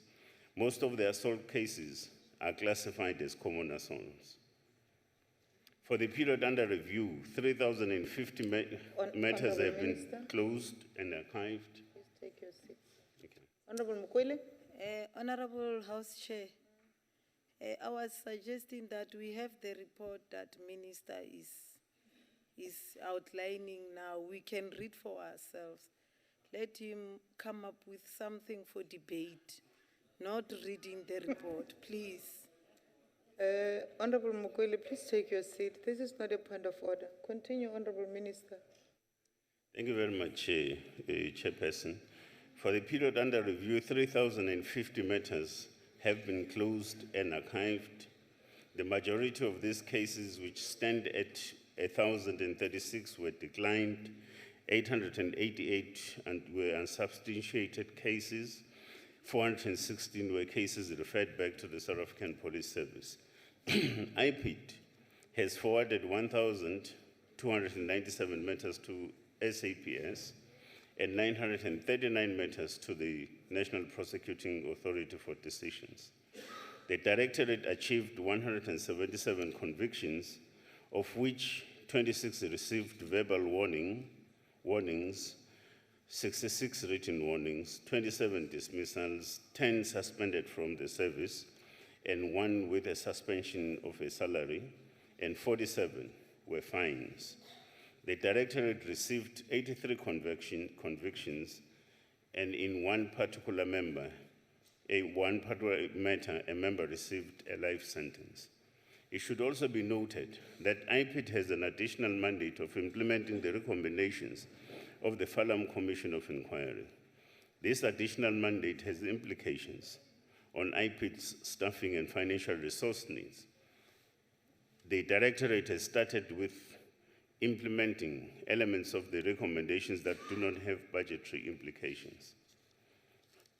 Chairperson, the Private Security Industry Regulatory Authority has developed new training standards for all the different categories or classes of security service providers who are required to register in terms of the PCERA Act and has prepared a policy document for consultation with the industry and its stakeholders. The consultations and the draft training regulations took into account the principles as pronounced by the promotion of the Administrative Justice Act. Improving service delivery remains a key priority for the authority. In order to ensure that stakeholders continue to have access to our much-needed services, the authority will be officially opening new offices in the Free State and Northwest provinces during the 2016-17 financial year. The launch of these offices will help to address the growing demand for the authority's services in these areas and further ensure that the various rural communities from these provinces are serviced. Due to lack of recourse for users, as well as end users of private security services, in case of damages incurred, the authority is in the process of establishing a guarantee fund which Please is aimed conclude, at Honorable Minister. addressing. Conclude. Oh, thank you very much, ma'am. Let me just conclude the House Chair by thanking the Select Committee and its members for its diligence in maintaining and exercising oversight and in ensuring that we deliver on our mandate and constitutional obligations. Ladies and gentlemen, our effort in policing South Africa is about humanity and its development. Therefore, our determination and effort is about honor and integrity.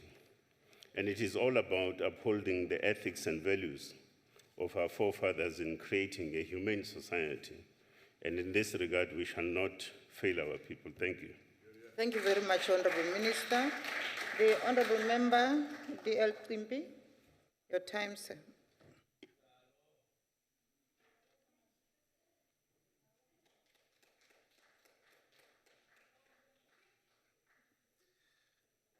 Thank you, House Chairperson. Honorable Minister, Minister Ntlego, Honorable Minister, Minister Zokwana, MECs who are present here today, Acting Commissioner for South African Police Service, Executive Director for IPID, senior officials, members of Parliament. Ndivumelene ndithi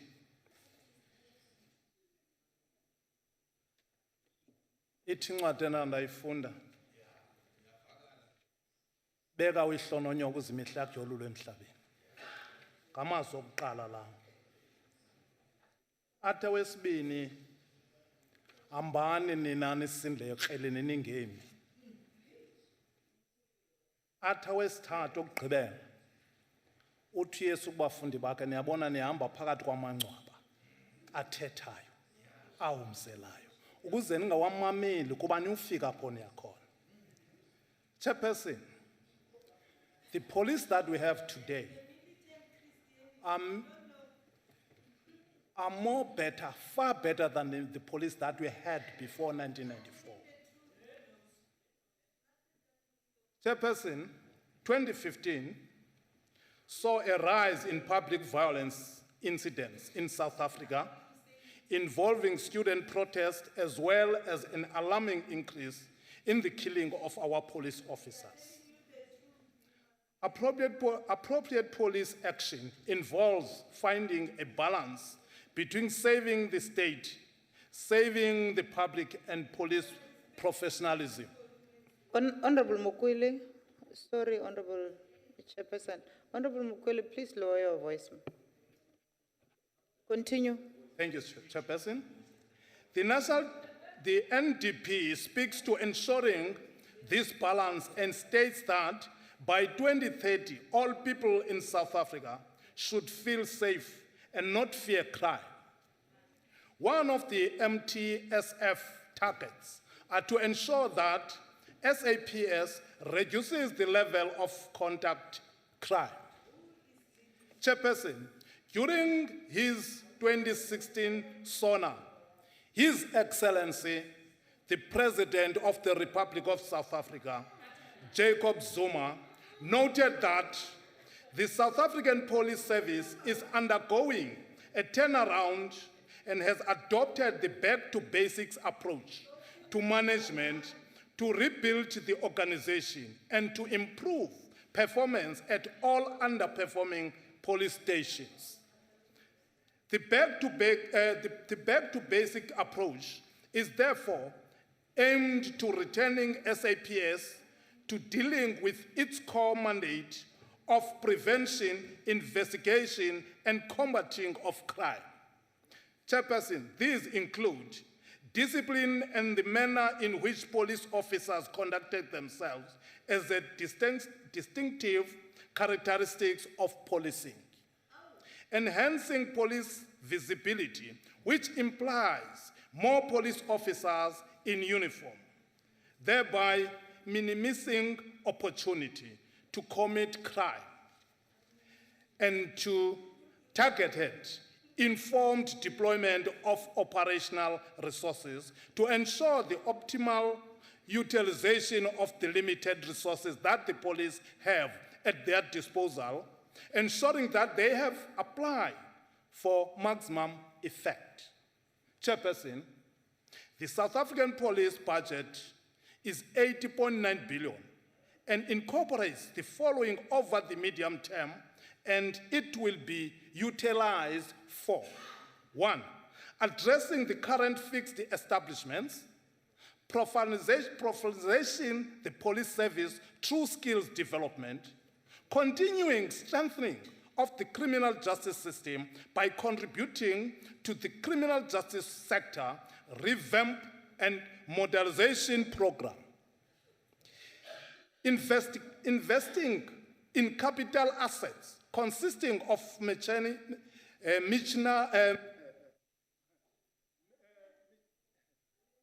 investing of machinery and equipment, and strengthening the resource capability of the public order policing unit.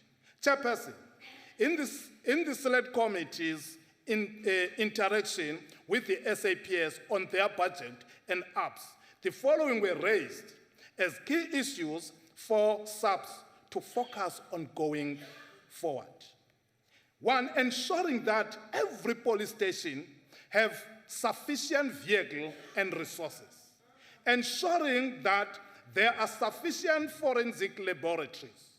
Ensuring that our children are kept safe via schools safety in the Western Cape, where kubulawa abantwana, ngekho indlela yokudlala abantwana. Ensuring that police officials act in accordance with the human rights principles in carrying out their duties, and ensuring the successful implementation of the rural safety strategy. Chairperson, therefore, in conclusion, Chairperson, to achieve the balance between saving the state, the public, and police professionalism, the back-to-back approach should ensure that the police effectively fight crime and work with the community to effectively implementing this program. Chairperson, the ANC remains committed to ensure that all people are and feel safe. Honorable Chairperson, please hold on. Just take your seat. Honorable Mukwele, why are you on your feet?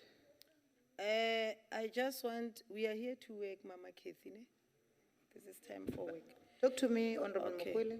I want to check whether the chairperson of my lovely committee will be able to tell South Africa what are they doing in terms of Do you want to, policemen sorry, in do you want blue. to ask him a Yes. question?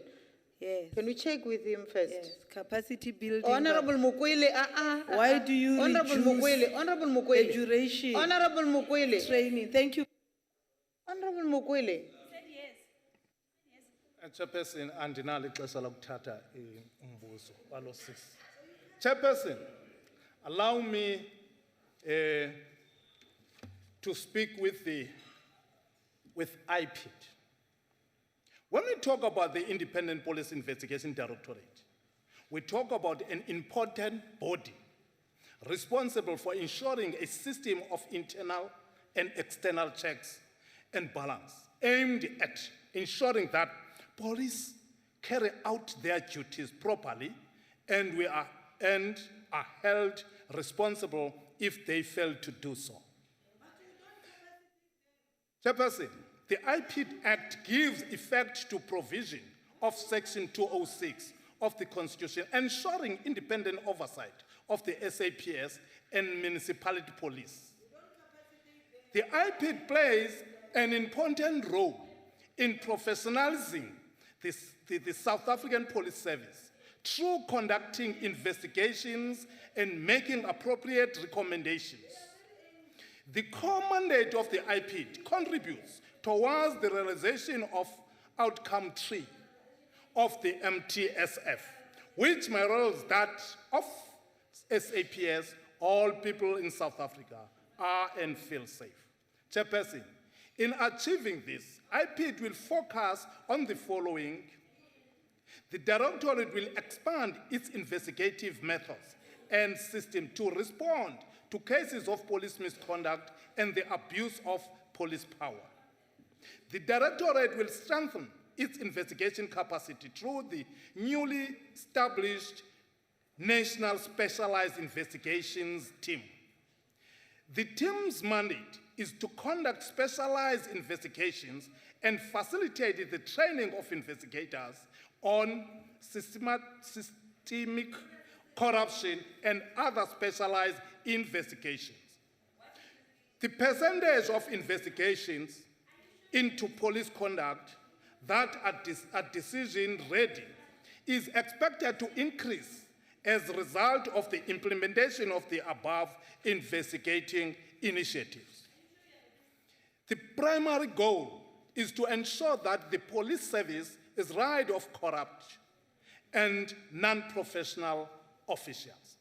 The Directorate will train police officials at all police stations on key provisions of the IPID Act 2011.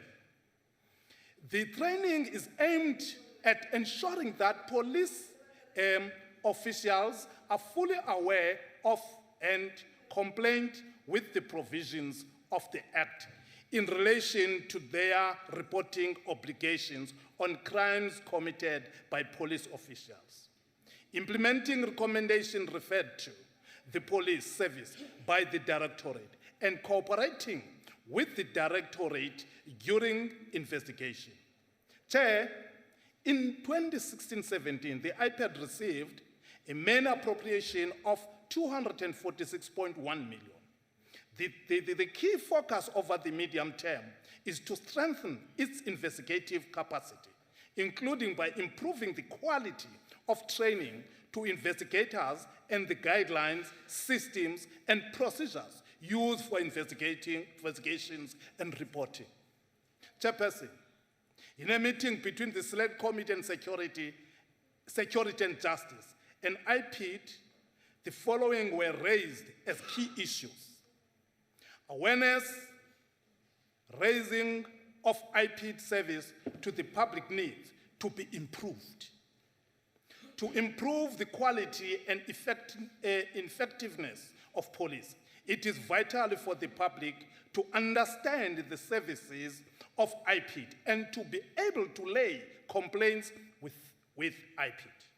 Efforts must be made to improve IPID's operational footprints to ensure the efficiency of its investigations. Chairperson, it is clear that IPID has to investigate police conduct to ensure a greater trust is established between the community and the police by ensuring that it conducts more awareness raising with the public and improves its investigative capacity. It will contribute to greater levels of police professionalism and integrity. Chairperson, the ANC supports the budget of the IPID, which is vote number 20. Chairperson, the ANC support vote of the SAPS, which is vote number 23. Nina nisindlekeleni ambani ningemi ningaphikani ke nabantu abakhomba indlela abajike bayilahla. Namhlanje abantu bathetha ngenkululeko. Namhlanje abantu bathetha ngamapolisa. Abanye bathi bazawuthatha eli lizwe ngebharel yegun. Bazibiza ngokuba bazi chief commanders, chief thief, whatever. But eli lizwe siyalazi into yoba leza ngoxolo. And eli lizwe lilizwe ledemocracy. Ubutata uMandela angazayivele into ithethwa ngaba bantu apha phandle angavuka eme ngenyawo ngoba siyamazi utata wethu ootata bethu ngabantu boxolo. So naba bantu ke bathetha ngesibharel ngeli xesha sasizanelizwe babengekho bona. Sorry, Honorable Chairperson. Zange balwe. Sorry, Honorable Chairperson, please hold it. Honorable Mokwele and Honorable Mokhosi, can I remind you on the, can I really remind you on rule number 32? Honorable Mokwele, Honorable Mokwele, Honorable Mokwele and Honorable Mokhosi. Honorable Mokhosi, please listen to me. Honorable Mokhosi, I've seen you, ma. I'll give you a chance. Let me address this point. Honorable Mokhosi and Honorable Mokwele. Mayor Mpambo Shibukwana, please take your seat. I've seen you. I've noticed you. Let me remind you on rule number 32. Please listen. It says, during a debate in the council, no member may converse aloud. And you two honorable members are really debating from the floor. Please, you are allowed to haggle, but please don't drown the speaker. Honorable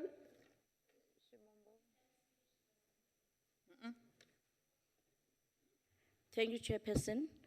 I just want to, your ruling, Honorable Chairperson, into what Honorable Mokwele has just said about my colleague about a white racist, not talking. And can she please withdraw from the statement? And I want your ruling in that regard, please, Honorable Chairperson. Okay, thank you very much. Honorable Mokwele, Honorable, don't respond.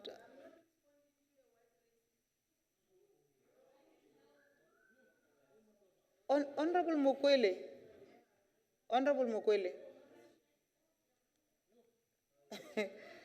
You know, the use of unbecoming language in this house is not allowed, Honorable Mokwele. Please withdraw your remarks. You know, Chair, Chairperson. Withdraw your remarks, This boy. Now you're repeating, he is an honorable member of this house. This boy. He is not this white boy. Honorable Mokwele. He must Mokwele. respect me first. Honorable Mokwele. He's been doing Honorable some remarks. Mokwele. Honorable Mokwele. Honorable Mokwele, listen to me. Honorable Mokwele, if the honorable member was attacking you, you were supposed to stand up and raise the issue because he is in the house. So now what you are saying is totally out of order. Honorable Mokwele, please leave the house. Honorable Mokwele, please leave the... Honorable Mokwele. Honorable Mokwele, please leave the house. When?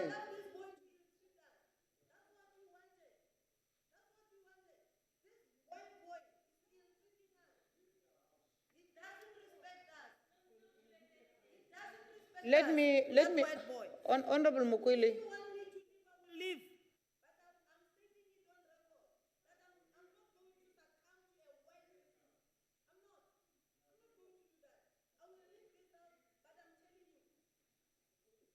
Please help us. The honorable member must leave the house. Assist her to leave this house because we cannot allow what she has just said. Okay, the honorable member is on her feet. Can I give a chance first before I allow you, honorable member? There's a member behind you who is standing. It's me. Honorable member, please give her a chance. I wanted to also to have your ruling on the derogatory statement of a boy because semantically it's undermining on his manhood, and he is a man, and it's just that he's left, but I would like you, as a presiding officer in this house, together with the honorable members, to be witnesses, because we will not stop, we'll take this further. Your ruling on this, honorable presiding officer. Thank you very much, Honorable Mpambo Shibukwana. I hope you did not hear me because the honorable member was busy speaking. I really did ask her to withdraw that because the honorable member is not a boy. He is the honorable member of this house. Honorable member? Honorable Chair, I think we were all shocked by the remarks here, and I think we can all only deplore that. But the last remark that the honourable member made before she left the House went far beyond this. And I want you please to have a look at the record. Blasphemy in this House certainly should not be tolerated. She can insult me, she can call me a racist, she can call me a white boy. But blasphemy in this House cries out against anything. Thank you very much, honorable member.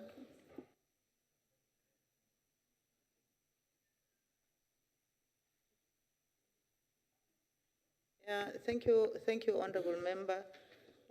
Your point taken, really. The other thing that we'll do, we'll have to refer the behavior to the chairperson of the council because it is totally unbecoming and we cannot tolerate this.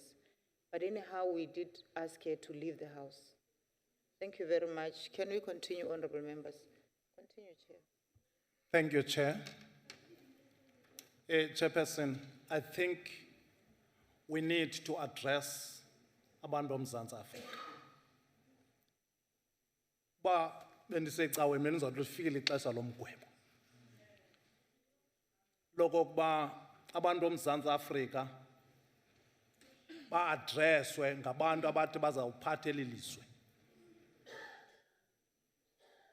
Singaphathwa kanjani ngabantu abangenambeko? Eli lizwe lilizwe lezithethe namasiko. Safika kweli lizwe bekhona abantu abamhlophe. Savumelana into yokuba sawuhlala sonke kweli lizwe. Sincedisane ngokusebenza kweli lizwe. Xa ke ngoku kukho abantu abazawuthi kukhona uhlanga omalunga kwazi ukuthetha lume eMzantsi Afrika ngenxa yebala labo. Funa ukuthi uMzantsi Afrika mawuzikhethele. Indlela zimbini, khona yakwaNtshabalalo, khona yakwaThixo. Kodwa ndiyazi abantu bayayazi i-ANC okokuba i-ANC ngumbutho wembeko. Unamaxhego nabantu abadala.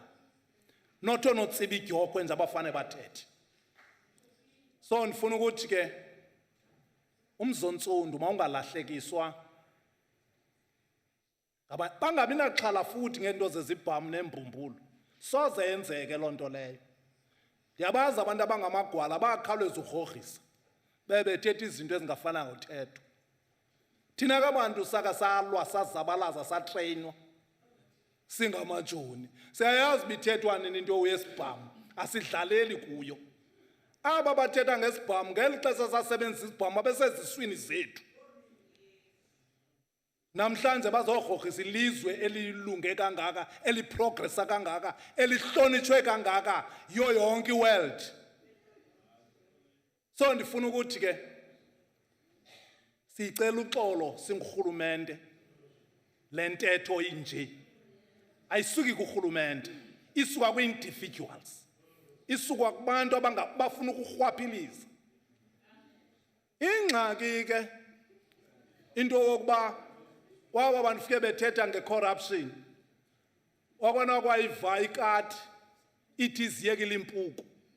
Kodwa imisili ivele pha emlonyeni. Ithi corruption. Wayithetha kanjani nge-corruption? Igcwele emlonyeni nazi impuku. Ukatane sazidla kodwa uthi uziyekile impuku. Sinengxaki uba singathetha, but ke ndifuna ukuthi siyayisapota le vote yakho. Mhlonishwa. Siyabulela kakhulu, enkosi. Thank you very much, Honorable Chairperson, Honorable Kimbi. Can I now call on the Honorable Jimmy Chalakis?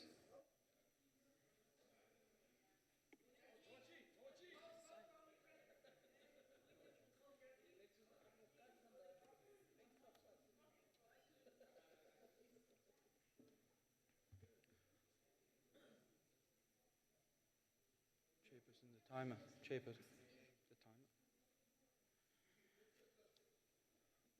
Honourable Chairperson, all South Africans want to feel safe. We want to feel safe in our own homes, in our neighbourhoods, in our own towns and in our country. This need to feel safe is not a luxury. It is a claim to the most basic of needs and the most basic of rights. In this instance, the state has both a duty to act proactively to prevent the occurrence of crime, and where crime occurs, to react to ensure that it does not occur again. Of course, crime is part of the human condition and the circumstances in which we live. It will always be present. The sad fact is that South Africa still ranks as one of the countries in the world with the highest homicide and rape occurrences, this of a nation which has enjoyed a state of international peace for more than 20 years.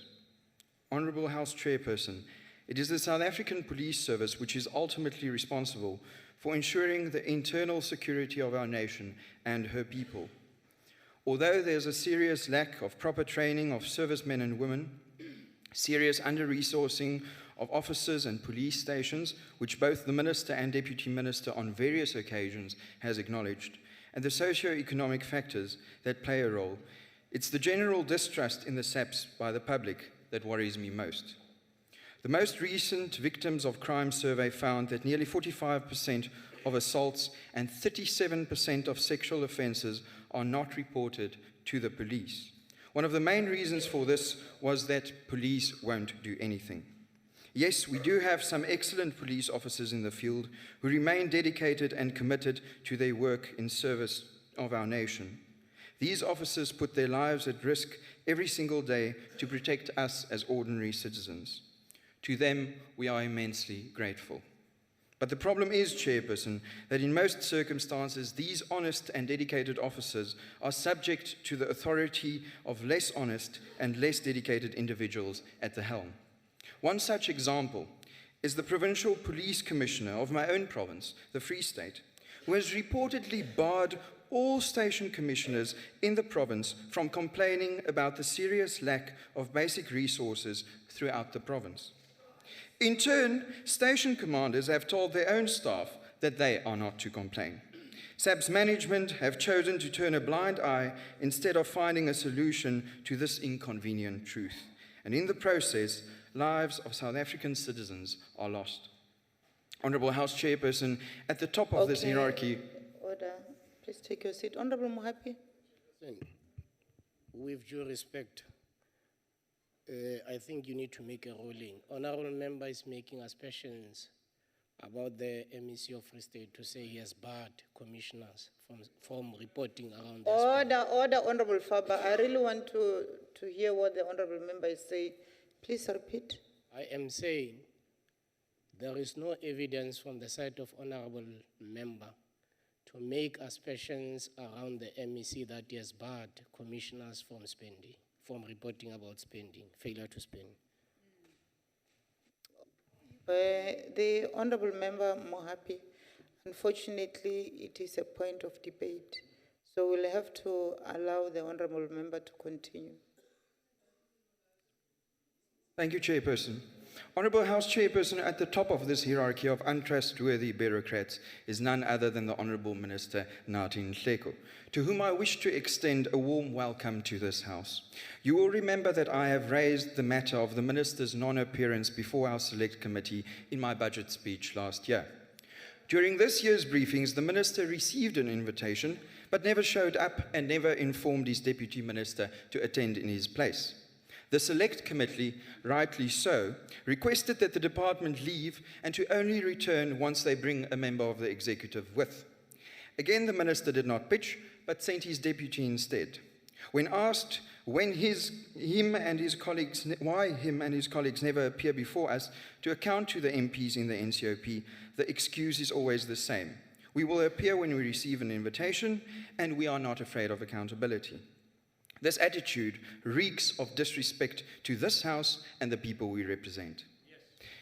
Chairperson, this minister has made more official visits to overseas countries, heaven knows for what, over the past 2 months than appearances before the Select Committee over the past 2 years. This is the same minister who was happy to abdicate his responsibilities, like the last 3 national police commissioners, in favor of undue political interference. Instead of protecting the South African taxpayer, the very people who voted him in, the minister chose to undermine the public protector and to attempt to save the skin of his boss for Nkandla. And we have the Constitutional Court judgment to prove it. Similarly, the previous National Commissioner is currently on suspension and facing an inquiry into her fitness to hold office because of her actions that led to the massacre of miners at Marikana. This is what happens when political appointments are made where we should have proper apolitical appointments of career officers who have the proper experience to deal with difficult situations when they arise. But ultimately, House Chairperson, the person who should take the blame for the state our police is in is the political head. Not much has changed since Marikana, and the Minister of Police should hang his head in shame. The political fiasco he has created does not only extend to the very core of the police service itself, but has extended to those tasked with fighting priority crimes. Here I'm referring to the Hawks, who have been compromised through yet another political appointment in the person of Burning Ntlemeza.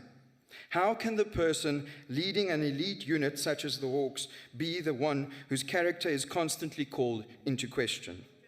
And this is not us saying this, Honourable House Chairperson. In 2014, the North Gauteng High Court stated that Ntlemeza was, and I quote, biased, dishonest, and lacked integrity and honour.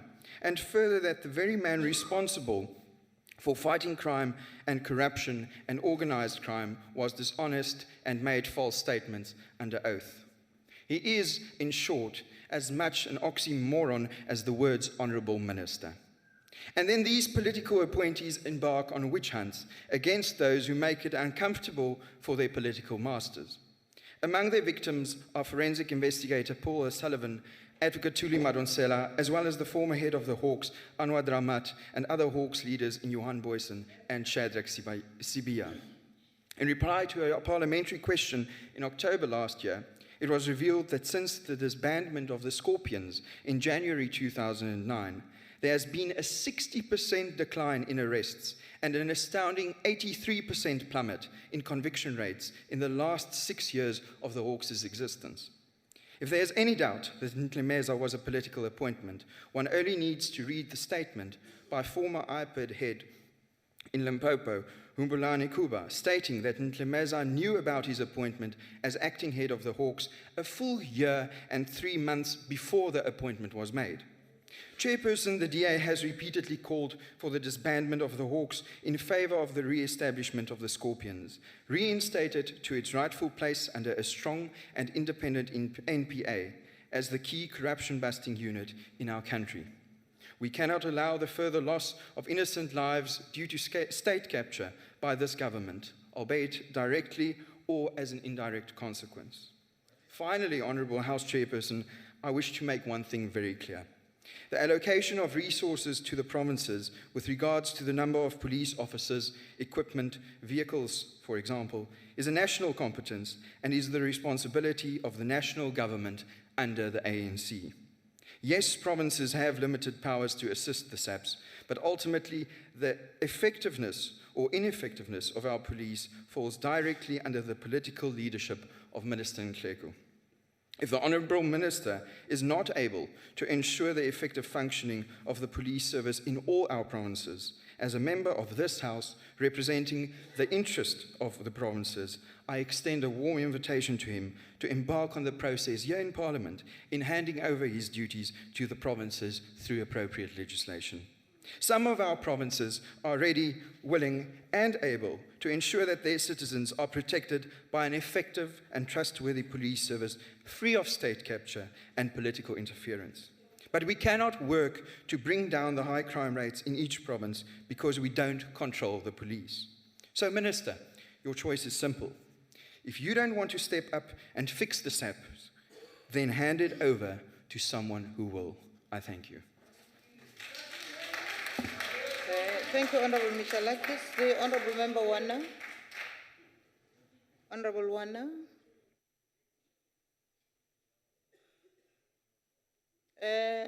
As she is coming to the podium, Honorable Mtumye. Honorable Mtumye. House Chair, my apology to address you after the honourable member have departed the podium. But the honourable member made use of the word moron in his argument. Can you please go to the Hansard and come back with a ruling as to in what context did Unfortunately, the Honorable Member left the podium, so your point of order was late. Chairperson, Continue, sorry. Honorable Chairperson, Wana. in terms of the rules, I am allowed to make a statement that I've made Honorable clear. Member, I did not give you a chance to speak. Please take your seat. Thank you. Continue, Honorable Wana. Thank you, Deputy Chair of Chairs. Honorable Chairperson of the NSOP in absent, Acting Chief Whip of the NSOP, Honorable Ministers, Executive of SAPS, Permanent Delegates and Special Delegates. Sikumkani nenkosi zezwe lethu. I greet you in our glorious movement, African National Congress. We've got 104 years. I sincerely, Chairperson, thank the people of South Africa by giving the African National Congress a further mandate to lead South Africa in this fifth democratic movement. Okokuqala esisithethi sisuka apha ukuxoka xa kuphinda the propaganda, when you are repeating it becomes the truth. And secondly, let me say Zemka inkomo magwalandini. That was the slogan in 1846 by a black woman when we were dispossessed of our land. But that slogan, Chairperson, is still relevant because during those days, our relevant brothers and sisters who were educated, they were sided with their traditional leaders to defend. And those who were attorneys, they were neutralizing the colonialist masters. That slogan is relevant because today our own is stepping the African National Congress. And that is not fair because this organization is a caring organization. The police of today, Chairperson, are not the same as those of before 1994 because those policemen, they were targeting the activists and nothing has been done because the African National Congress we have got no grudge. We say African National Congress leads. Ban beksa kun ke ban basemakhaya, nina basentabankulu, nina baseqhumane. Asikwazi ukusebenza apha ngenxa yabantwana benu abaqalisiweyo. It's very difficult to us across to work and preserve a discipline because we are dealing with cursed generation. Because they don't have a focus. The only focus they are here. Uthi utata uNqevu kwezelala zethu. Kukho lento kuthiwa ikati, inhle kakhulu ikati. Kodwa ikati ekhayeni ikhe yatya impuku. Iyakhutshwa. Then even the name change. Kuthiwe ingada. Uthi ke utata ingada alityeleli ngobubele ikhaya eyayihlala kulo. Funa ke bantu bakuthi niyazi into yoba zonke ezipati zincinci azityeleli ngobubele imisebenzi emihle kaMadiba. Order, Honorable Wana. Please take your seat, ma. Honorable Mitileni. Honorable House Chair, may you please fix, we do not have the stronger translation here. And the 90% Honorable of the Mitileni, deliberations are Honorable in Zulu. Mitileni, Honorable Mitileni, please check channel 2. Channel 2. It's not Zulu, it's Xhosa. Take your seat, Honorable Mitileni, Are and you switch fixing on it? channel 2. Or maybe she changes to English. Or so that do all of us can hear you want me to help you resolve the problem? Continue, Honorable Wana. Yeah, African National Congress Shoot on Chairperson. channel 2. 2. Iyayisapota le 80 billion. Ngoku sihlela apha, Chairperson, it's not even 2 hours. Our policemen, Hawks unit, have managed to take to court 2 Nigerians with an illegal machinery of making drugs.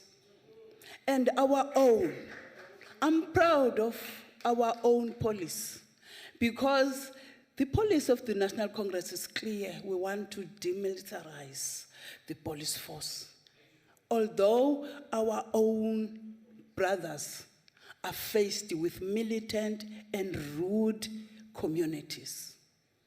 And in the SONA, the president said to them, they must defend themselves when the communities are killing them. Because if you are killing a policeman, you are committing a high treason. Because that is the arm of the government. Secondly, let me go, Chairperson, and tell you about the back and base improvement. As a committee, we oversighted in Gauteng, and the report was clear that they are committed to the new dispensation of back and back bases. Secondly, in the Eastern Cape, I'm very happy to say the budget is 6 billion. That means this government is a caring government. And let me talk about the IPAID. It's only English on all these channels. It's only English. Okay. Maybe please ask her to take a seat. Okay, while we resolve this Honorable one. Mitileni, as she is continuing with the debate, that No, will but be I'll be fixed. missing on in what the she's in the saying. meantime, switch on channel 2, then they will be fixing. Which language are you looking Let- for? Xitsonga, okay. Ask her to sit down while Honorable they resolve. Mitileni, Honorable Mitileni. No, I don't want to miss. Honorable Mitileni. I want to get, each and every word. Honorable Mitileni, please take your seat. That will be taken care of. The honorable member is continuing with the debate. Take your seat. Continue, Honorable Wana. In the meantime, check on channel 2, then. Honorable Mitileni. Honorable Mitileni, for the last time, please take your seat and tune on channel 2. Then your Xitsonga. But those people are not the ones who are controlling the channels. We are solving the problem. Take your seat. In the meantime, tune on English. And take your seat. Take your seat, Honorable Mitileni. Take your seat, Honorable Mitileni. Take your seat, Honorable Mitileni. Honorable Mitileni, take your seat. Honorable Mitileni, take your seat. The Honorable Ntebe? Chair, Okay. The Honorable Member Ntebe is on the floor. Please take your seat. Chair, according to the rules of this house, your rule is final. Can we plead with the honorable member standing that it's either he accept your ruling or he allow us to continue with the debate? Thank you so much.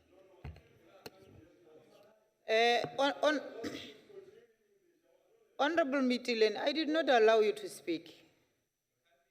I asked you to take your seat, and you are still standing. Honorable Mitileni. Honorable Mitileni. Honorable Mitileni. Honorable Mitileni, please take your seat. We want to continue the debate. Continue, Honorable Wana. Thank you, Chairperson. Lastly, bantu bakuthi ngoba niyabona nina niyayazi, ndiyavuyela izinto enizibonayo ngoba African National Congress yazisa iParliament kuni. Niyababona ke abantu abangayifuniyo inkqubela phambili. Ndiyanicela ke ngomhla wokulungiselela ukunqopha purpose amaphupha. Nibazi ke ba abantwana bethu banezinto ezibomvu. Abo abangafuni ukuthi siqhubekele phambili. Okwesibini, let me congratulate Honorable Wana, my apology, ma'am. Ma'am, You are please still on your resolve feet, my Honorable problem. Mitileni. You can't fail to resolve a smaller issue. Why you fail these big things? I cannot expect you to fail to assist me with a stronger translation. Honorable Mitileni. I know you are good failures, but not on this Honorable one. Mitileni, earlier on you said she must either speak in English. But she's continuing. But then now further. we have channel 2, which It's is English. translating in English. And I asked you to tune on channel 2 so that we continue. Let me check. Let her speak while I check. Channel 2. Continue, ma.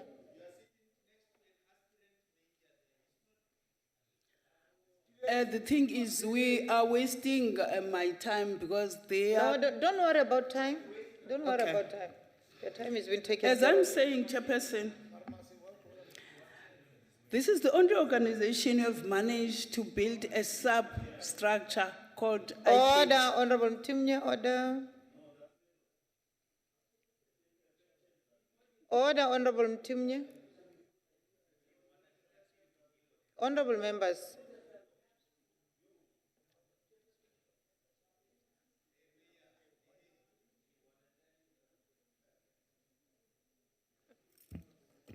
Are you recognize me, Chairperson? Will you please protect me and ask the honourable member to refer to me as an honourable member, not that fellow? Not a? Not that fellow. Okay, thank you very much. I did not hear that. No, Honorable just Timnya, ask him whether he said please, it. he is an honorable member. You didn't say that, okay. All right. Continue, Honorable Tiwana. No, honorable members,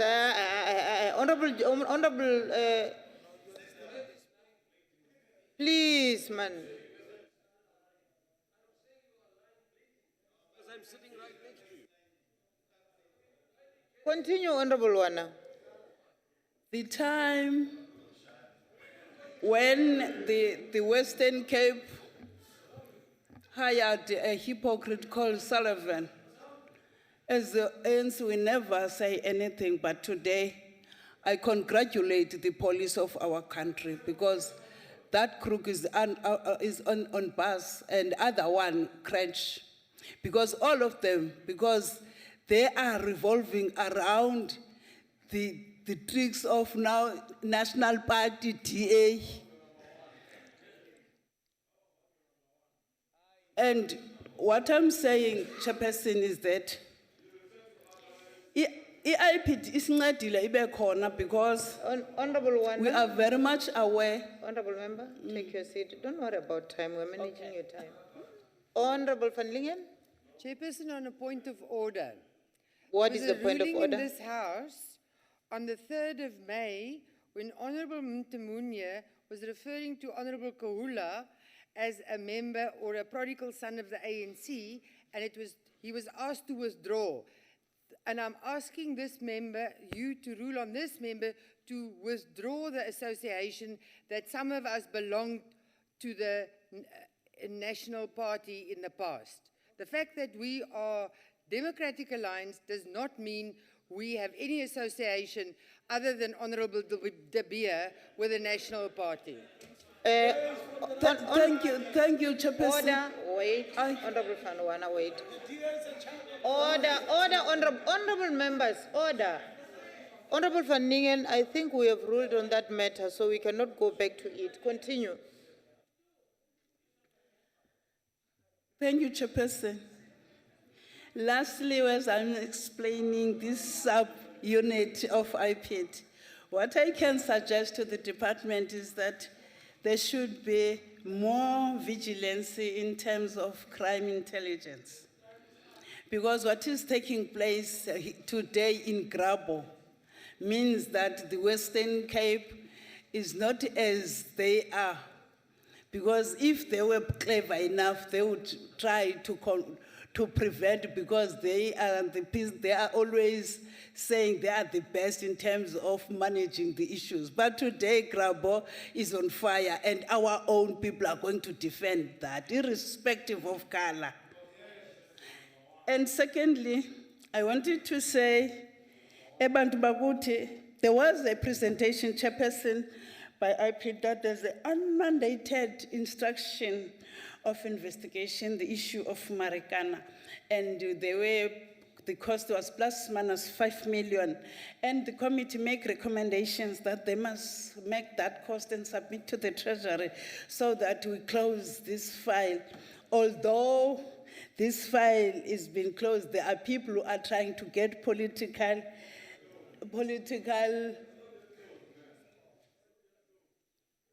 Okay, because I was saying Bantu Baguti, aba bantu bacha, babesuka apekhaya, ingada ayibuamkeli ngobubele ikhaya layo ebisuka kulo.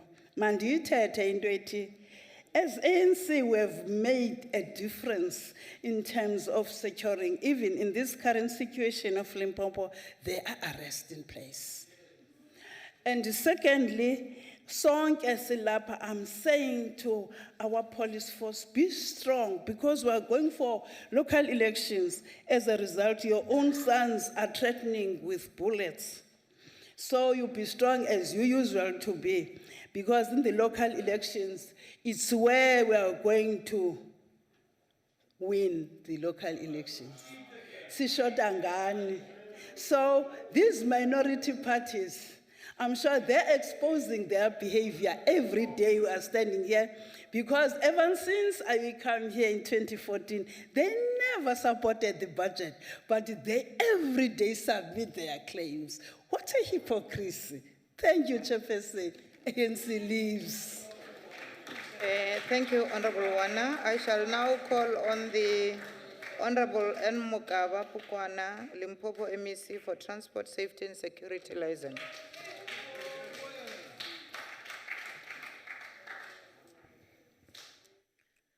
Thank you, Chairperson. Let us join hands together to win the war against crime and corruption. We need to build a united front to help and protect communities. The NDP advocates a community-centered policing with sustained community participation and support. As a caring government, we must truly represent the aspiration of our people as codified in the Freedom Charter, the South African Constitution of 1996, and other conventions. To ensure this, as politicians in this House, we may differ on certain issues, but our ultimate aim of improving the life of our people should be the ultimate purpose that brings us together. Honorable Minister, Ntate Nhleko, honorable members,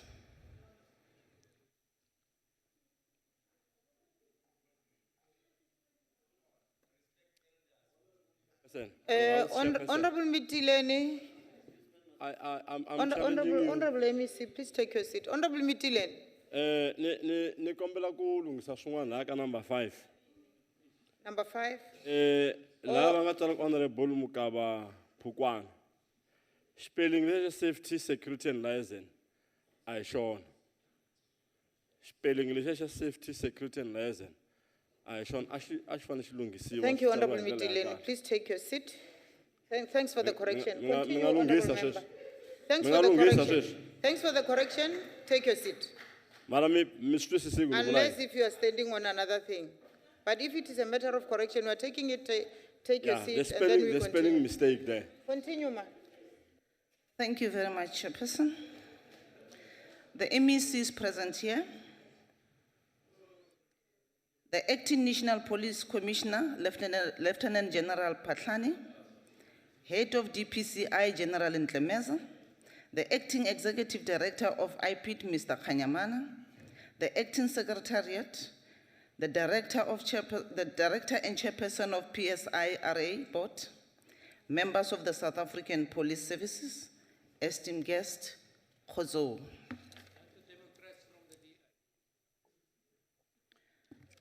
I don't have time for this. Don't listen to them. Continue. However, the fact that there are suspects arrested gives hope in that.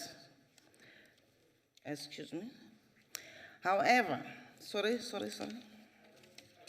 What is going on in Vuwani, Limpopo, is something we all condemn in strongest terms. It will never be allowed that schools be banned whenever residents are not satisfied with a particular government decision.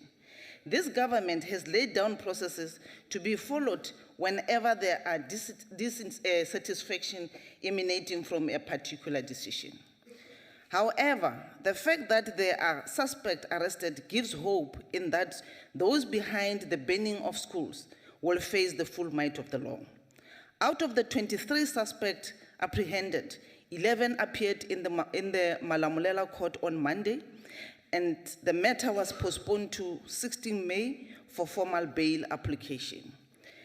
The remaining 12 appeared yesterday at the Thohoyandou court. Prior to this recent unrest in Vuwani, our Premier Comrade Stanley Chupuma Tabata established a priority committee on protest action. The committee comprises of the Department of Safety and Security as the coordinator, the Department of Education, the Department of Cooperative Governance, Human Settlement and Traditional Affairs, the South African Local Government Association, the South African Police Services, the Department of Rural Development and Land Reform, Home Affairs, the State Security, and both the district and the Provincial House of Traditional Leaders. The main purpose of this committee was to empower all the stakeholders dealing with protest through information sharing on how best to deal with protests of this nature. The focus is how to curb such protests turning into violence and lawlessness, as well as opening an open dialogue with aggrieved parties. As the Limpopo province will have a high percentage of youth making up our population, this high young population is active in shaping the socio-economic status of the provincial economy. In that regard, over the weekend, we held a successful Youth Crime Prevention Summit at Polokwane. Some of the issues emphasized at the summit was a need for ongoing consultative session with the youth in the five Limpopo district. The importance of demarcation as a planning tool for service delivery and election was also highlighted. These and others are all aimed at ensuring a safe and secure the social order in Limpopo. Honorable Minister, I fully agree that easy access to alcohol and drugs contribute to high social crime. To attest to that, in the previous year, we inspected a total of 16,849 liquor outlets, and among items confiscated were 3,996,847,000 grams of dacha, 2,562 grams of cocaine, 22 grams of rocks, 50 million grams of nyaupe. It is disturbing to note that in all these operations, young people who find themselves on the wrong side of the law are leading the pack. It is just unfortunate that when the law takes its course, our youth takes the rap. Leaving thousands of young people with criminal record that bars them from securing meaningful job opportunities in the market. However, as the measure of engaging our youth to be part of their safer and secure communities, we have successfully cooperated them in our community policing forum as well as community safety forum. With regard to CPFs and CSFs, let it be noted that we are the first province to pay stipends to these volunteers During 2015-2016, our CPFs and CSFs were receiving stipends and sitting allowance as per crime prevention through environmental design and the provincial CPF policy. That we did in support of Limpopo Development Plan responsibility to ensure that level of serious and violent crime are drastically reduced. This is not a payment, but an appreciation for volunteering to spend time and own resources to ensure that your communities feel safe and secured at all times. We are basically reimbursing volunteers the costs incurred during their crime prevention operations. As an additional incentives, an amount of 4.5 million has been secured to resource CPFs and CSF operations. The end product continues to be better safety and security through improved police-community relations that has proved to be effective in managing crime and lawlessness.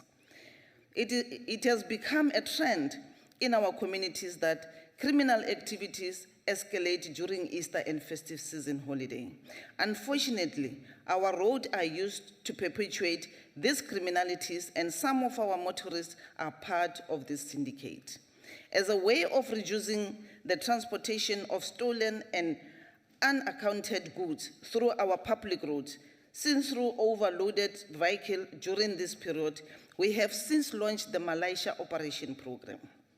Through this operation, we prevent stolen goods from crossing the border and also curb the overloading of vehicles along the main roads towards our cross-border post.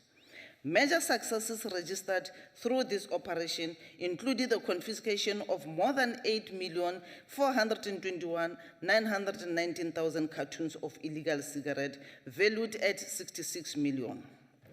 Over 140 vehicles were detained, and most of them were used to smuggle goods in and out of the country. Many of these goods did not comply with the Second-Hand Goods Act. In this financial year, we are launching a new pilot project on young civilians on patrol as a volunteer program. The program will be operationalized through the midterm expenditure framework period. Young people linked to the CPFs in all police stations and CSF in all local municipalities will take part in this project. The intention of the program is to equip the young people with the necessary skills for patrolling our street with the police. We believe that the initiative will be building safer community in line with the National Development Plan. We also aim to ensure the implementation of integrated approach towards fighting crime, utilizing all the available crime-fighting agencies within our communities. Recent statistics report on the negative and discouraging state of youth in South Africa. As Limpopo, to counteract these sad realities, we are keeping our youth busy with activities aimed at promoting community safety and security. We also have programs run by both CPFs and CSF that discourage the youth from engaging in alcohol and drug abuses that lead to involvement in criminal activities. Ladies and gentlemen, let me leave you with a scripture from the book of 1 Corinthians chapter 1, verse 10, which reads thus: I appeal to you, brothers and sisters, in the name of our Lord Jesus Christ, that all of you agree with one another in what you say, in that there be no division amongst you, but that you be perfectly united in mind and thoughts. And your time has expired, Honorable MEC. Thank you very much. Amen for that verse. I shall now call on the Honorable Member Gaylor.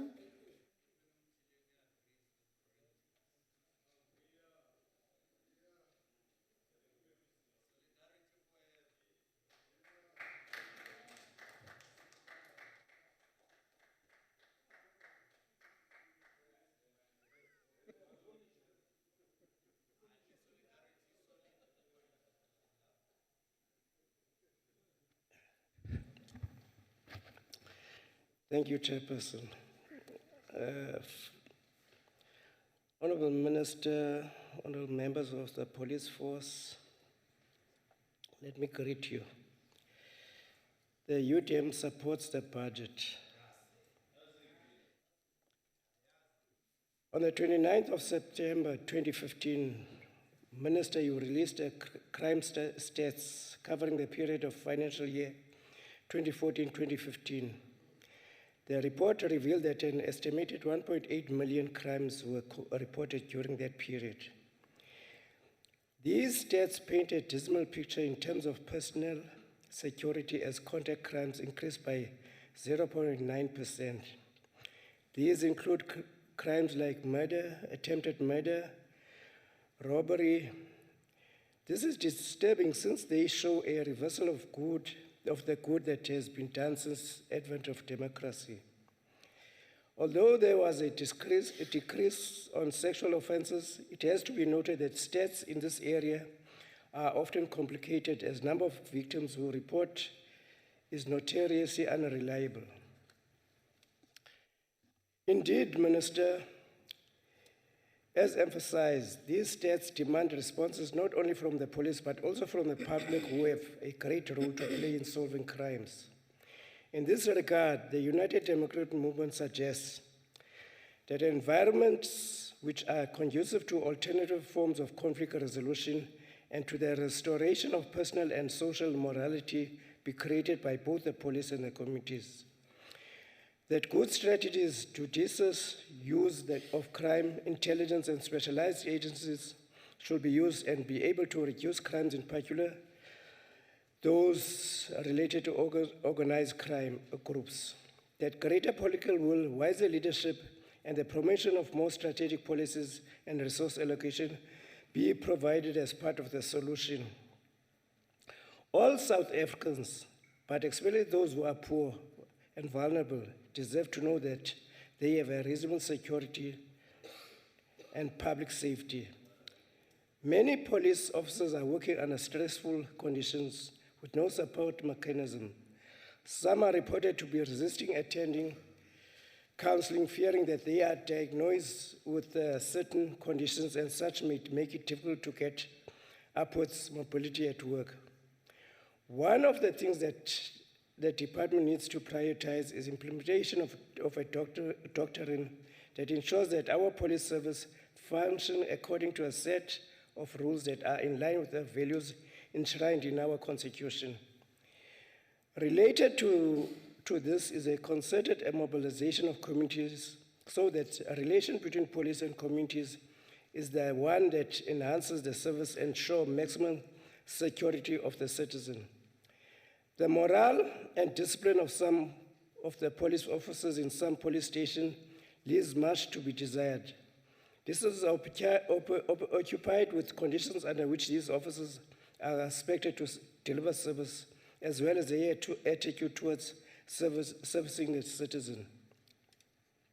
Some police stations, especially in the rural areas, remain with no tools for operation, such as a mere photocopying equipment, paper, inks, and others, let alone the long queues that are not attended. The services in these stations does not inspire confidence in the police. Living conditions of rural police stations are in bad state, as well as the deteriorating infrastructure of those police stations. Worst of all, Honorable Minister, some of this infrastructure is leased from private sector, and the government is paying huge monies for that. But it's in a very bad state. I can mention but one. You look at the Savoy complex in Umtata, where the department is paying millions. But if you look at that infrastructure, it's not worth it at all. Honourable Minister, the UTM is concerned about the killing of police in line of duty. We condemn these killings and call on our community to respect our police officers. And we call on the community to respect the law and assist those culprits to be brought to book. The instability within the Independent Police Investigation Directorate undermines the strategic objectives of which the Directorate was established. The Minister must ensure that there is stability in that direction. Honorable Minister, finally, we call on the department to assist police widows, especially those whose husbands are murdered, and those police who are on pension. Some of them wait for years to get their pensions, and they need those monies urgently. So we call on the police to assist them. Finally, we applaud the work done by the WOCs, but we are concerned about the gang-related crimes in South Africa. I repeat myself. I'm talking about South Africa. I'm not talking about any provinces. I'm talking about South Africa. These crimes are too high. Small kids are being killed daily. Please, please do something about that. I thank you. Thank you, Honorable Member Gaila. I shall now call on the Honorable Member Mbin Tuli, Chairperson Committee Safety from KwaZulu-Natal. Honorable Chairperson, Honorable Ministers present, Honorable Members and esteemed guests, may I from the outset offer an apology for MEC Mkunu, who's MEC for Transport and Community Safety and Liaison, who is still in the bereavement. It is indeed an honor for me to join you in this debate on police budget that was eloquently presented by Minister of Police, Honorable Nhleko, on the 21st of April 2016. I rise to share sentiments with Honorable Minister that our men and women in blue work very hard to protect our communities and to ensure that South Africans are able to work in a peaceful and safe environment. They do this with a clear understanding that the fight against crime still remains the key priority of the government, and it also features prominently in government blueprint, National Development Plan. The NDP is clear that having a safe environment is a precondition for an economically sound South Africa. It stipulates, and I quote, "When people feel unsafe, it makes it harder for them to develop their capabilities, pursue their personal goals, and to take part in social and economic activity. To achieve the goals set out in this plan, South Africans need to feel safe everywhere and have confidence in criminal justice system to protect them and to act swiftly and effectively when required to do so. Police are therefore the agent and activists in the struggle to ensure that our communities remain safe and protected. To do this, they need all our support and backing.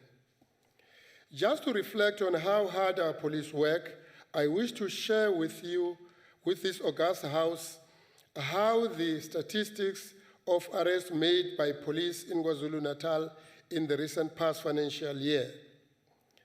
In the 2014-2015 financial year, police arrested 162,131 people. In 2009-2010, a total of 209,217 arrests were made in KZN.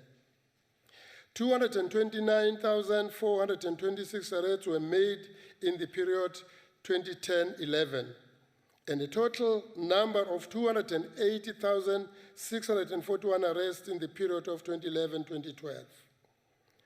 In the period 2012-2013, the total arrests were made of 273,254.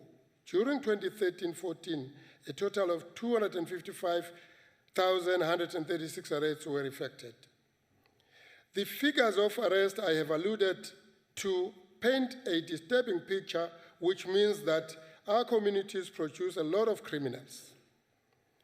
On the other hand, it means our police work very hard, and they need support from all of us. We need, however, to remain very concerned at a high number of withdrawals and low number of convictions compared to a number of arrests made.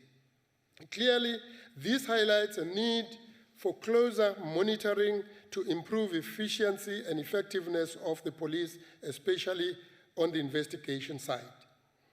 In the last financial year, we had undertaken to implement a pilot project to evaluate the efficiency and effectiveness of detective services with reference to closed case dockets.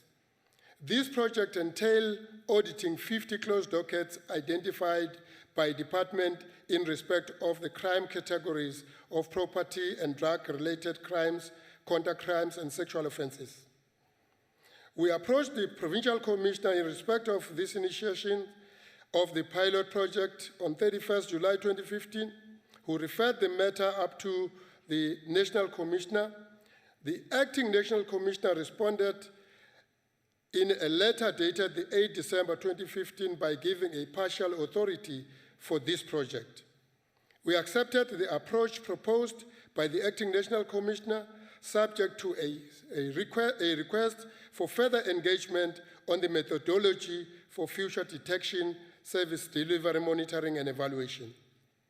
Pending this engagement, the department has identified 50 dockets for audit, and a compilation of audit reports are underway. There has been confusion among certain quarters in respect of this pilot project. It is therefore important to reiterate that this project seeks to evaluate efficiency and effectiveness of the work police detectives and not National Prosecuting Authority. The exercise is intended to address the challenges of deficient case dockets being submitted to the National Prosecuting Authority, resulting in cases not being prosecuted and or unsuccessfully. We are concerned about the delays in proceeding with this very important project to improve the criminal justice system. Honorable members, I wish also to refer the findings of the research project on police allocation and deployment patterns in KZN. This research project looked at the effectiveness of police deployment practices and available resources in terms of SERP's resource allocation guidelines. We remain concerned about the finding of the research, which indicates a sad state of affairs with regards to the police personnel deployed in KZN. Just to recap, on this research, the United Nations sets a standard of police population ratio 1:400 police officers. In South Africa, the overall police population ratio compares favorably with the international standards, which is 1:346. But a total 118 police stations or 64% of KZN stations have police population ratio of 1:500, with 45% of these having ratio of 1:700. Given its demographics and its difficult terrain in KZN would appear to have a shortage of police personnel. This has a major impact in visible policing and service at the crime service centers. There are indications that crime intelligence and detective may also have an acute shortage of personnel. It is in this financial year, we will conduct a detailed comparison of demographics, topography, and the number of police deployed in KZN when compared to other provinces. This will allow us to advocate for concrete measures to be taken to address problem of policing in our province. In this address, I reflected on good work by our police against criminals, but we remain concerned that police have become targets of criminals, and they are killed and maimed by rampaging rascals. From 2014 April, members in KwaZulu-Natal died in the line of duty. This indeed is a great loss to a state of KwaZulu-Natal. In this year, under review, we conducted several awareness campaigns, prayer meetings to mobilize communities with police and to ensure their safety. Honorable members, this is a strong feeling amongst our communities that an attack on police should be treated as an attack against the state, therefore should be regarded as an act of treason. In this financial year, KZN will intensify a 1 million signature campaign against crime on police killings. The progress in reaching our target with this campaign has been less than expected. We therefore revised the implementation methodology to include dialogues, billboard, proximity marketing, social media, and radio as the key drivers of the campaign. Honorable members, in conclusion, we wish to underline that we share this story with you because we need your support in all our efforts to ensure that indeed police in KwaZulu-Natal and South Africa live in a safe and secure environment. I thank you. Thank you very, very much, Chairperson for Community Safety. We are now on item number 8, and the Honorable Member Mokwele was ordered to leave the House, and I did not receive any arrangement from the Acting Chief Whip of the Council because I was supposed to listen or hear from him. So on that note, I shall now call on the Honorable M. Kaula from the Inkatha Freedom Party.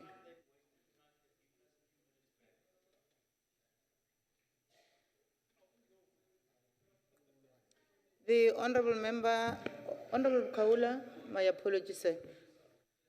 Honorable Mitilene, I can just see you pointing somewhere where I don't even understand. What is the problem, sir? Honorable House Chair, arrangements have been made. Dr. Voda will speak on behalf of Mokwele. Oh, okay. Thank you very much for that information, but you are not the Chief Whip or the Acting Chief Whip of this council.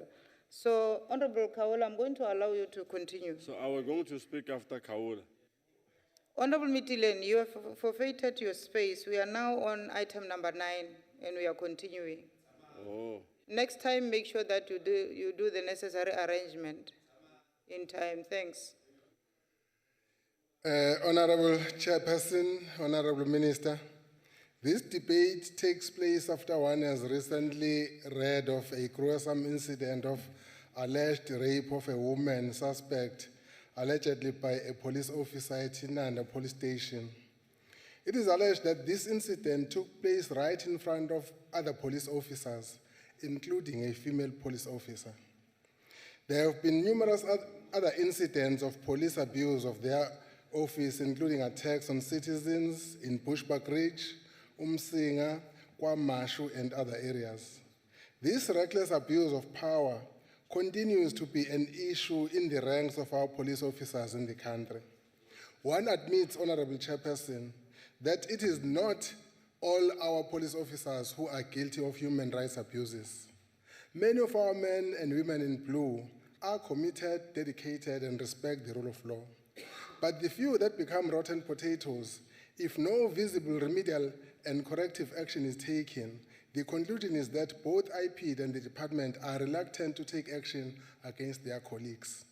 The IFP is pleading with the Honorable Minister that police officers who break the law must be brought to book. Effective policing has continued to evade the rural communities of our country because of the mislocating of police stations in our country.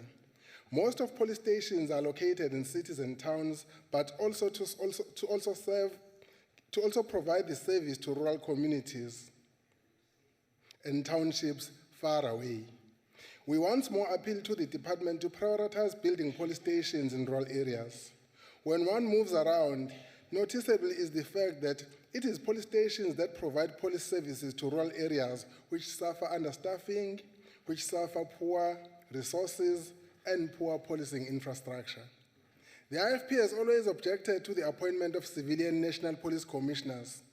After the suspension of Commissioner Pieka, we want to commend the department for appointing a career police officer as acting national police commissioner.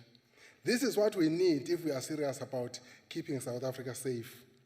The department must prioritize the empowerment of the investigating officers in the department. Many a times, suspects get away on issues of technicality because of non-professionalism in investigations. In order to have a strong justice system, investigating officers are an important stakeholder. The collective or joint statement publicly made by the provincial commissioners in support of the national commissioner when she was on the verge of suspension cannot pass unchallenged. It was a very unfortunate and embarrassing statement, close to mutiny or defiance. Police officers have taken an oath of service and loyalty to the government of the day, not to an individual. Therefore, police officers are loyal to the state. Today, Minister, they serve the ANC government. Tomorrow, they will serve the IFP government because their loyalty is to the state. Honorable Chairperson, community policing forums are collapsing in the country because of lack of resources. As responsible leaders, we need to be encouraging communities to also play a role and participate in efforts to combat crime in our country. But how does this happen effectively when resources to assist are not provided?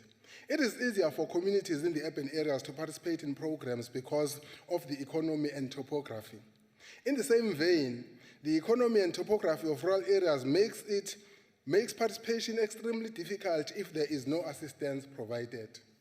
This House has spoken a lot about respect and Ubuntu today. It is unfortunate that I have to address these two when in this very House there is increased levels of lack of respect and Ubuntu. Be that as it may, Honorable Minister, what I am saying is that harassment and ill treatment of citizens still continues in some police stations when people go there to report incidents. In this case, this unbecoming conduct does cloud the good work that other police stations are doing.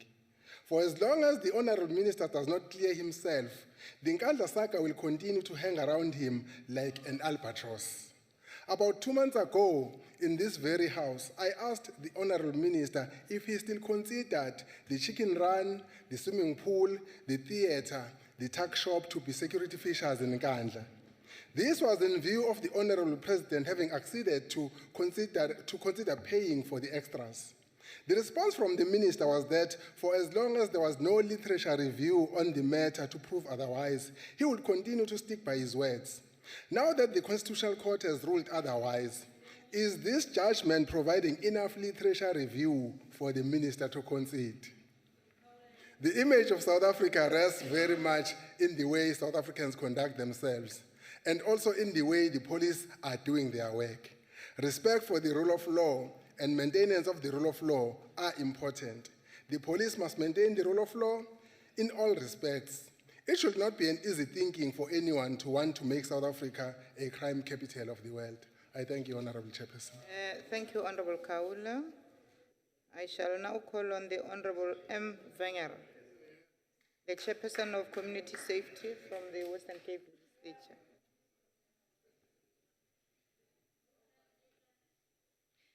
Chairperson, as representatives of the public, we are judged by our actions and not merely by our words.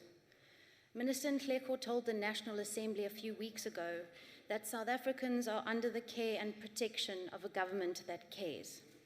He highlighted Lavender Hill in Cape Town, a gang-affected community, and how policing there was a model to be elevated in his police debate speech. But let me tell the Minister about Lavender Hill. Lavender Hill falls under the Steenberg Police Station, which I went to visit as part of my oversight responsibilities. The Steenberg Police Station has 16 less visible police officers than what it did in 2010. And the station is short 23 police officers. Officers have been transferred away from the station by your administration, and none of those transfers have been replaced. None. As a result of the police shortages, not all the sectors can be patrolled 24 hours a day, and only 2 visible police vans are dispatched to 2 of the 4 sectors at the station. It's a tremendous worry that this station does not have enough officers to comply with the very basics of visible policing, and the result is that only half of the residents in this precinct have 24-hour patrols. The tragedy is that police resources are not allocated to where there is a need, because the sector that is neglected, the sector that does not have 24-hour patrols, is Lavender Hill, the sector that needs it the most. A 32-year-old mother was shot 3 times this weekend while protecting her child in a suspected gang-related shooting in Lavender Hill. She died. Another woman nearby in Lavender Hill was also shot and is in hospital recovering. Is this a government that says it cares, or is it a government that shows that it cares? A government will be judged by what it does and not by what it says.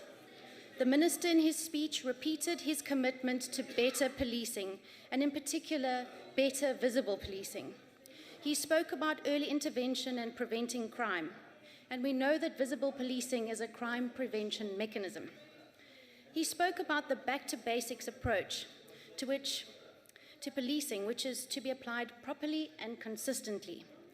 One of the 3 pillars of this approach is, and I quote, enhances police visibility, which implies more police officers in uniform, thereby minimizing opportunities to commit crime, close quote. More police officers, he said. More police officers, he said. Chairperson, the minister has not told us what is really in the budget.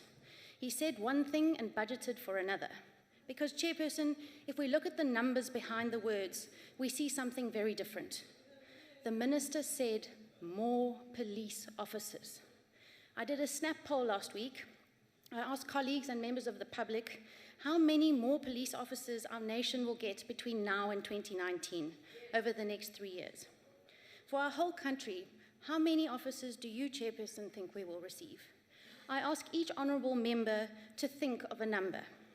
Most of the people I asked said that crime is a priority and they do not feel safe.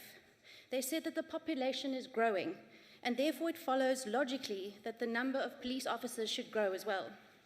They put these factors together, and the answers I got were 10,000 more officers, 20,000 more officers, and in the lowest estimate, 5,000 more officers in uniform.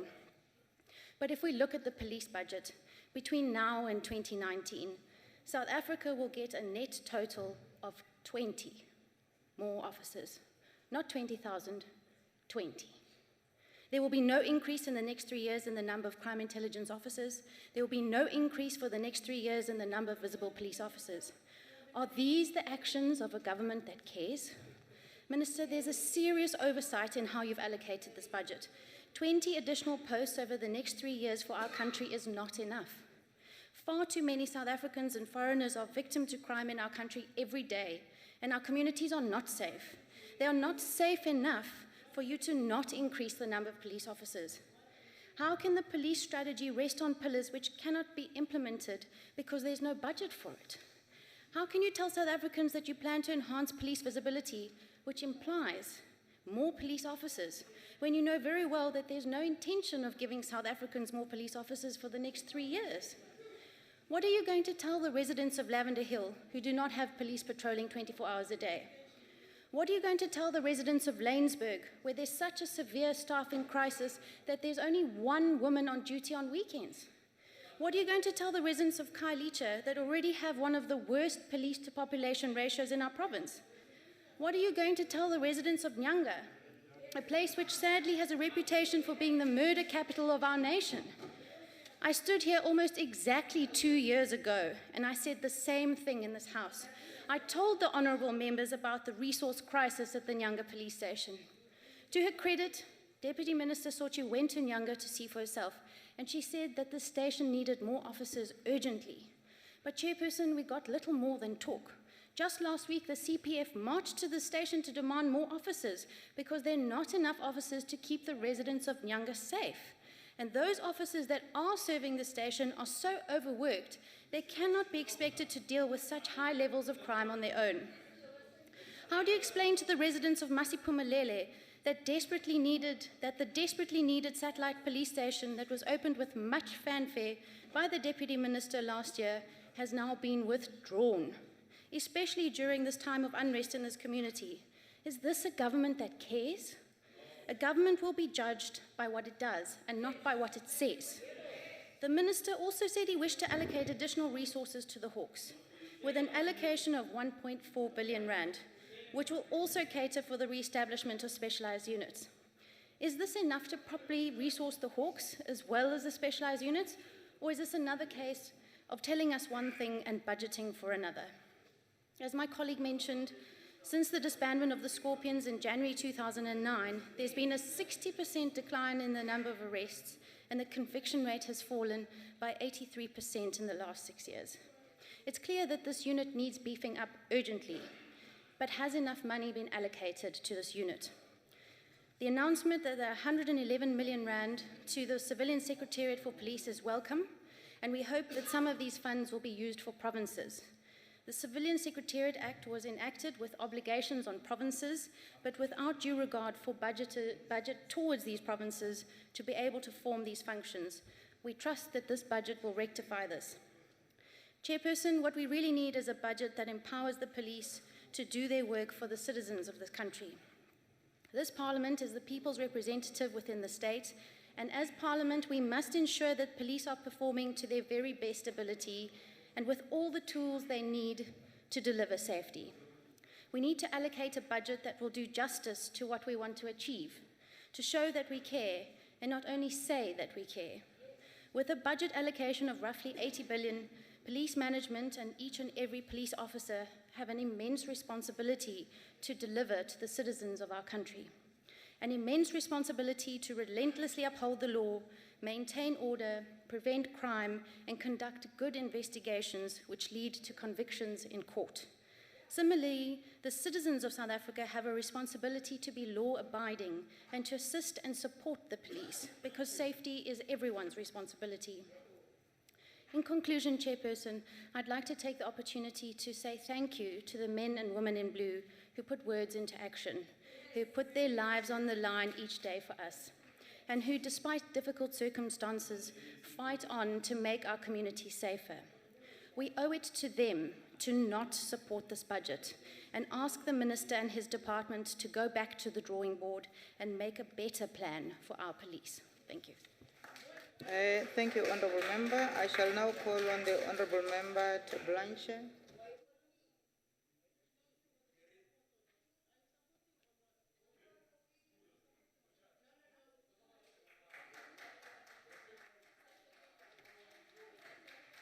Order, order, Honourable Members, order.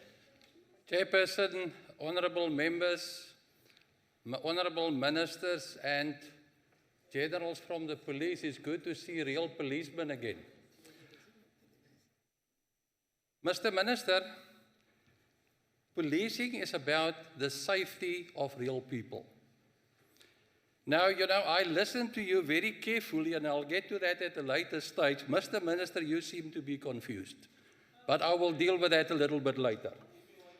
It is common knowledge that the Western Cape had to go as far as appointing a commission of inquiry into policing needs of Khayelitsha to try to convince the former national minister that the area and its people are severely neglected.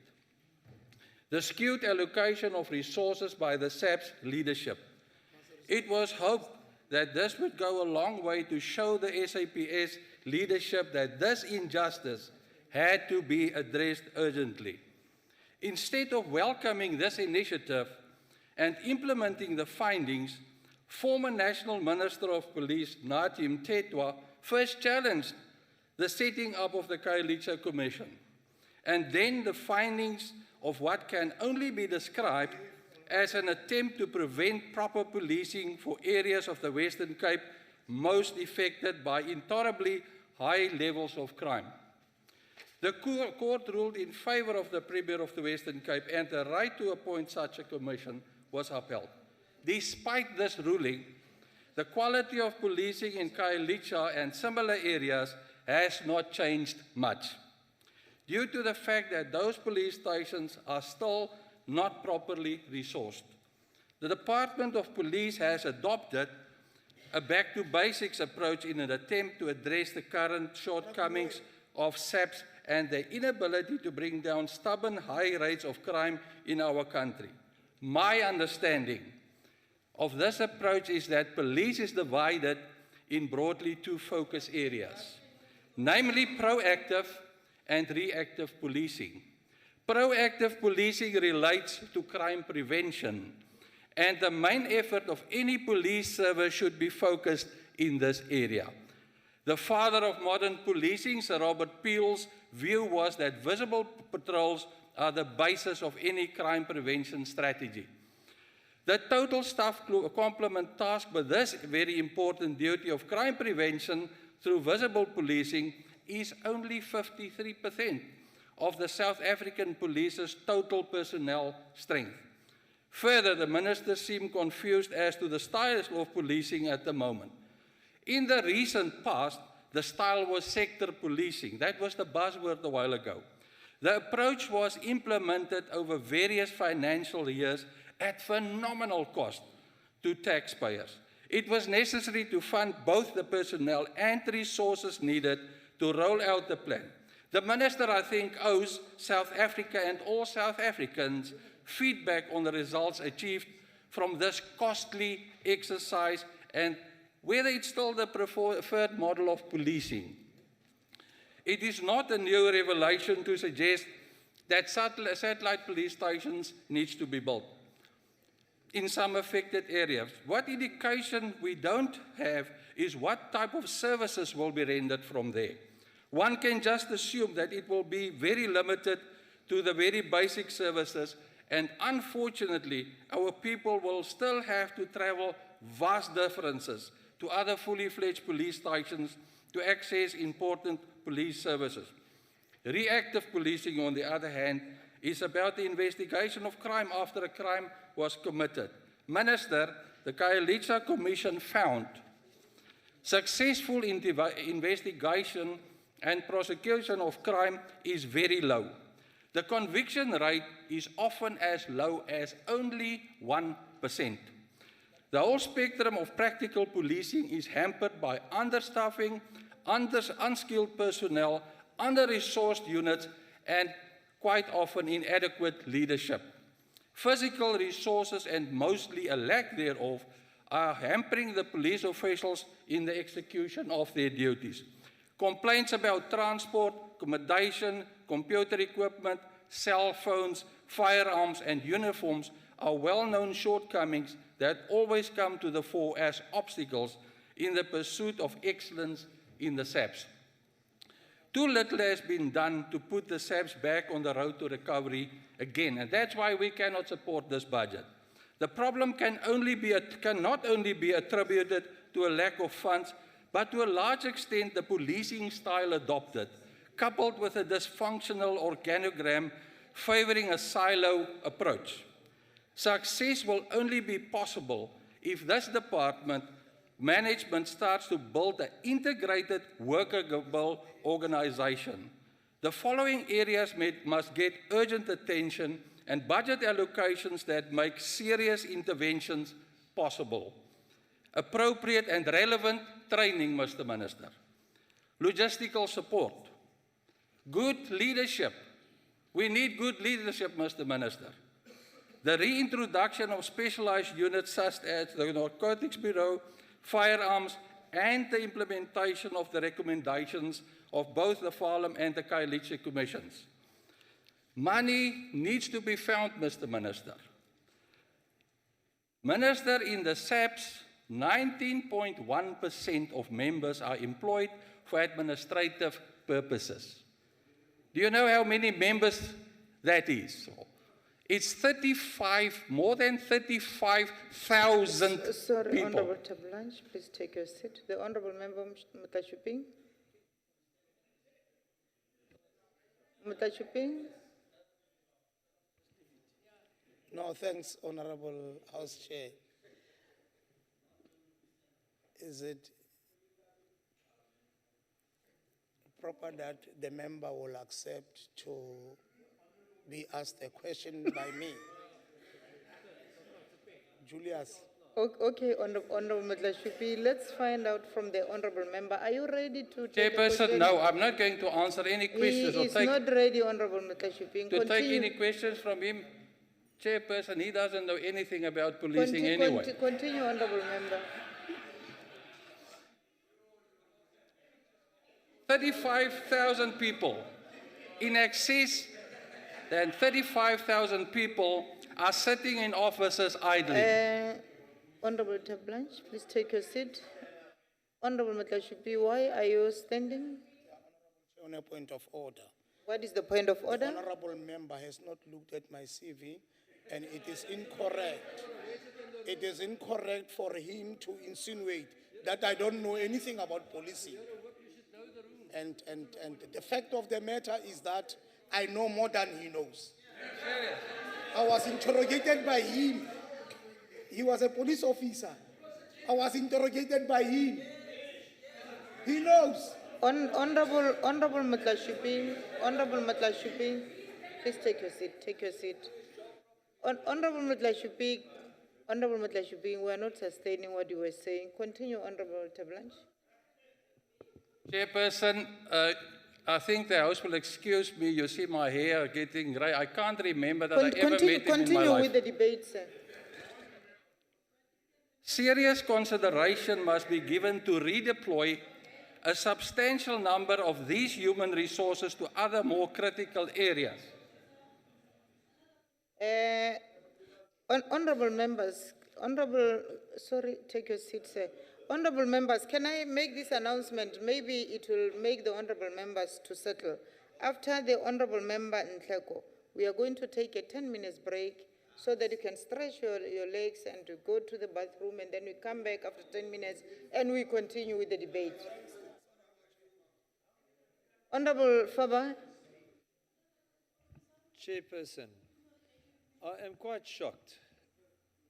The member here was saying that the honorable member would not remember the other member because he was killing them. Now, Honorable Chair, to make allegations like that against the ex-brigadier of the police, I think, and now a member of parliament. Honorable I members, really believe honorable he members, is order, not order, honorable or order. parliamentary. Honorable members, I cannot even hear what the member is saying because of the noise.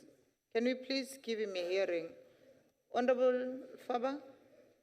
Chairperson, I was saying that one of the members here was saying very clearly that Honorable Terblanche would not remember them as he was killing them. Now, Chairperson, that is definitely not parliamentary. I think that is very bad insinuation to make any allegations like that against an honourable member. And I really believe that must definitely be retracted. He actually owes the honourable member excuse.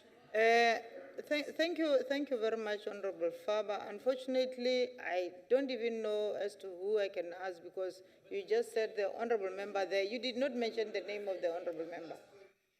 So can I ask the honourable member to conclude? Please conclude, sir. Chairperson, as I said, the serious consideration must be given to redeploy a Honourable member, please take your seat. Honourable Faber, and then Honourable Ntebe. Honourable Chair, it was very clearly, I showed my finger like this to Honourable Mutumunye. Oh, okay. Next time, don't show your finger to the honourable member because your finger was pointing at the other honourable member. Honourable Mutumunye, can I check with you if ever you did say that? Honourable Chair, that honourable member says I scared him, pointing at me, and I did not say that. I did not say that. You did not say that? No. Okay, take your seat, honourable member. Please conclude. The honourable member Ntebe, sorry, sir. Honourable Ntebe. Chair, through you, as a senior citizen, can an honourable member take a question? Let me check with the honourable member. Are you ready to take a question? Chairperson, no, I'm busy with serious business. And we can have a chat. Honourable I'll invite Ntebe, him he for is coffee. not ready to take a question. Continue. As senior citizen, we No, can... Honourable Ntebe, we can't do that. Continue, sir. Chairperson, as I said, a serious consideration must be given to deploy a substantial number of these people, 35,000 plus, to more critical areas.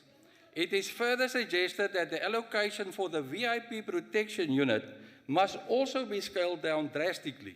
This allocation must be realistically aligned with real threats. Savings can be reallocated to fund other more important needs, such as crime prevention, etc. Even VIPs guarded by the so-called blue light brigades will have to make do with more realistic and scaled-down protection. The risk can be revisited on a regular basis and adjusted when necessary. Hopefully their own sense of importance will be the only casualties in this case. Minister, I'm coming back to you. You referred earlier to Abraham Lincoln. Unfortunately, your time has expired, sir. Thank you, Chairperson, ma'am. Thank I'm you also very done. much. Thank you very much.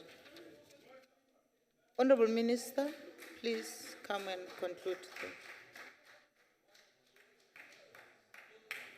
Oh, my apology. Hey. My apology, Reverend.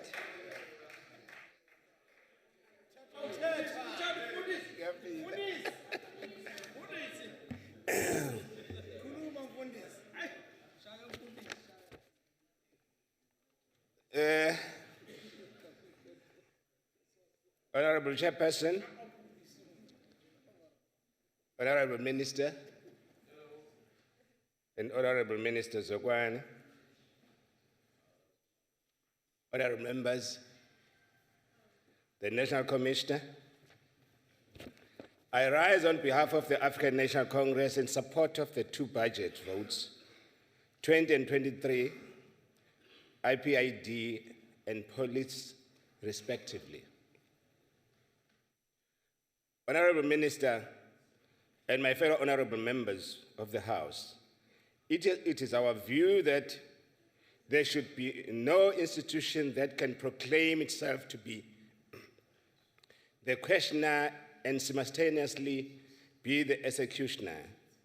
It is important that institutions that serve our public have the means to be self-reflexive, so that if there are members who are found to be wanting and thus suitable or have infringed on the law must be charged accordingly. Chairperson, IPID is an important office of the police service as it ensures that those tasked with carrying out arrest and bring criminals to book are not themselves criminals. We must support the endeavors of the institution, for it is not that accountability and channels, of course, are noble and important cause, but that those of us tasked with the responsibility of public office must be open to scrutiny. The actions of our police officers must be able to stand up to the best in industry practice, that our office must know that to have power is not itself absolute. It goes without saying, Chairperson, that it is disturbing to hear of police officers who assault, rape, rob, and kill those they are supposed to protect.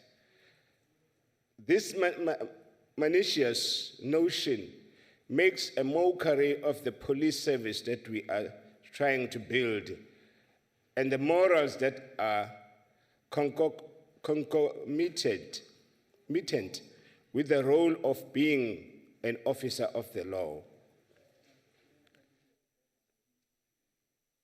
Let me take one of the incidents.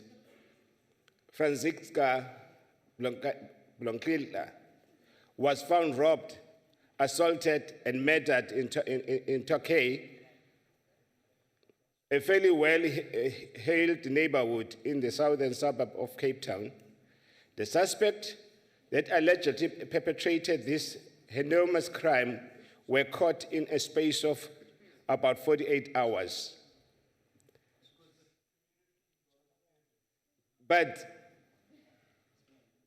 there's something that people try to deny every time, that the police are doing their work. It's surprising that you hear the DA when he's saying they don't support this budget, at the same time they are saying they are running short of the officers. But they don't support the budget. And I wonder, the DA, which budget they will support. Because they don't, since I came here, they never support any budget. And they always deceive the South African that they support the South African budget, which they don't. And they always try to shine on TV that they are doing something better for South Africa, which they don't. I wanted to say, here in South Africa, the ANC is governing, including the Western Cape. Honorable The ANC is governing, corner to corner. Honorable Mtetwa, please take your seat, sir. The honorable member, why are you standing? Madam Chair, thank you. It has Order, honorable members. Madam Chair, in terms, I'm standing on a rule of, because of the member is misleading this House. It has recently been proven that 9 out of the 10 top municipalities led by the DA has been proven by government departments. So this is Thank you, misleading honorable the member. House. Please take your seat. Take your seat, ma. That is a point of debate. Continue, honorable member.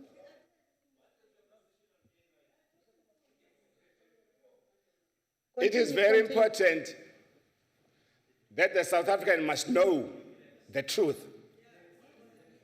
That they vote for us to govern the country and deliver services to the people.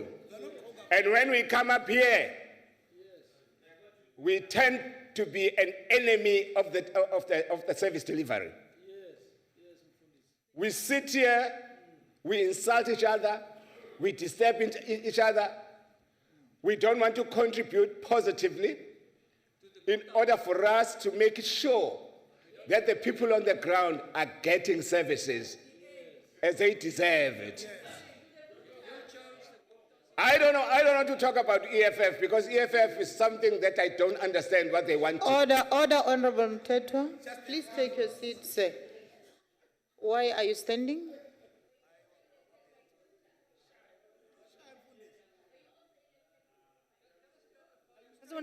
Madam Chair, I refer to my previous point of order where the member is deliberately misleading this House, where it has been proven that where the DA governs, it's the top 9-10 municipalities in the Western Cape. Can we please have your ruling on that? Honorable member, please. Honorable member, I told you that that is a point of debate. It's not a point of order. It is. You are debating from the floor. Please take your seat. Take your seat, honorable member. Take your seat, honorable member. Honorable member, take your seat. I have ruled, honorable member. Take your seat. I did rule, honorable member. I'm not going to argue with you, honorable member. Please take your seat. That is not a point of order. You are debating from the floor. Please take your seat. Madam Chair, you need to make a ruling because Honorable this member, is a fact. I have made a ruling, honorable member. Madam Chair, you haven't made a ruling. I'm asking you for the last time. Please take your seat. Madam Chair, I'm asking you to make a ruling, please, on a point. Honorable member, take your seat. Continue, honorable Mtetwa. Sorry, honorable member. Elsewhere in the township of Khayelitsha, Snoxolo Mafevuka was found raped and murdered in the communal toilet. It took the police about 14 days to catch the suspect. It remains our trust, Honorable Minister, that challenges such as these should be addressed so that everybody, regardless of class, or race would receive equal treatment from our police service. But it took only 14 days, and this thing happened at night. And through the work of the police in this country, they're able to apprehend the culprit within 14 days. And we wanted to say, Honorable Minister, we support the work that you are doing in this country to maintain the law and order corner to corner of South Africa, including Western Cape. Where are the people they thought they're governing alone in the Western Cape? But I wanted to say, I don't want to talk about EFF because EFF is nothing. We are going to local government election. As we are going to local government election, don't you think to fill up the stadium is the vote? That is not a vote. You will see the vote when the people vote in the ballot system. Then you will see to it. Order, order, honorable members. Honorable Mtetwa. Honorable Smith. Honorable, Order, order, honorable members. Honorable House Chair. Honorable Mitileni.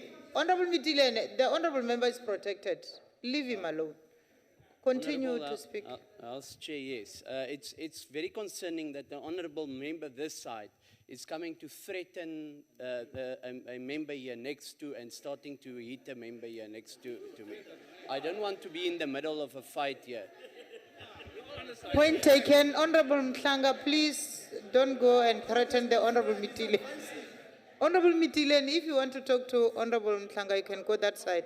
Don't go next to Honorable Smith. They must stop doing that. Thank you. Continue. Continue, Honorable Member. Order, order.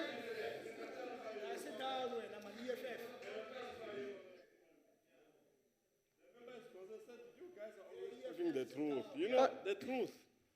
Sometimes when we speak the truth. Honorable Member, you were supposed to stand up and Honorable Mitileni, Honorable Mitileni, Honorable Mitileni, Honorable Mitileni, Honorable Mitileni.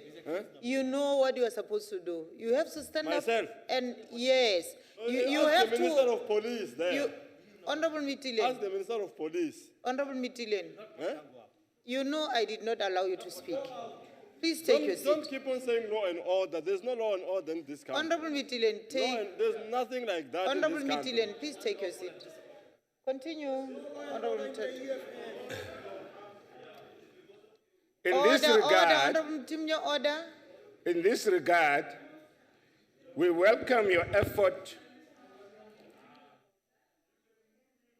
You want to professionalize and demilitarize the police service. For a military police service has no place under a democratic government. In line with this thinking, it is not incomprehensible that our police service should evoke inspiration for the ways our officers carry themselves while on duty and off duty. A professional service that is part of Batupili culture, a professional service that is part of the community it serves, a service that is integrated within the nodes of those it serves, such that community members can approach officers with intelligence about criminal activities. Communities are important stakeholders, and as such, a police service that is disconnected from those it serves will not be operationally successful. We are frustrated and impatient with criminals that do not hesitate to shoot and kill police officers. As recent examples in Khayelitsha and Philippi have demonstrated, it is our hope that those who want only to kill officers should face the harshest punishment of the law. Equally, our officers should view the opportunity of working in the service as an act of privilege, as an enabler of the rule of law, an overseer of order, and a guardian of the vulnerable, young and old. We note the questions around the pending case of management, and we shall equally wait to be led in this regard by the Minister. Order, Honorable Mtetwa, please take your seat. Honorable Member. Honorable Chair, I would like to know whether the Honourable Member will take a question about the number one suspect who is not yet being arrested Honourable after Member. 7 years. We'll have to check. 7 we'll have years. to check.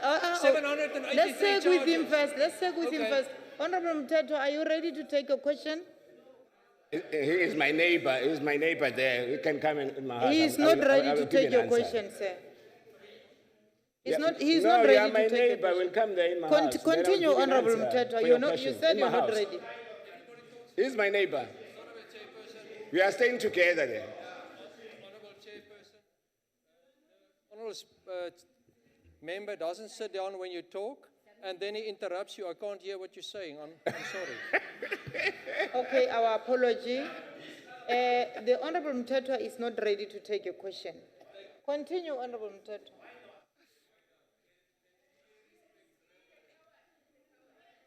You know, it's surprising because when they were attacked, we protected them. But now he's busy attacking me. Honorable Mtetwa, continue with your speech. This is to say we should not be distracted and instead must focus on a bigger question of accountability. For it cannot be correct that there can be an action without a reaction, a cause without an effect.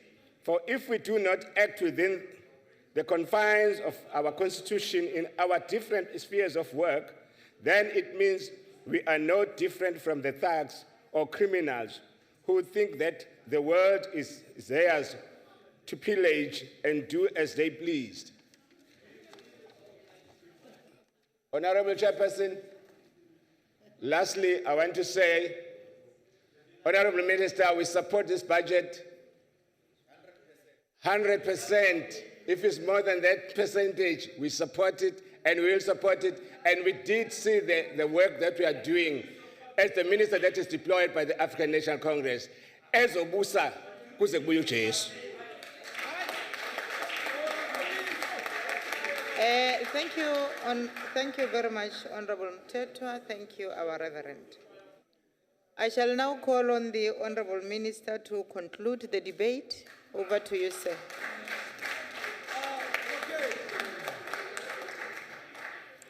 Madam Chairperson, thank you very much for the... Order. Honorable Minister, my apology. There is an honorable member who is standing. Honorable Julius. Please take your seat, Honorable Minister. Honorable Minister, humble apologies. I didn't mean to interrupt you. Order. Honorable Park is watching movies on his thing there, Chairperson.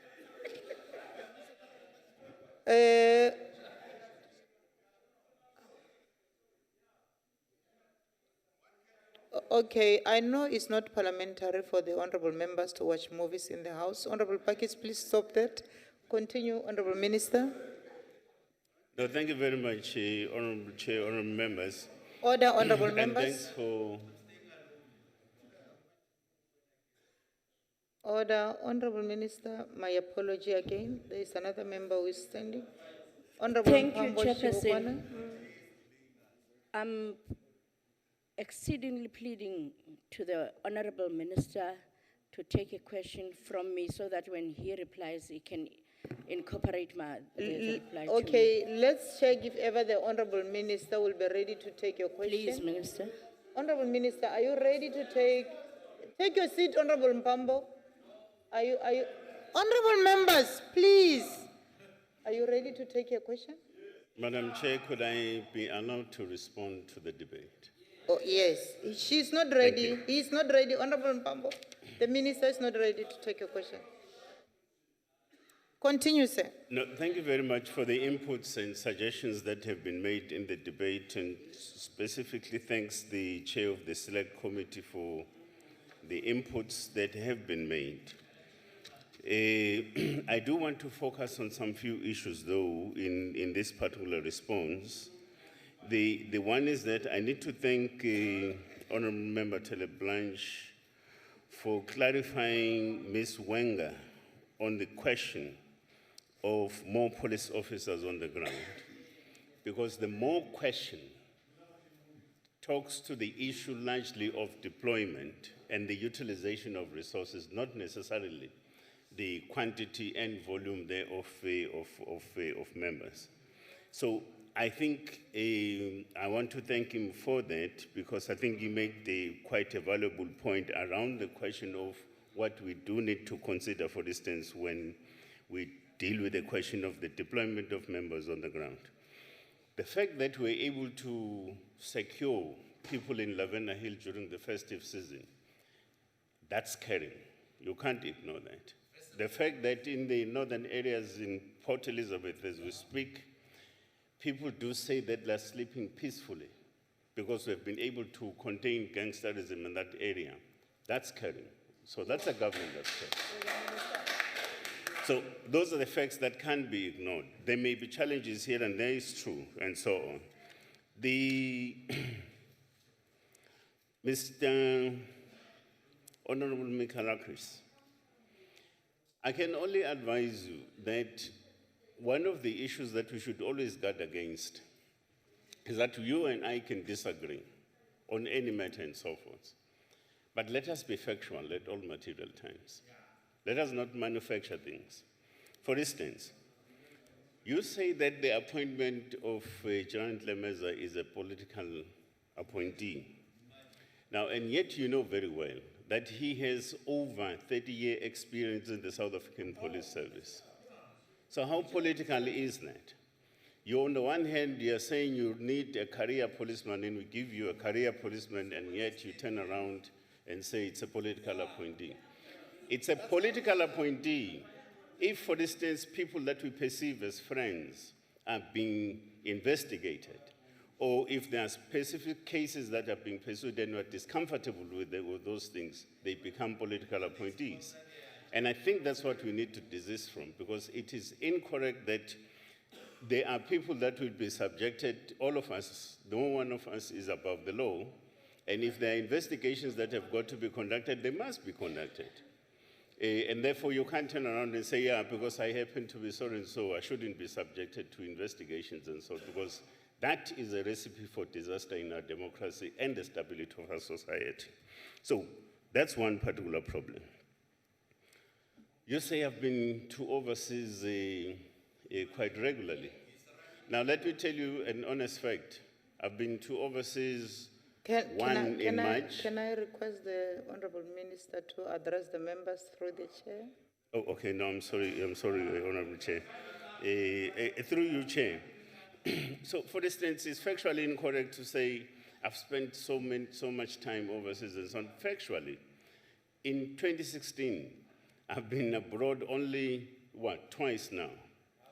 So in a sense, one, it's in March. The last one was basically now, in whatever. So, and you seem to be thinking that because you saw somebody else who probably does look like me, and you think it's me, I don't know. Because it can't be correct. Now, I do think, honorable members, the honorable chair, that the key issues that have been raised are issues that all of us are making an effort towards addressing. But you can't stand here, for instance, amongst other things, and demonstrate a schizophrenic kind of approach. You are making demands about issues of safety and security and what the police should do and so forth. On the one hand, you don't support the budget vote. That's schizophrenic. Because you do not know what exactly you want, and so on. So, and I think we should desist from such kind of approaches, because that is not to the benefit of our society at all. The fact of the matter is that as and when we continue to conduct and do our work insofar as policing is concerned, there shall always be challenges, and we must address those particular challenges. Now, there's a statistic that has been thrown in here, 60% decline in arrests. We stand here, we tell you that in Gauteng alone, 21 drug laboratories have been closed down, and we give you figures about people that have been arrested and taken to whatever. Where is the decline? Please when it conclude, comes- Honorable you know? Minister. So I'm then saying, in our eagerness to be oppositional, let us be factual though. Because if we can't just simply begin to manufacture things in the manner in which we think will only benefit us from a narrow party political point of view. Let me leave it at that, Chairperson, honorable members. Thank you very much.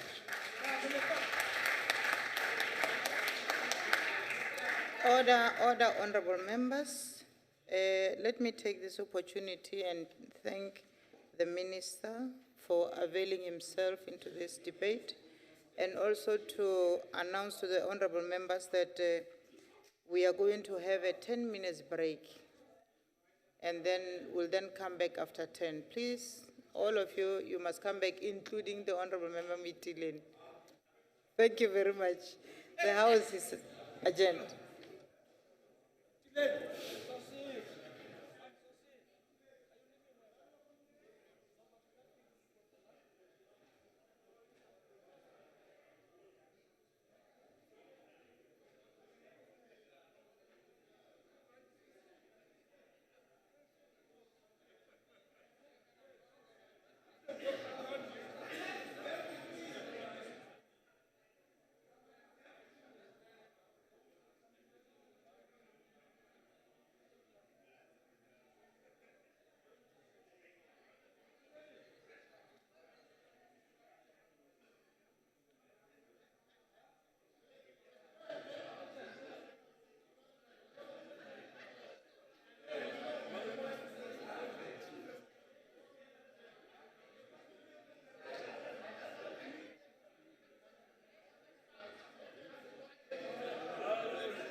Please take your seat.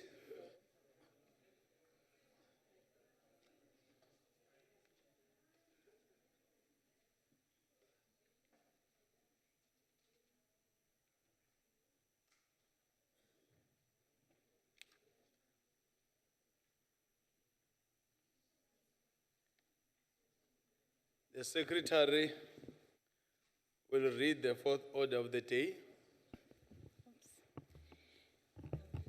Consideration of report of NCOP report back exercise, taking Parliament to the People Programme, Eden District Municipality, Western Cape, 18 to 21 April 2016.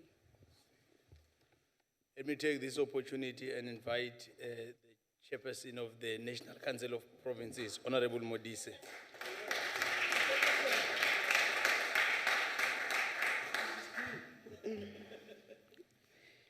Honorable Chairperson, honorable members, ladies and gentlemen, in opening up the debate today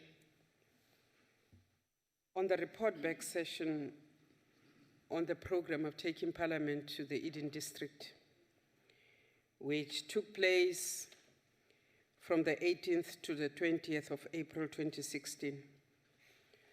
We note that our Constitution, as on the 8th of May, has traveled 20 years since it was adopted in 1996. It is thus fitting that we engage in debate about an activity that is a demonstration of how we must continue to fulfill the provisions of the Constitution, as in this case, where we facilitated public involvement. As you know, one of the priorities of the Fifth Parliament is the enhancement of public involvement and public participation. This is, in fact, what we must do in terms of the Constitution, because we are required to provide for meaningful involvement of our people in the legislative and other sectors. Parliament is therefore placed in the core of public discourse through the creation of platforms for engagement with the public and sectors of society, particularly the marginalized. Taking Parliament to the People program is an instrument for this House to engage with the people. It allows us to have a say in this House on how people have a say in the issues of governance in this country. The advantage of the program is that it involves the participation of the three spheres of government. This is part of our contribution towards promoting cooperative governments. The program must assist us to get a better understanding of the challenges that our people face in the different corners of our different provinces. It places us in good stead as a national forum for the debate of the provincial issues. Having been on the ground listening to the people as a collective of this House, hearing the same stories at the same time, responding to the executive at the same time, this program, if nothing else fails, is the glue that must hold us all together to hold the executive to account at the same time. And therefore, for me, a program like Taking Parliament to the People can only have one priority, and it is to place the ordinary South African first.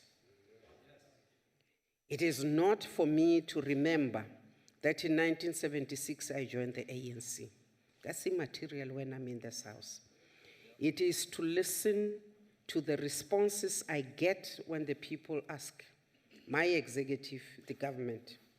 It is to look at the quality of the services that were committed to the people. It is to look at those things which we have left hanging in Eden, follow them up, ensure that every select committee, as well as the portfolio committees of the provincial legislature, follow up and we get responses on behalf of the people. It is the people of the Western Cape, it is the people of South Africa, it is my people. That is what makes taking Parliament to the people beautiful, because it gives us the opportunity to meet as legislators, to intermingle as the legislative sector, different provinces coming together, not only for the other provinces to have come to the Western Cape to see, but to know how good examples have been set and to carry them home. To see the bad examples to go home and to hold their own executive accountable. So I think our decision to go back to Eden was good, because the other alternative would have been to do what we have been doing since the inception of this program. Go, listen, come back here, debate, forget. Once upon a time, we remember that something happened in a particular province, we throw in a question, but we are not there physically to go and examine the quality of the work which people have told us they have delivered. So I'm very happy that we took the advantage to go. I am also very happy that not all the issues had been dealt with, because that gives us, one, to test the continued commitment by the executive to deliver without being pushed, to continue as members of Parliament to take, maybe all the committees, the select committees will come back to us in the next program and say, this matter was not finished, we want to take a field trip, we are going to Eden, we are going to examine what is happening there. And therefore the contact is continued between the people and their Parliament. It is also important that we keep the constant flow of information between ourselves, the legislature, and the people. It is important that we do not see it as a once-off. It is also important, and I want to thank all the leaders, because we also said that we wanted to review the form and content. It would be important for us as the NCOP to come back and say whether we agree that the next taking Parliament to people is issue-based. We have been throwing hints to honorable members that we want to go to the Eastern Cape on education. Not to be all over the show. Education. Go focus. Come back. Say, this is our diagnosis. These are the remedies that we recommend. This is the commitments that we have received. We want to go to the Northwest and say, why are roads continually a problem? Why is water a problem? So it is focused. You are not all over the show, and then you can leave all the other matters to the ordinary oversight mechanisms of Parliament to fall in place. So I think that overall, we got the opportunity to unite as the NCOP. We had the opportunity to listen to our people, but I think what made me more grateful was that the NCOP managed, at least in the eyes of the public, to stand together as public representatives. Honorable members, we know that there are still issues in Hesekwa. We know that there are still issues in Mossel Bay. We know there are issues in Knysna, and there are issues in George. We also know that all of us across the board are concerned about the well-being of the Oudtshoorn municipality. We must keep an eye on that. But we must also be able to appreciate that we have started a report back session. We must continue to do so. We must also say that we do expect that the provincial speakers who have been given copies of our move towards the new form of the taking Parliament to people, will again converge with us as the NCOP when we finalize how we will deal with it in future. I am aware, Chairperson, that one honorable member has already told me it is past his bedtime. I'm also aware that honorable members will have a lot of issues to debate. But I would like to say, I want to take the opportunity to thank all the executive across the 3 spheres, those who came, and of course condemn those mayors who dodged. But overall, to thank all the members of the executives in the municipalities, in the province, at national, who gave us their time and therefore gave our people the time. I want to also thank you, members, those of you who bothered to go, because not all of us went. I want to say that tomorrow and next year and that year, this program must continue to bring hope, but also to begin to be the glue that will reconcile our members.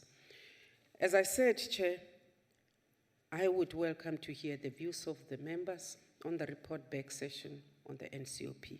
Ke a leboga. Thank you, Honorable Chairperson. Honorable Lond.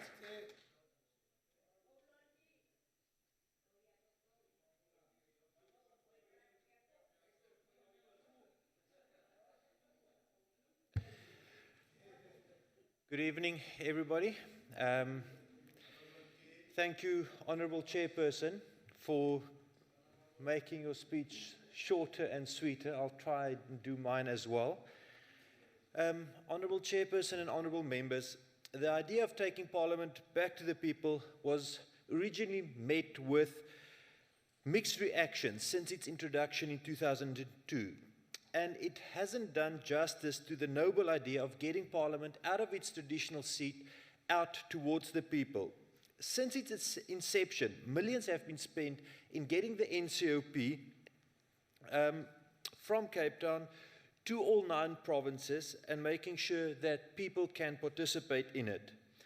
For the first time ever, and credit here should go to the chairperson of the NCOP, Honorable Tani Modise, for the first time ever, all the above-mentioned role players went back and actually reported back on the issues that was raised by the members in the communities. And I'm just going to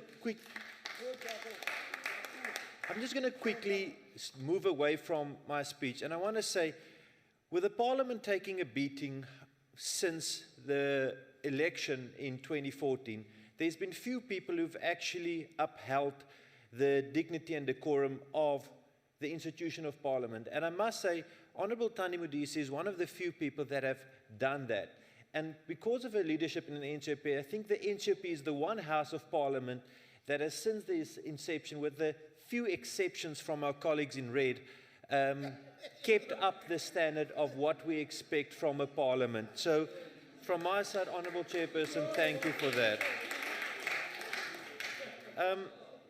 Even though it took a year for the NCOP to have their feedback, I think credit, and I'm going to concur with the Honourable Chairperson, credit should go to all the ministers, to the provincial government and all the local municipalities who have made an effort to get the reports in order so that we can give feedback to the people in the communities. The decision to focus on the Western Cape, and specifically Eden, was originally met with some skepticism as to why you choose the Western Cape. And in hindsight, I must say, it was a really good choice. The reason why I'd say it was a really good choice is that it allowed members of the NCOP, viewers across South Africa, to actually see the difference between good and bad governance firsthand. The easiest and best known example that's often used as to what good service delivery is the city of Cape Town. But the fact of the matter is that the majority of South Africans do not stay within the boundaries of metros, they stay outside of the boundaries of the metros. So you don't really compare apples to apples always. So this taking Parliament to the people, beginning of last year and this year, actually allowed us to compare apples to apples. And it was actually kind of like a study tour for members of the NCOP to see what worked and what didn't work. I'm going to just touch on a few. The first, obviously, and the chairperson didn't want to mention them by name, but it's absolutely shocking that the Kannaland municipality's mayor didn't even respect not just this parliament or the elected officials, but his voters to attend the meetings. And I think that should really be addressed, that mayors cannot do that going forward. Originally, the Oudtshoorn mayor also didn't pitch up. And we should find ways, and we should discuss that going forward, on how we're going to make sure that those mayors that's elected by their people should actually be there to be accountable.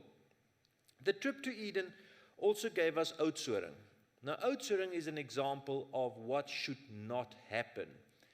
And colleagues, we can say what we want, but the fault of Oudtshoorn is there because of a group of ANC councillors and the coalition partners who didn't want to run effective local government, and they tried to hold on to power. And let this be a warning leading up to the local government elections. We cannot have that in South Africa. You win power through the ballot box, you lose power through the ballot box, and you need to respect the choice of the voters. And people in South Africa need to take note of what happened in Oudtshoorn and think carefully how you vote when we come to the 3rd of August. I also want to say that Oudtshoorn and Kannaland, they are the two really bad examples. But I must say, since we had our original session there, and after some initial resistance by the local ANC councillors, administration finally was put in place in Oudtshoorn. And there you could see, doing the basics right is what works. Local government is not that difficult. It's not rocket science. Do the basics right. Don't try and enrich yourself and your friends, and you will deliver quality services to the residents. Here I must also give credit to the 5 neighboring DA municipalities who, after administration took effect, went out of their own coffers and helped jump-started this basic service delivery in Oudtshoorn. So Bito, Knysna, George, Mossel Bay and Hesekwa, they assisted their neighbors, because it's not just looking after my own area, because if an entire district is well functioning, the economy will grow in the entire district. But if one pulls you down, the entire district will be pulled down. Chairperson, I trust I can take a few minutes of the chairperson that she didn't use. Yeah, I need to cut out a few now, yeah. Colleagues, there's good stories to tell as well, going back home. And I hope you're going back and tell the good stories of the DA-run municipalities. I'm just going to quickly, we went to Hesekwa. Hesekwa, according to a report by Good Governance Africa agency, was rewarded as the 2nd best run municipality in South Africa. There's 5 performance indicators that they looked at. They were only beaten by one other municipality, and that was another DA-run municipality, the neighbor, Swellendam. In addition to this, they were recently acknowledged as the best performing municipality in South Africa by the Ratings Africa Municipal Finance Stability Index. In George is a good example where quality local government take hands with provincial government as well as national government. And they rolled out a fully integrated public transport service, one that actually works. And Port Elizabeth, Nelson Mandela Bay, take note. Your public transport network can also work if you vote in a DA government. Just go and look what happened in George, how to roll out a transport network, and you can have the same by just voting in the right people there. Mossel Bay and George achieved clean audits 2012, 2013, 2015, 2015. Why is awarding clean audit so important? If you want to ask a question, please stand up and ask. Clean audit shows that the money that the taxpayers put in your care, you actually look after it. Lund, can you take your seat? Honorable Mhlashupin, why are you standing? Honorable Lord, can I ask you a question? Okay. Honorable Lund, are you ready to take a question? Yes. Okay, you can ask your question, Honorable Are you Mhlashupin. aware that the municipalities that you have just mentioned, Swellendam, Oudtshoorn, national government intervened to make that government running and some of the individuals who made those Ask municipalities the question, viable. Honorable Mhlashuping. No, I'm making also a comment. for his question. Ask a question. But do you know that national government... Thank you, Honorable Mhlashuping. Honorable Lond. I'm Order, so members. glad that this member raised this, because yes, I do know that national government, together with the provincial government, intervened in the Oudtshoorn municipality where the ANC messed up. The ANC and their coalition partners ran Oudtshoorn into the ground. They had a surplus of funds in their bank account, and after the ANC and their coalition partners had their hands on that, they awarded contracts to friends and families, didn't care about service delivery. They ran the municipality into the ground. The infrastructure disintegrated in front of our eyes.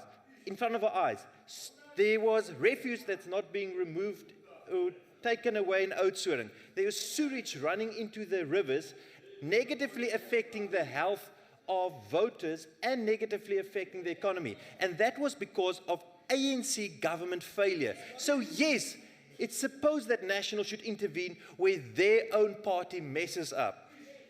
Honorable Chair, you didn't give me enough time, but with that, I'll finish off. Thank you. Thank you, Honorable Lond. Honorable Makoe.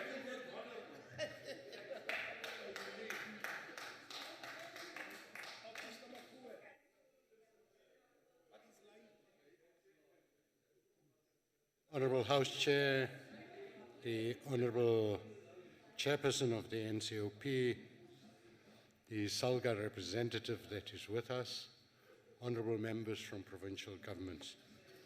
The NCOP mandate and responsibility of taking Parliament to the people is huge and should never be taken lightly. It is incorrect to interpret this responsibility as an opportunity for point scoring. The exercise is a great opportunity of engaging as Parliament with ordinary people and hearing how they experience government. For many community members of the Eden District Municipality, our visit is a rare opportunity to speak directly to their government leaders and, more importantly, to have exchanges with all three spheres of government at the same time.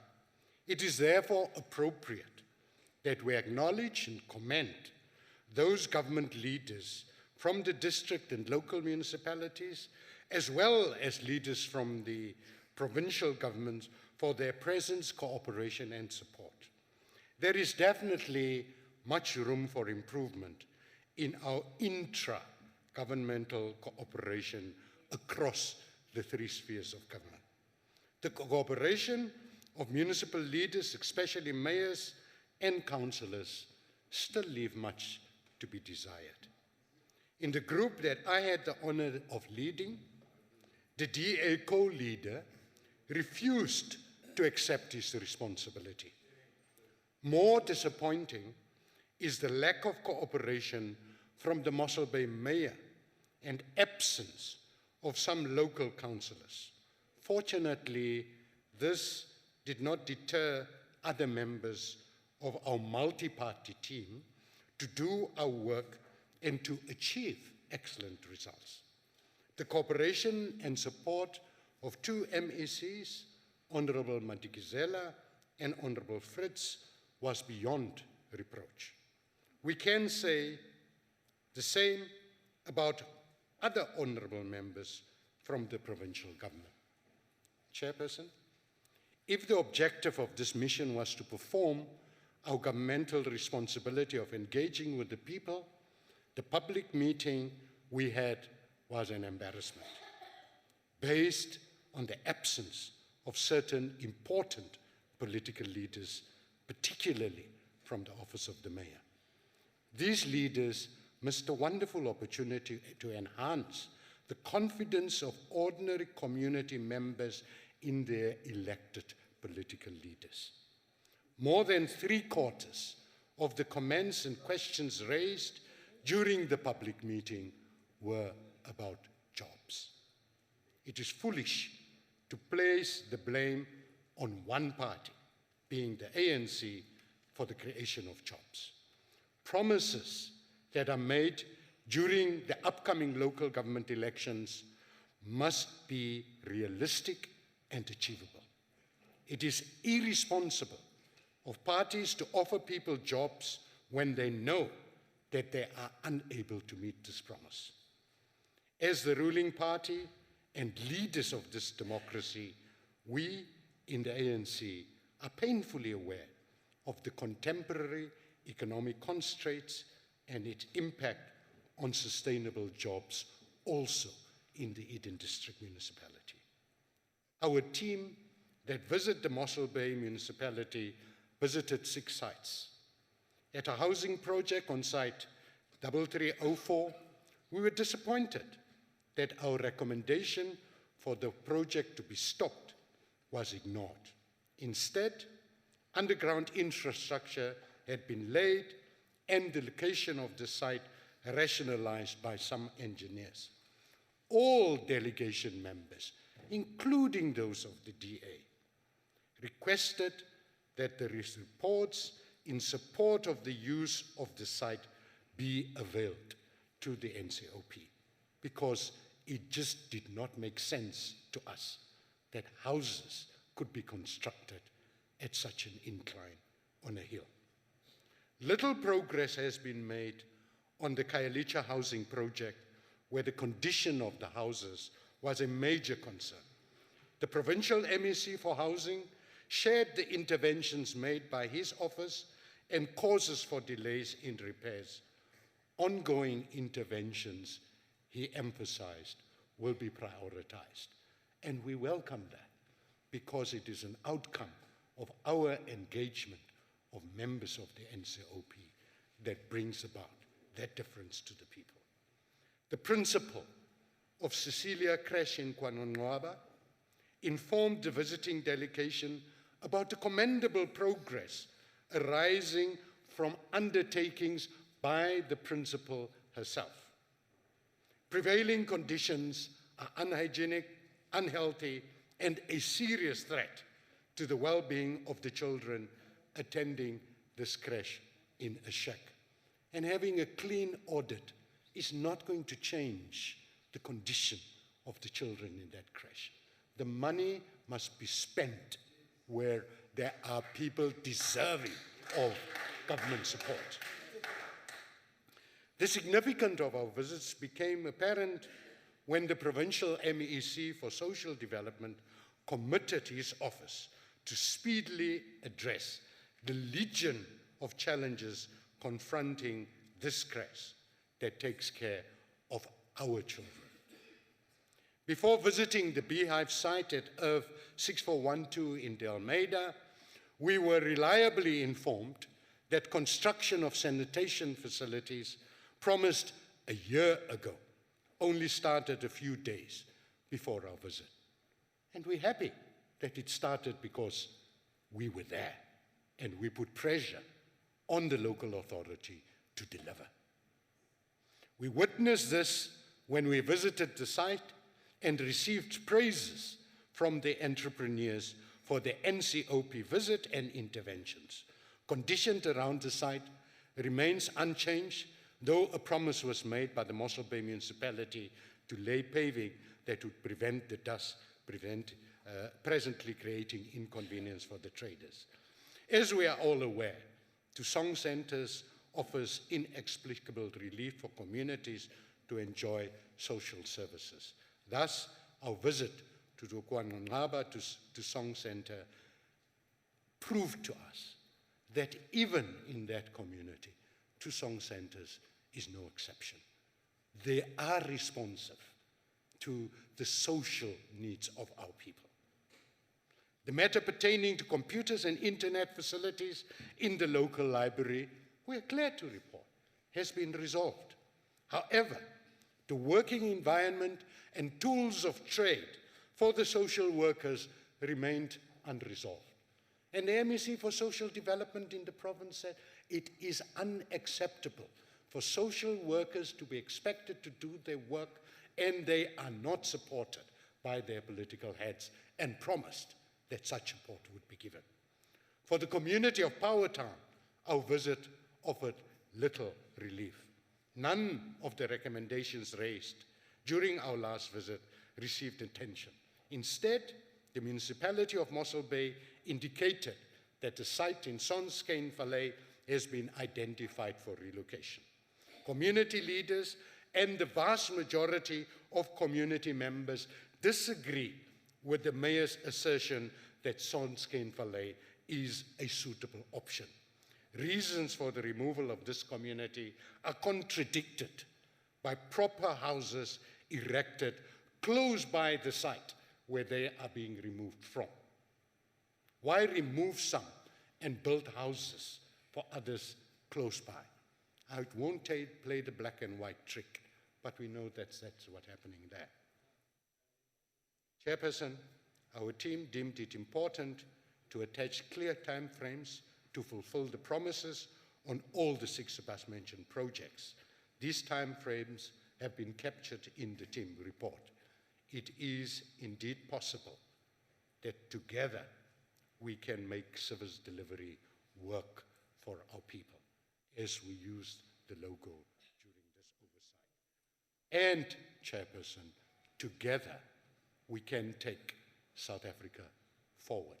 Let us stop the petty politicking and draw the experience from this visit to Eden District Municipality that at least we can work together. I thank you, Chair. Thank you. Honorable Ditebe.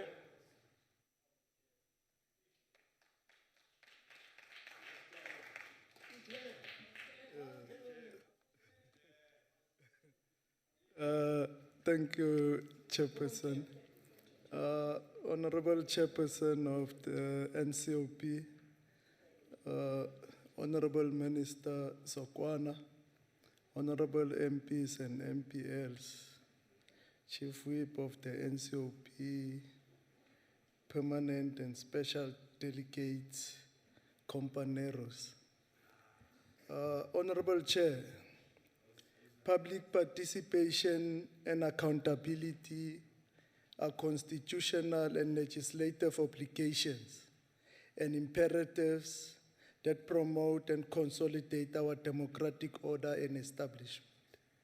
They give credence, Chairperson, and fulfill the aspirations contained in the Freedom Charter, namely that the people shall govern and that no government can justly claim authority unless it is based on the will of the people.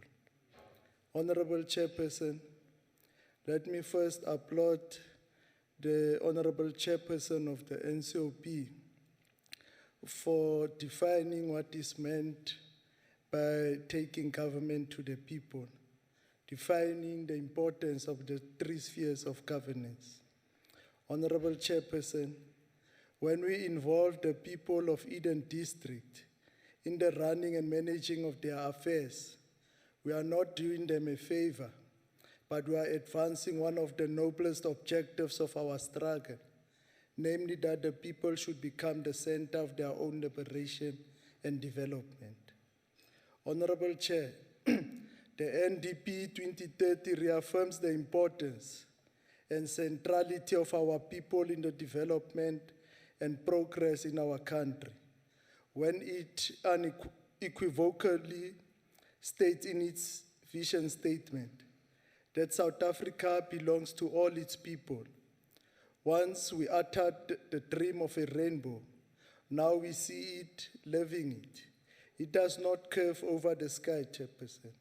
It is reflected in each one of us at home, in the communities of Biteo, of George, of Hesekwai, of Kamaland, of Naisna, of Mossel Bay and Oudtshoorn, in the city and across the land, in an abundance of color, Chairperson. Our people in their grassroots settings are our most valuable assets and our key drivers in terms of development and progress. Honorable Chairperson, the January 8 statement in 2016, released by the ANC National Executive Committee, confirm the fact that the ANC-led government is a government of the people and that it exists to serve the aspirations and interests of the people. It categorically states all the policies and programs adopted by the ANC-led government will always be in the best interest of the people. Hence, we call ourselves a People's Revolutionary Movement. Honorary Chairperson, we take our mandate from the people and we went to Eden District and they mandated us. We came back to the people of Eden to assess how far we have gone in terms of improving their quality of life, Chairperson. Chairperson, we were in Rosemore at Pambili Women's Center. We are also at one old age home under the leadership of I think it was Chairperson Tlamini, if I'm not mistaken. Chairperson, we engaged with the leadership, but it's important to note that as a delegation, we were not satisfied that all the concerns and challenges were addressed. Some progress was made, but there was still a lot of progress to be addressed. For example, the appointment of the board at the old age, and we did reaffirm and we did commit ourselves as the NCOP and as provinces that will come back to assist with what was not covered. We also took visits to St. George High School and to Park Dean Clinic, and the central aim being to improve the lives of our people. There was a central problem, especially at the old age, the appointment of the CEO and the resolve around the allowances for our old people there. Chairperson, as a responsible government under the ANC, we were never afraid of our people and we shall in future never shy away from them, precisely because we are a people's movement. We are not a mafikiso. We have been with our people in the trenches during the very difficult days of our struggle, and we can never, ever abandon them now and in the future.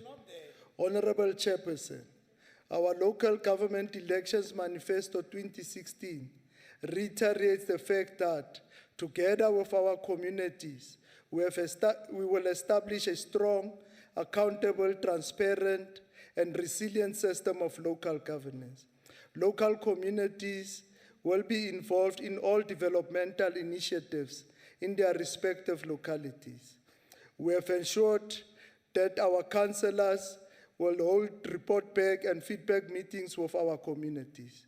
In rural areas, councillors work together with traditional leaders. Honorable Chair, we are, however, aware that there are communities that are still experiencing challenges with regard to public participation. Even our slogan, Chairperson, during the local government election, confirms the centrality of our people and communities in improving their quality of life, where it states that local government is in your hands, all power to the people. Hence, Chairperson, we have deliberately decided for the next 5 years to focus on the following key issues within the context of local government in the rest of the country, including Eden. Putting people first and engaging with communities, Chairperson. Delivering basic services in a more efficient and effective manner. Strengthening and improving on governance, good governance and accountability. Ensuring sound financial management, thereby improving on delivering on the mandate of municipalities. The ANC is the only time-tested organization, Chairperson, that bravely and fearlessly fought for more than 404 years for freedom and democracy. That is the aspirations and interest of all our people at heart, including the people of Eden District. It is the only true and genuine vehicle for the total transformation of the South African society. I thank you, Chairperson. Thank you. The Honorable Chief Whip of the Western Cape, Honorable Feli.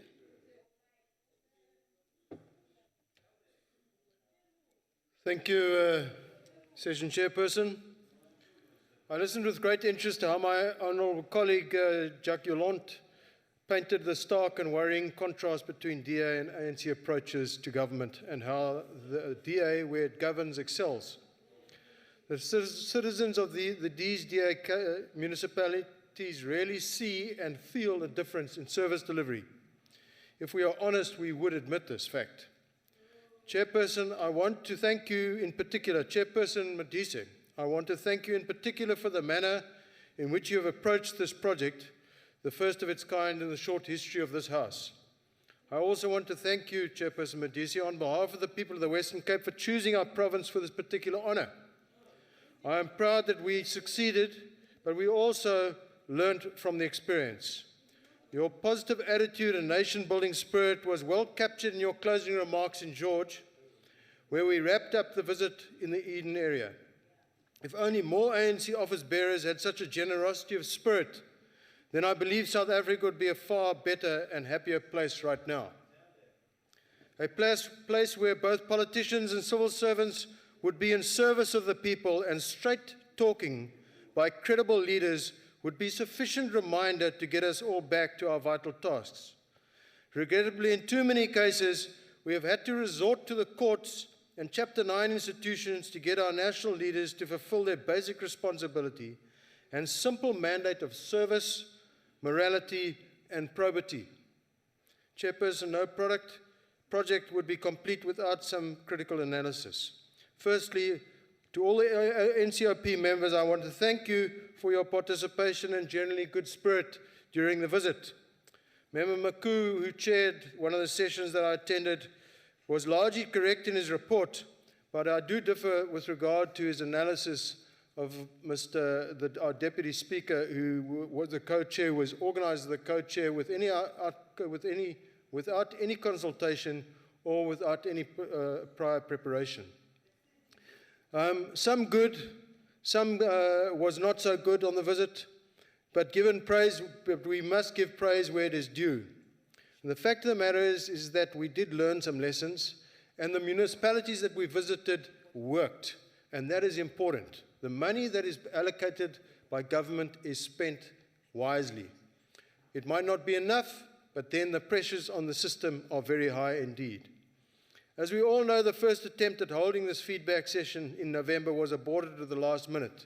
This was simply because of poor planning by the NCOP Secretariat, and it cost the Western Cape Parliament some 36,145 Rand in cancelled booking fees amongst other costs. We were committed and we were ready to go, but the NCOP was not. In the end, and again, thanks to the firm guiding hand of Chairperson Modise, a final date was determined well in advance, and a better and more affordable planning cycle began, which ended in the shortened 2-day feedback, which we fully embraced. I say fully embraced because the Premier of the Western Cape changed her weekly cabinet venue to George, so that the provincial ministers could attend each municipal public participation meeting and many of the site visits. Surely this is the sole purpose of the whole exercise, for the government at all spheres to be held accountable to the issues raised last year and how they had responded. And then this raises the elephant in the room. Where were the national government ministers in April? Not a single one was in sight. They are part of the process for sure, and last year at Oudtshoorn the program was loaded with ministerial names, the vast majority of whom failed to arrive, and at one stage provincial Western Cape MECs were the only ministers to be found.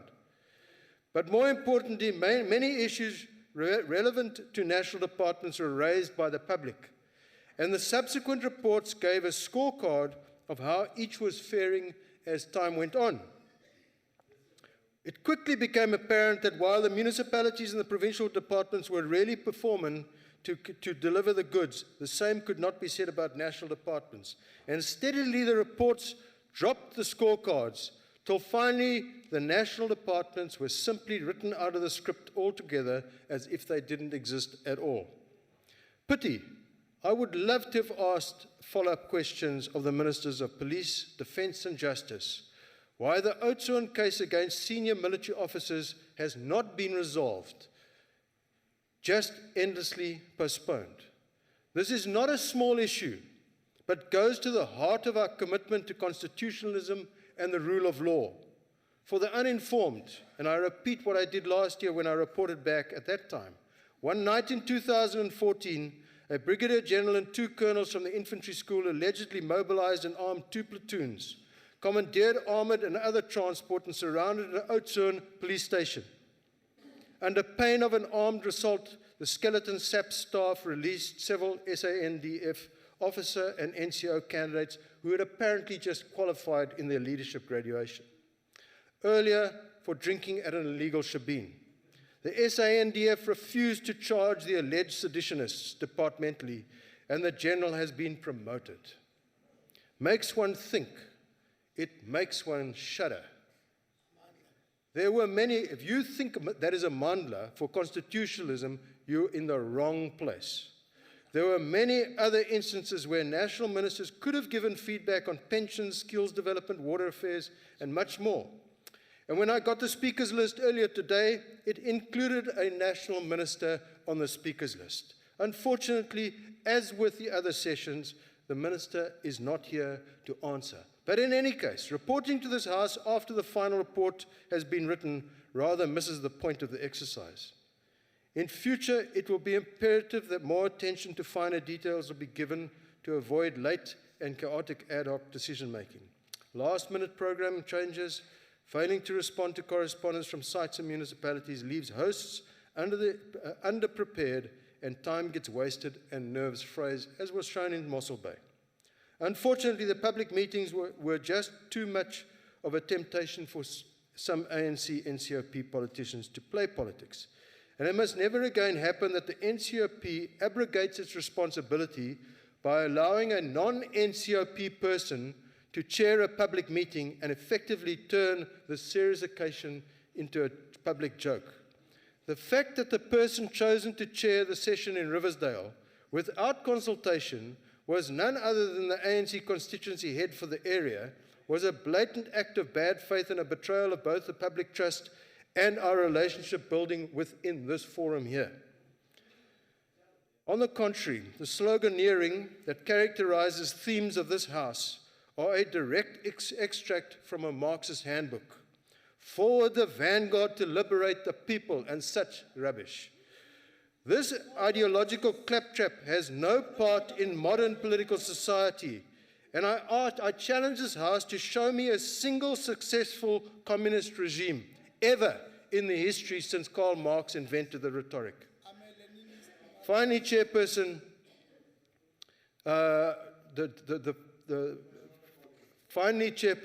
want to thank all the officials, especially all the 11 from the Western Cape Parliament, who accompanied the visit and in no small way contributed to the final success of the project. I also want to thank the NCOP officials, although I must admit the report after the Riversdale meeting, it was indicative that some NCOP officials have a very biased political view. The total costs to the Western Cape Provincial Parliament amounted to 221,000 rand, with some accounts still outstanding. For a legislature as small as ours, this is a lot of money, but I believe that the exercise, it was well spent. I thank you. Thank you. Honorable Damini.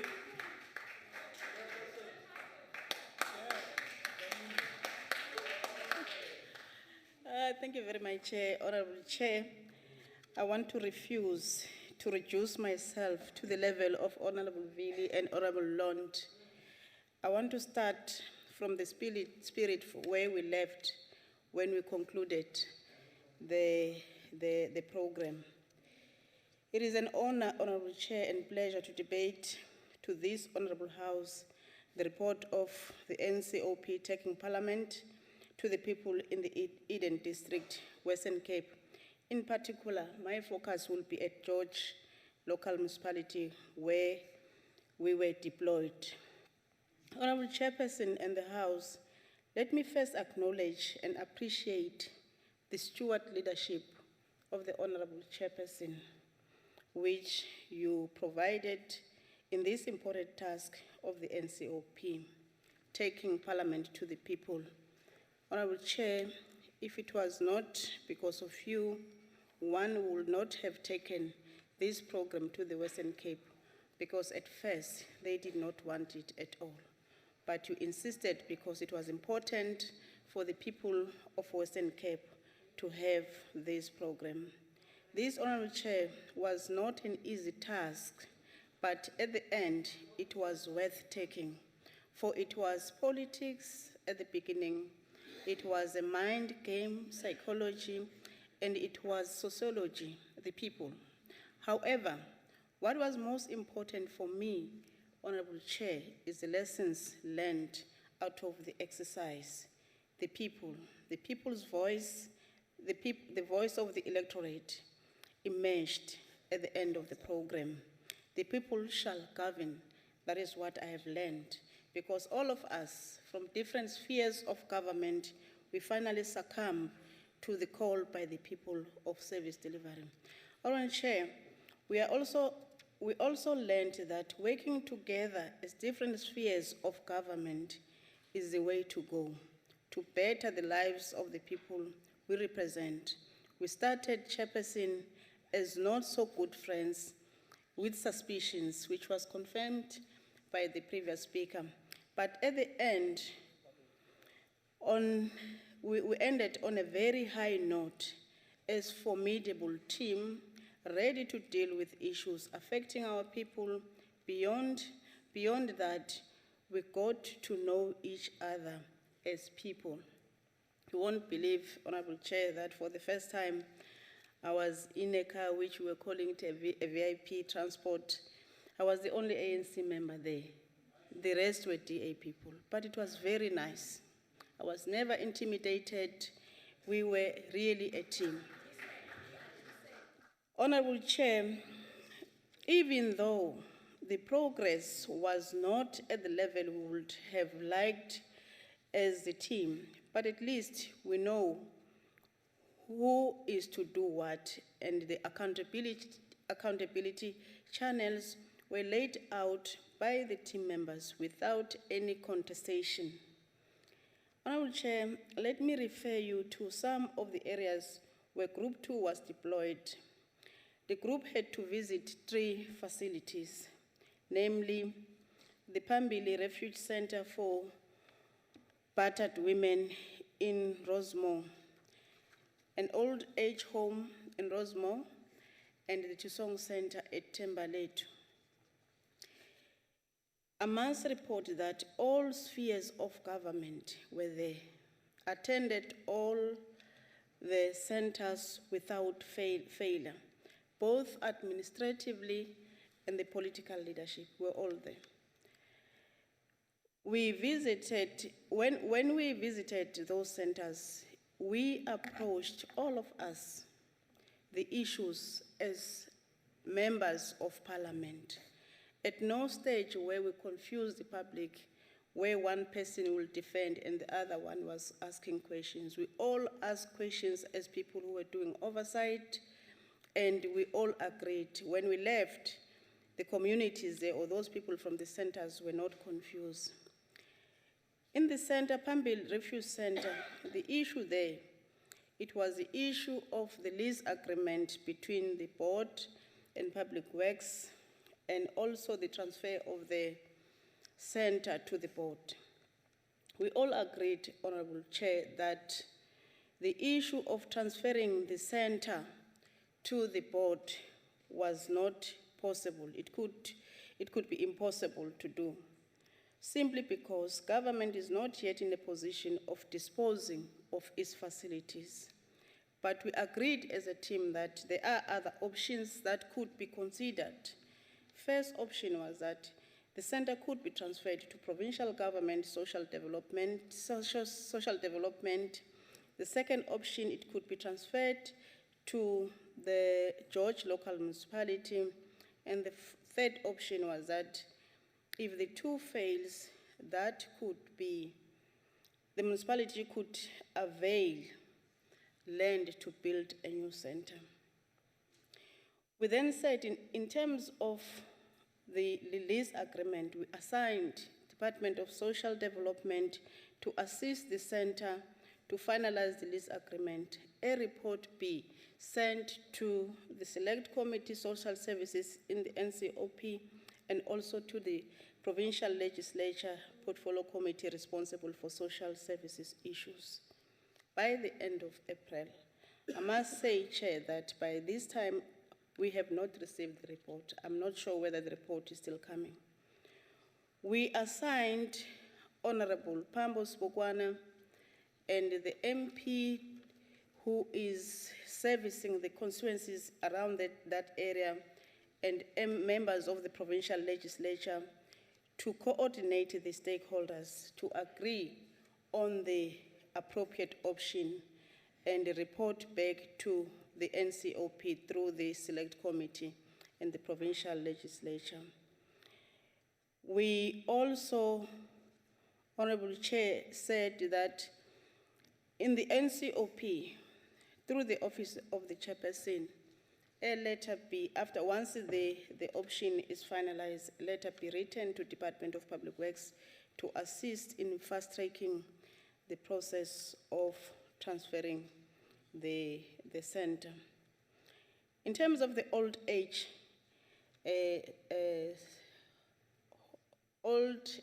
home in Rosemont, as a team, we all agree that there are serious problems there.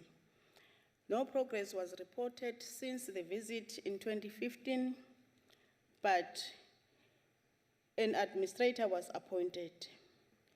So these things of claiming good things, yet we were all there agreed that some things did not go well, are not correct because you are reducing yourself and degrading yourself. We agreed that the administrator that was appointed, there was no time frame attached. It was an open-ended appointment. There is no such a thing. We agreed as a team that the Department of Social Development must assign time frames on the appointment of the administrator, and a report be sent to the Portfolio Committee. And also the very same team that we assigned, that is led by Honorable Pambo Spokwane, be responsible to coordinate the stakeholders and have meetings with those people. The other issue in that center is that since the administrator took over, residents are not happy at all. They are not treated the way they want to be treated. Employees are also not satisfied. Some of them are not getting paid. And the last one, it was the issue of the Tusong Center. There, I must say, it was reported that there was enormous progress since the visit of the NCOP. And even those tenants were not paying the rent there.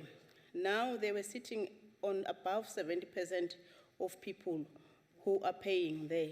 And those that were not paying, they confirmed, they committed themselves that they would pay by the end of April, and proof of payment will be forwarded to the NCOP through the committee.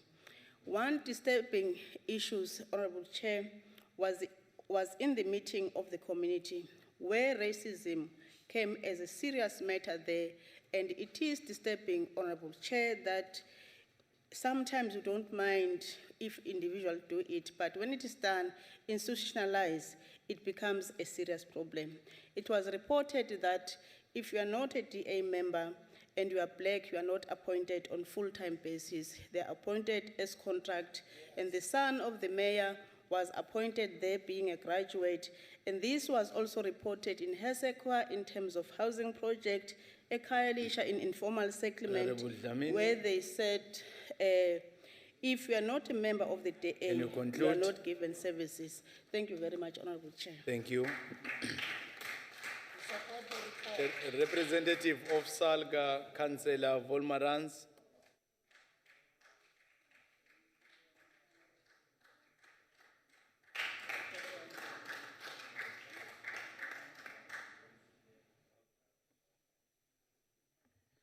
Good evening, Honorable Chairperson of the NCOP, Honorable Deputy Chairperson, Honorable members.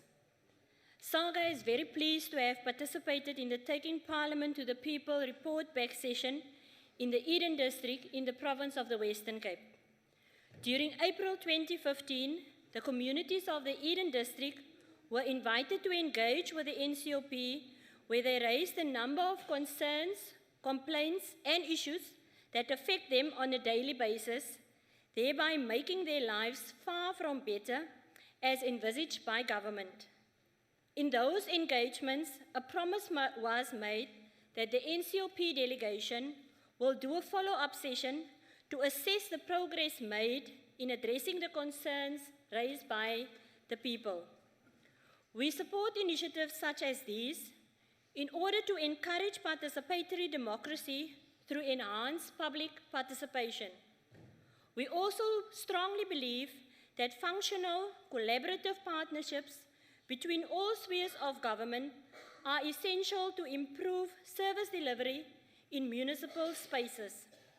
As the constitutional structure where the three spheres of government meet, the NCOP plays a vital role in the promotion of the principles of cooperative governance and intergovernmental relations.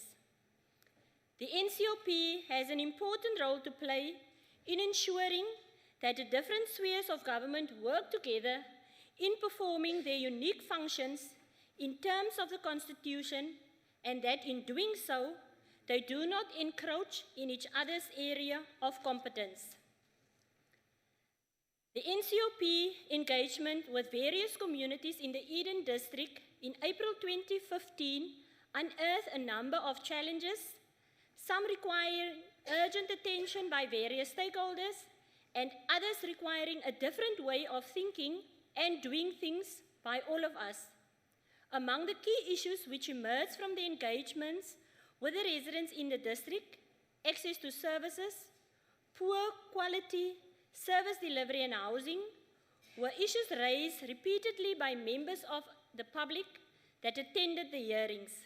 Specific issues included lack of access to land, lack of housing, delay and alleged corruption in allocating RDP houses to beneficiaries on waiting lists, particularly elderly people, poor quality of RDP houses, lack of access to electricity for some areas of the municipality, especially the poor farming areas, lack of access to water and water shortages in some areas, lack of sanitation, racism and discrimination, lack of scholar transport in some areas, need for gas and solar energy, and the need to empower and include Black residents in farming activities such as lucrative ostrich farming.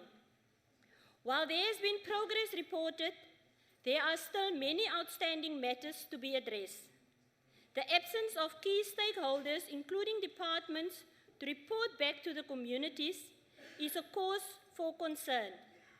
SALGA supports the NCOP initiative and encourages the national and provincial departments to support this initiative in the spirit of cooperative governance. It is incumbent on the NCOP to ensure that the executive carries out all the undertakings and commitments that have been made in its response to some of the key service delivery issues raised above. Challenges facing local government. The NCOP, in cooperation with SALGA, can play a significant part in addressing some of the more fundamental issues impacting service delivery. It is important to find the right balance between compliance and service delivery. Excessive legislation, regulation, and reporting requirements are having a negative impact on municipalities. The issue of unfunded and underfunded mandates must be addressed urgently. Financing local government.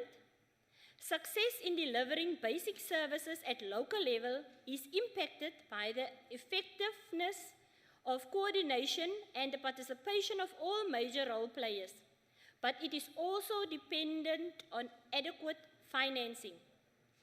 While acknowledging the difficulties in balancing the national budget, SALGA is of the view that local government, as the sphere closest to the people and providing a direct link in the service delivery chain, is not receiving a sufficient portion of the equitable share. The review of powers and functions must also be addressed. In conclusion, Chair, let us acknowledge but not be overcome by the challenges that remain. Honourable Chairperson, this event proved once more that the NCOP is the appropriate vehicle for the achievement of participatory democracy and cooperative governance. SALGA has been an active part of the NCOP family for some time now, and we remain committed to working with it and our partners to find sustainable and satisfactory solutions. I thank you. Thank you. Ilunga lelihloniphekile lalendlu womkhandlu wetifundza umhlonishwa Khawula.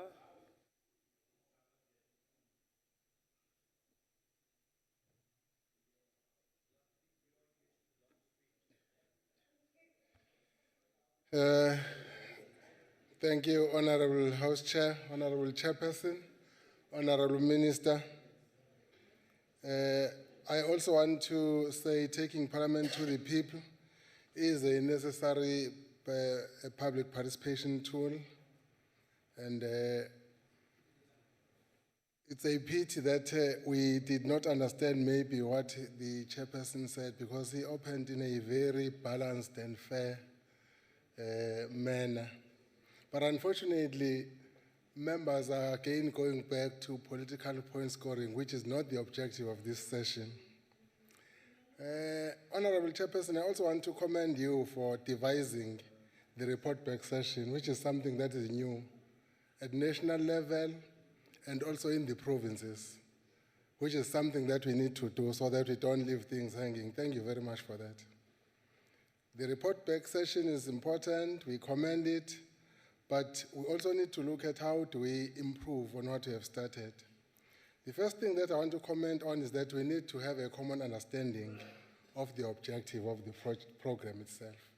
Because what I also noticed was that on these three spheres of government,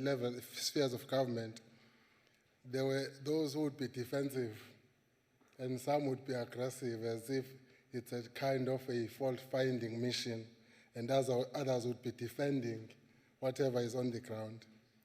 And secondly, we need to say, how do select committees make follow-up? Because what happened on the report back session was that there were projects where select committees should have made follow-ups, but they last heard of those projects when they were on the ground last year. And they only had contact again when they were back in the projects. And some of the issues were surprises even to members of the committees. When we leave the ground, it needs to be clear as to who is going to do what and when. And I think that is important. And next thing is, members of parliament and members of the provincial legislature need to understand that we are not the executive. So when we are there on the ground, making commitments may be a problem at times, because members of the executive, it is only members of the executive who can make commitments. So we need to be very cautious about what promises we are making, what commitments we are making. Are they legislative commitments or executive commitments?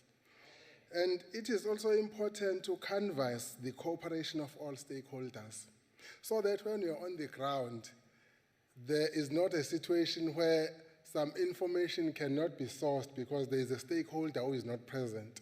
But in the same vein, it is important again to say, what are the consequences to those who are not cooperating? For example, the issue of Canaland, which my house chair here knows very well. Because we were also there with the pre-visits, the mayor ran away, the municipal manager ran away. It has happened again. So there must be consequences, because this is a constitutional mandate of a structure of the country which has to be respected. And I also want to say, comment on the public meetings, Honorable House Chair, to say, the public meetings, what I noticed was, there was again this boxing match between the DA and the ANC. The DA came wearing their regalia, the ANC came wearing their regalia, the IFP came in their civil clothes. That has to stop in George. That is what happened in George. We need to call the public to meetings as the public And lastly, Chairperson, the Cooperation Honorable Minister of the Executive, the Cabinet, it was really not satisfactory. At least for the future, the Cabinet must honor this program and be there when required to be there. Thank you very much. Ngiyabonga. Ilunga lelihloniphekile lalendlu yomkhandlu wetifundza umhlonishwa Geyila.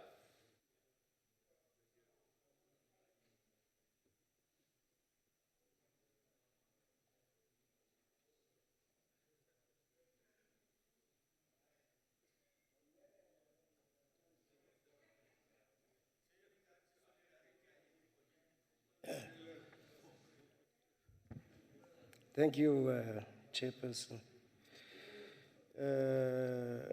My colleague, Unanzinga Kaula, is talking the truth. The Chairperson has set a trend on this debate. And it's not wise to divert from this trend here, although the ANC and the DA are always at each other. But what is most important is about the people. I was with the team that went to Ghanaland with the Chief Whip. And I agree with the colleagues here. Honorable Ntebe was there as well, that there was not much cooperation from the mayor of Ghanaland. He only attended one meeting, and also the councillors of that area. But the clinic that was visited previously, the government has done some work on that. The only problematic place there was the farm, the Melka Tat, this Afrikaans name, you know them. That farm, the problem there is the land claim, which you know, Chairperson of the House. Land claim is a major problem in our country. So because of the land claim, the provincial government and the national government couldn't resolve their problem. Secondly, the water problem in Ghanaland, they have plans in future to address that. They have a very energetic young municipal manager who's hands-on. They are about to build a dam which is about 34 million or so, but they are hands-on the water problem. Yes, lack of cooperation with the councillors was a problem. I was a co-chair of that team, and things went very well. I was in charge there with the chief whip. But yes, there are some improvements, but there's a lot to be done, Honorable Chairperson. Poverty is the order of the day there. That's the truth of the matter. Higher rate of unemployment. But what is a major problem there, Honorable,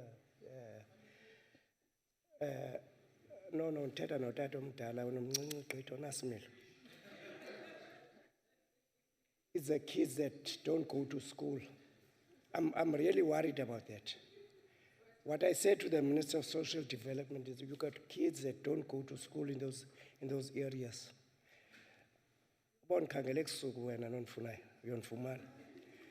Are kids.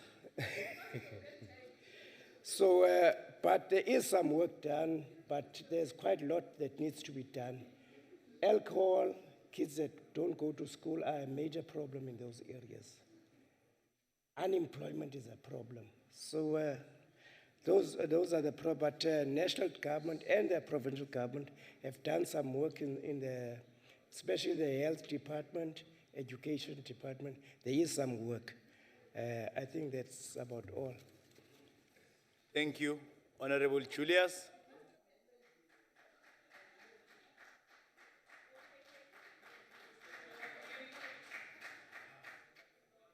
Honorable House Chairperson,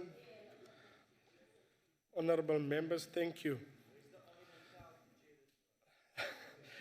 Honorable Chairperson, Tandi Medise, we have learned a lot from taking Parliament to the people in the Eden District. I'm sure that the people appreciated it, especially since we visited and follow up in quick succession. Now, a lot have been said about the DA and governance of municipalities in the Eden District especially. And jy kan maar sê wat jy wil, Honorable Dlamini. It was always my suspicion, I may be right or not, Honorable Kaula, that the ANC is using taking Parliament to the people as a political tool in the run-up to elections to attempt to portray the DA municipalities as failing. But this proved to be very, very difficult to highlight. Let me highlight some facts, since you also spoke, Honorable Makua is not here now, since you also spoke about DA municipalities, let me highlight to the ANC.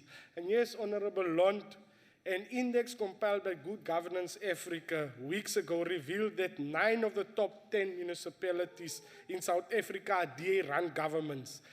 But 19 out of the 20 worst municipalities are ANC-run. Chairperson, various reliable government data sources were used to compile this index.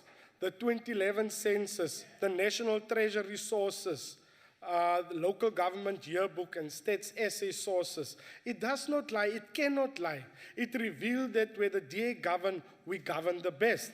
This index shows that where we govern, accurate administration, including capacity and financial soundness, economic development, where we reduce poverty and unemployment, Honorable Makue, not only clean audits, more than that. Service delivery, which includes refuse removal, water and sanitation.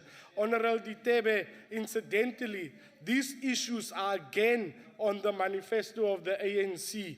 You failed this past 22 years. What are you going to change now? They say the DA is simply the best government. Not me, it's government sources. We did it, and people want to stay where we govern. Honorable Chairperson, I agree with you. The bus must now move. Let us take Parliament to more neglected people under ANC-run municipalities.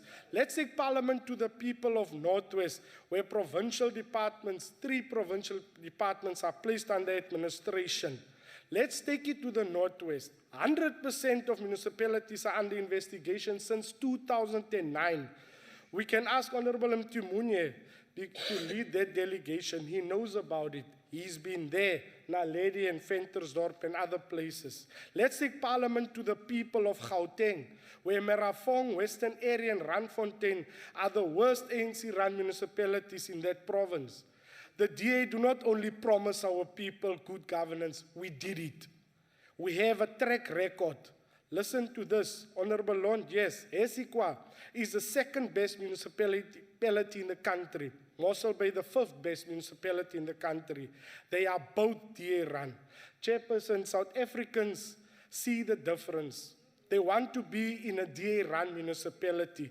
People from all over South Africa, like Johannesburg, Tshwane, Mogale City, Umsunduzi, Honorable Chetty, city of Nelson Mandela Bay, Mogale City, they demand better services, and it is proven that the DA govern better. I thank you. Thank you. Honorable Pakis.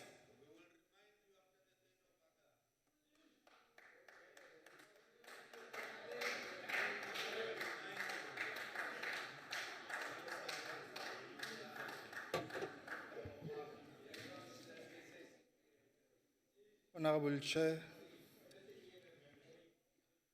and fellow colleagues, I'm not going to be tempted to respond to what the Chief Whip of DA said, but to summarize the supreme objective of our visit, which was the most pathetic and incredible approach decided by the leadership of this NCOP. I want to quote, "Things and a phenomenon cannot exist without a definite form of coordination of various factors making them up. Organization, therefore, is an attribute of things and phenomena themselves. When we speak of organization in our social life, we are dealing with the relationship and the coordination of activity of various parts of the whole, the system of leadership and management in all fields, the system of forms and measures for the realization of the decision from moment and the plan when the plan are out to the final stage of checking on the results achieved. Lee Duan, the leader of Vietnam Workers' Party." Honorable Chair, our history is filled with unfinished battles, and traumas of those battles continue to live with us today. We continue to live with the effects of vestiges of colonialism of special type, which left scratches, torment, wide open, prolonged and extending human suffering, with a sense of inexplicable violence and unspoken tension beneath the surface, resides the layers of meaning that cut to the kernel of the class and social basis of our inequalities and humiliating hardship and tormenting poverty that infuse South Africa's convoluted history. Honorable Chair, the source of discomfort emanating from this, the past lingers beneath the surface. Squinting through this history and current challenges facing our people requires us as a collective to obliterate the terrible suffering of the masses without hacking on the efficacy of nefarious system of capitalism. Honorable Pakis, sorry, can you take your seat? Honorable Faber, why are you standing? Honorable Pakis, take your seat. Honorable Faber. Honorable Chair, I would just like to know if that was the movie that he watched on his iPhone while he was... because he is Honorable Faber, totally take your off seat. the subject. Thank you. Take your seat. Continue, Honorable Pakis. Now, Chair,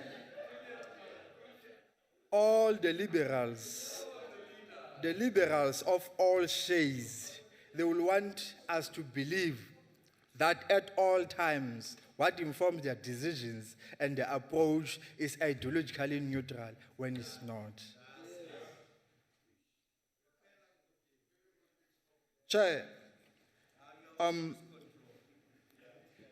this happens only with radiating quality and intensity of leadership that is capable to associate physical hunger, humiliating hardship, and tormenting poverty of our people who are always in quandary.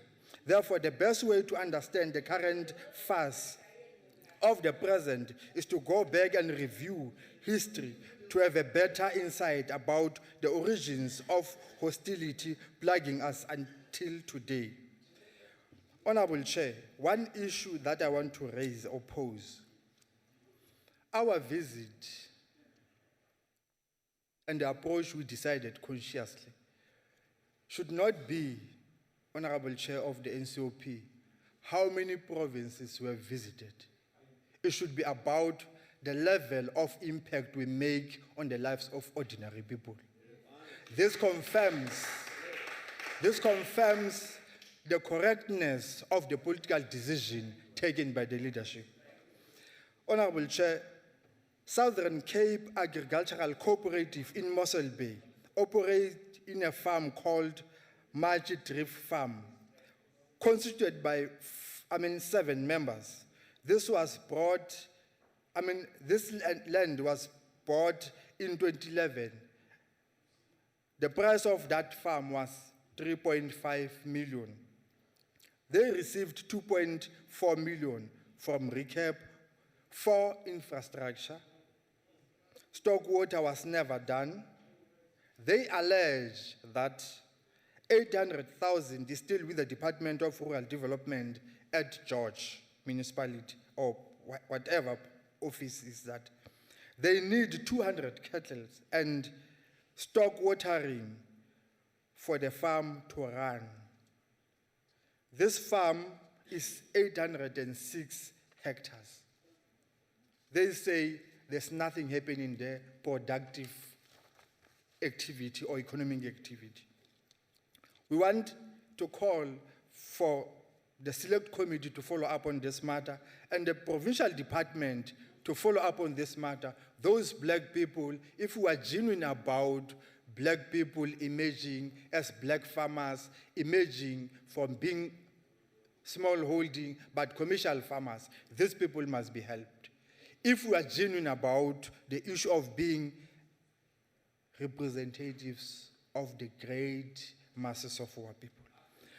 The NCOP represents authorial voice of the people with a vital urge to deny permanence of effects that delineate human life and dignity, which are socially abhorrent. We need to encourage the select committee to fervently follow up on all issues that are not yet resolved, which have a direct bearing on the service that have effect on the standard of living of our people.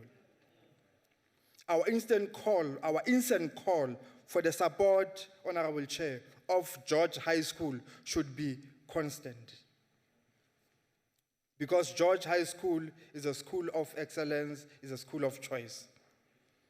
The land question relating to St. Paul Primary School should be treated with greater urgency by the provincial government. Thank you for your attention. Thank you. The Honorable Minister of Agriculture, Forestry and Fisheries, Honorable Zokwana.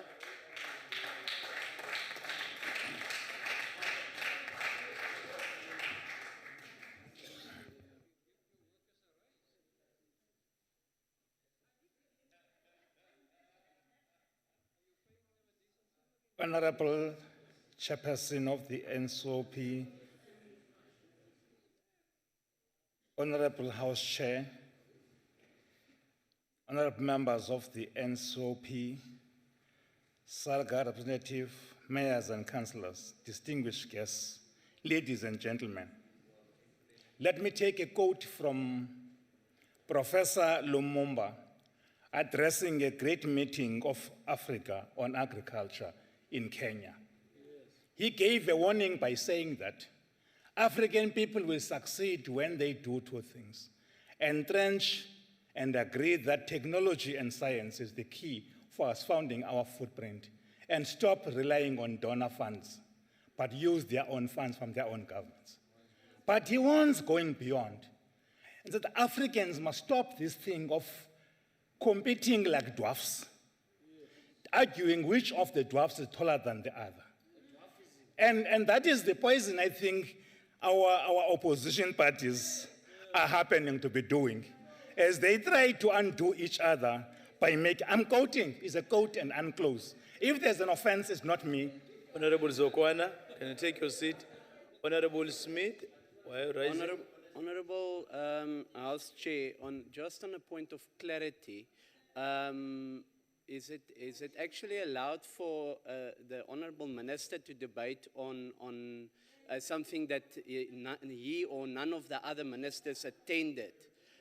Or maybe he's got the date wrong, because tomorrow we've got the debate. No, Honorable Smith, take your seat. The Honorable Minister is entitled and is allowed to participate in this debate. Continue, Honorable Minister. Thanks, Chairperson. Thanks, Chairperson. The 2016 Imbizo Week is aimed at providing opportunity for the state to do the following: mobilize strategic partners and communities to collectively pull together in growing the economy and agricultural sector.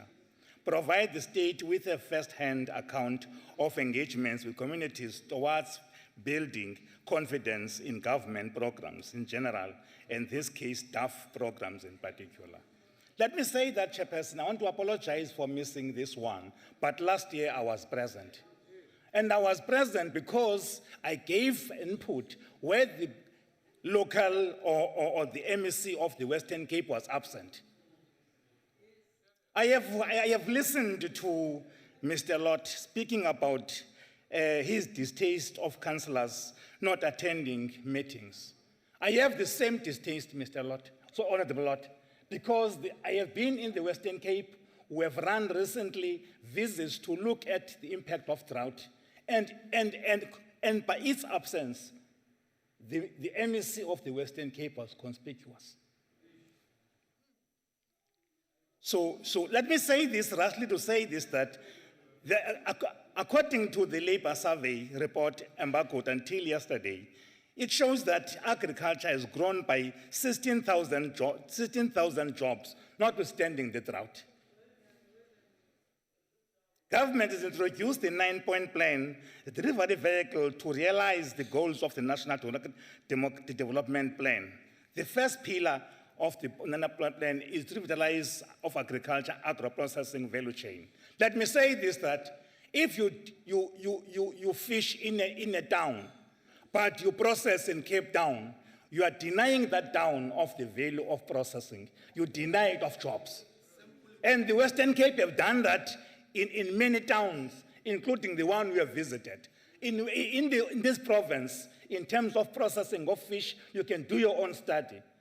All the processing is done in Cape Town, depriving those down after you have exploited the marine resources.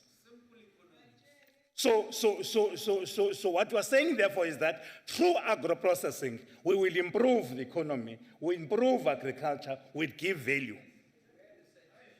At the terms of the Honorable Deputy President Cyril Ramaphosa, we are developing the social compact that will ensure that commitment by all stakeholders, in this case we speak of the private sector, they are on board against the wishes of those who the ANC is not doing anything. Last night we met with them and they've shown progress where we are going.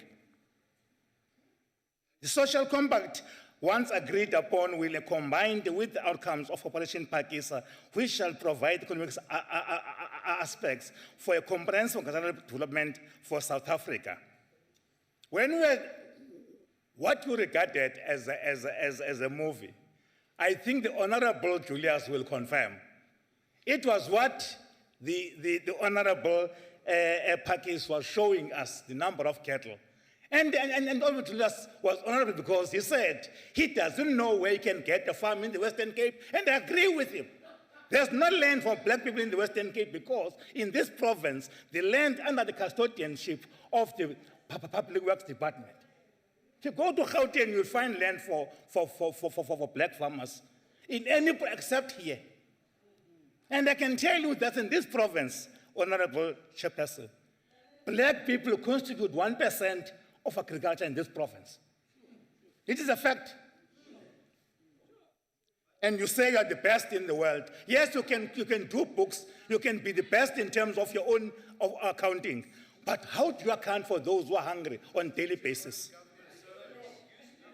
The Eden District socio-economic aspect, as pronounced by the Census 2015, is that this Western population consists of 11.25% of the population of the country.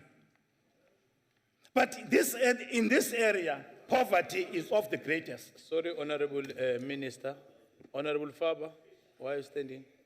Chairperson, I think the Honourable Minister watched the same communist video. No, Honourable Faber, you can't do that. Because he's Take your seat, also on the Honourable wrong Faber. story here. Take your seat. Honourable Minister, The Eden continue. District population amounts to 564 people, which is 9.8% of the Western Cape population. It is the third largest population size of all the regions within the province, as well as the third largest population growth rate of the city of Cape Town and the West Coast District at 2.4%.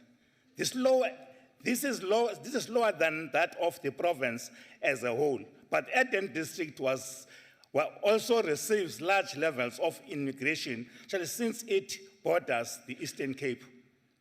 The populous region in 2013, it was the capital of Cape Town with 3.6 million people. followed by Cape Westlands, and 809,000. Food insecurity is still a grave concern for this region. Country and all the provinces, hence our targeted intervention. Let me show you what we are doing as a department. The department has allocated conditional grants amounting to 2.2 billion rands in the country. The Western Cape will receive 214 million rands of the CASP Ilima allocation for 2017 financial year. An amount of 96 million will be directly support farmers with inputs and infrastructure. 22 million is earmarked to strengthen extensive support services. 4.5 million will revitalize Elsenberg College, and finally 40.8 million will repair infrastructure damage by the floods of 2012. DAF has approved 12.5 million to be spent in the Eden District during principles. So we're partnering the attention that this House is showing, and we'll be with you. This will provide support for 178 smallholder farmers in every district for 2016-2017, 145 fruit farmers, 11 farms with ostrich, and farms with sheep and beef. Fruit farming is targeted for Houtsikh Cooperative, rice, Reka Fruit and Mastico Trading with total of 145 beneficiaries, total of CASP budget allocation of 7.26 million. Other projects with the Eden District include Musgrave for beef, Lachslachte for beef and sheep, as well as Homewood to ostrich farming and 31 beneficiaries, and Ilimalisema funding of 4,820,000. Some of the successful stories in the Western Cape are the following, which as a department we're proud because we've made that they happen. Chamamol Farming Enterprises. This farm located in Skapkral, Philippe, owned by 4 family members, and Ms. Vadia Japi is the manager of the farm. This is a mixed farming business producing vegetables and layer production. The business was assisted with 6 million to expand its layer production and unit from 6,000 layers to 10,000 layers. The other one is the Trevor's Broodery. Mr. Trevor Abrams is the owner of the business located in Ceres, Cape Whitelands. He receives cash support of 6.9 million to increase fruit production, maintain export quality, and build capacity to ensure compliance to export standards. Hopfield Abattoir. Mr. Tyrone Poole is the owner of the broiler processing business and has been supported through CASP to upgrade the 10,000 chicken per week abattoir. Honorable Minister. Honorable Julius, why are you standing? Thank you, House Chair. I just want to ascertain, is the minister still with us? No. We are debating Eden, taking parliament to the people. Honorable Julius. On local government, where are we now? Honorable Julius, you order members. Honorable Julius, can you take your seat? Chairperson, by the ministers, can you take your seat? You can hear the ministers there. Honorable Julius, you had an opportunity, you participated in the debate. Allow the minister to continue. Continue, Honorable Minister. Thank you, sir. I know that, Mr. Julius. Honorable Hatting. Problem with the sound system there. The minister did use the word ostrich once. He is talking about Eden. I have been trained in my younger life that when you travel on your bicycle delivering posts, disregard the dogs that barks behind you. I will do the same even here. I don't intend to insult. Klein Esachet. Mr. Andre Klute is the owner of the business working on an Elrad farm. He has received support to increase fruit production efficiencies from 33.27 hectares to 40 hectares. The stories above are all indication that government is intent to strengthen agricultural growth and employment and to ensure that participation of black farmers in the mainstream of agriculture economy is improved. What we need is the buy-in from the provincial leadership to make land available so that those farms can be sustainable, so that the Honorable Mr. Julius can dream of tomorrow being a farmer, because this is his own country. In addressing the challenges of Eden Park, the three spheres of government are working together to ensure that strategies to address the core developmental issues of the district. Government will bring both the rural and urban communities together by providing mental empowerment, equal participation, self-sufficiency, and progress. Integral with these aims are the prevention of cultural and historical past inequalities and sustainable use of natural resources. Agriculture is an integral part of the strategies put in place by government and as well as in the Eden District Municipality. Currently, government has scheduled meetings where relevant departments will play a pivotal role towards development of the integrated business plan for the whole of Eden District Municipality. There's a focus on Oswan and Canal Land local municipalities with specific focus on towns of Amelienstein and Zoa to create enabling resources for economic and social growth. There are also household action plans that will be taken to the next food security meeting scheduled at the end of May for grant funding. What I'm saying, therefore, is this, that as the department, we are at work. We don't sleep. We don't dream. We work with the people. What we need is to tell the truth where the truth is due. It will not help us to claim as if we're the best run down when we know that in the fringes of those towns, you see shacks when those workers spend their time in those farms but sleep in very bad conditions. Let's change that together. Thank you. Honorable Faber. Thank you, Honorable Minister. Chairperson, I would just like to know if the Minister can tell us the truth about the Nsera farms near the East No, London Honorable Airport Faber. as well. Honorable Faber, you know that you can't do it that way. You will first have to ascertain whether the Minister is ready to take a question. Thank you, Honorable Minister.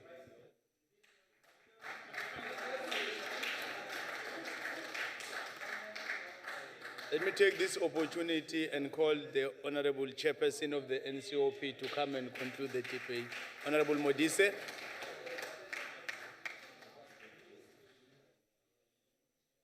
Chairperson, thank you.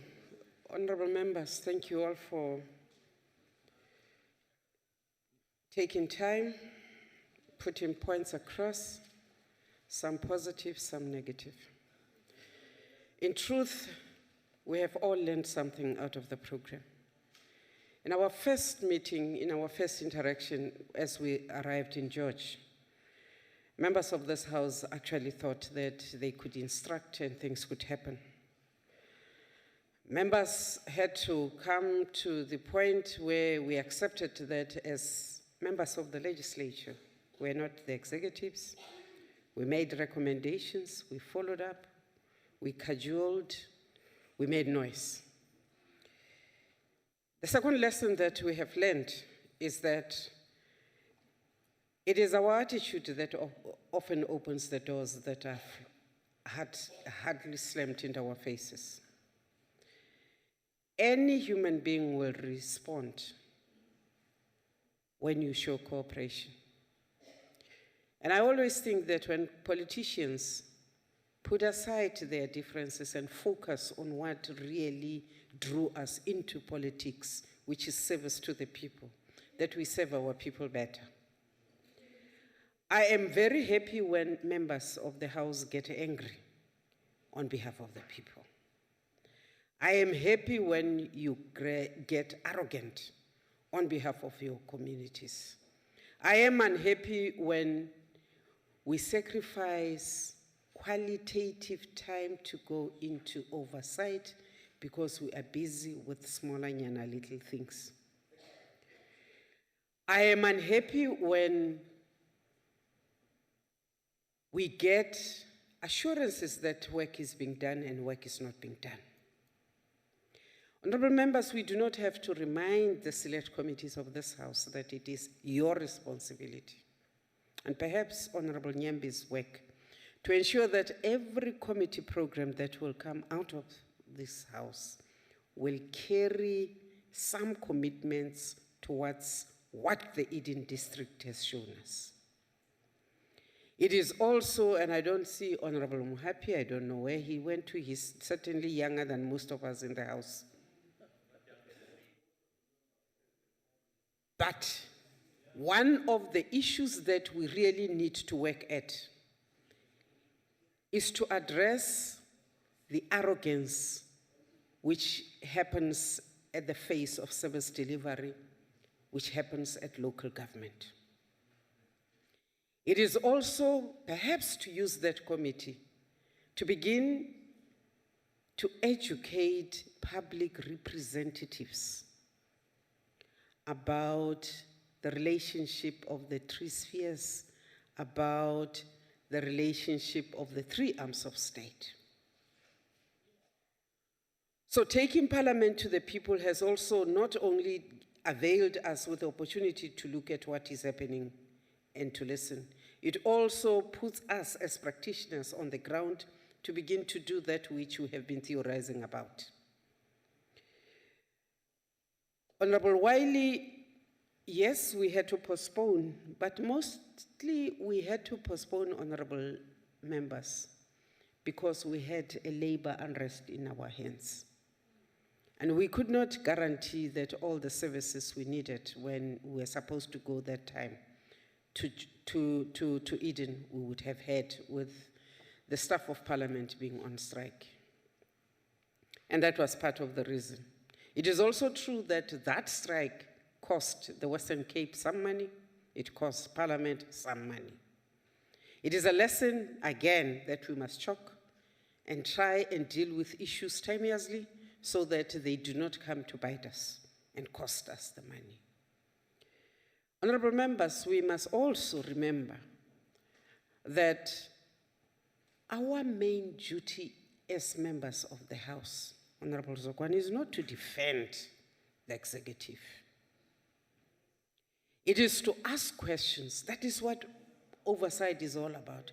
It is to ask the executive to deliver on behalf of all our people. Now, it is important to also look at communities, and most of the time I only look at my constituency as my constituency.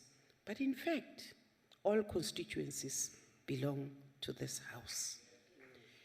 And when we want to represent, and when we want to create reconciliation, we must also be guarded in how we consider all constituencies.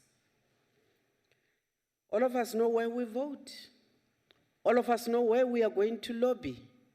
All of us, when we are in public, are public representatives, period. I cannot in the street say to a member of the public, don't talk to me because you are wearing a t-shirt that is blue. Don't talk to me because you are wearing red. I can't do that. I am a public representative. And it is only when you get to my age, Honorable Hattin, that you begin to understand some of these things. That ultimately when you are younger, it is nice, it is adventurous. But when you age, you begin to appreciate the opportunities of being here, of representing people, of representing a country. So I'm hoping that we are privileged enough, honorable members, to have a diverse constituency, local government, all spheres. And just before my time runs out, we appreciate that you are here, Honorable Minister. We did actually even had a meeting as the steering committee with the Minister of Performance and Monitoring because we raised issues about performance across the board. It would be interesting that when we begin to take Parliament to people on issue base, that we will be able to point at a minister and say on this and that date, you will be there. And perhaps it is with maturity as members of parliament that we will begin to understand that in fact, members of the executive are accountable to parliament. Members of the executive are not members of the NCOP, but they are accountable to parliament. And parliament is not the National Assembly, it is the two houses combined. But you see, until we take ourselves seriously, and until we can impress within the executive that this house is important, perhaps even more important than their own house, because we create, Honorable Zokwane, that platform for you to talk directly to Salga, to talk directly to the provinces, to talk directly to constituencies which sometimes are vulnerable and do not necessarily belong to anybody, because we simply represent the provinces and the people who live in them. And therefore, whatever it is that you need to put out there directly to the people, it is better served being a friend and being a servant, using the platform availed by the NCOP. Honorable members, thank you very much for being with us to Eden. I hope that we will have much, much, much more enthusiasm in the next province we will go to. And I know that almost all provinces we have visited twice by now. We keep the record. And that is why it is important for us, when we go to a province, for provinces not to think that it is because. Some of us now want to go after issues which affect people, and we really don't care who runs the province and who runs the municipality. We've got to go there, we've got to represent, because unless we do that, unless we can say to people that parliament has the reason to be respected and to become relevant as we thought it should be relevant, we will be killing ourselves. Imagine a country like South Africa that leads. For members who have not represented us, as you walk into a meeting outside these provinces, if you are South African, you are given responsibility. They don't care whether you are in the DA or in the IFP. If you walk in a delegation of South Africa and you get outside. So we need to prepare ourselves to represent the country and to represent it well. Thank you very much and good night. Thank you. That concludes the debate. I shall now put the question. The question is that the report be agreed to. We're not done, members. In accordance with Rule 7.1, I shall first allow provinces the opportunity to make their declaration of vote if they so wish. We shall now proceed to the voting on the question. I shall do this in an alphabetical order per province. Heads of delegation will vote. I'll now call upon the provinces. Eastern Cape, Free State, Gauteng, KwaZulu-Natal, Natal supports. Limpopo, Limpopo supports, Chairperson. Mpumalanga, Mpumalanga accepts the report, Chair. Northern Cape, Northern Cape supports, Chair. Northwest,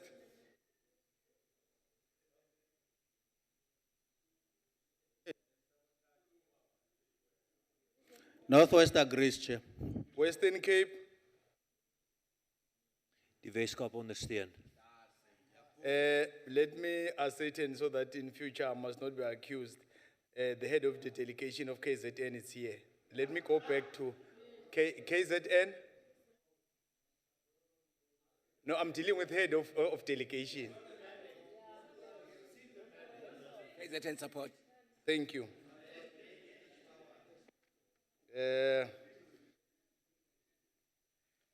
9 provinces voted in favor. I therefore declare the report agreed to in terms of Section 65 of the Constitution. I'm made to understand that buses will be leaving in the next 10 minutes. That's an announcement. That concludes the debate and the business of the day. Members are requested to remain standing until the procession has left the house. The house is adjourned. Thank you.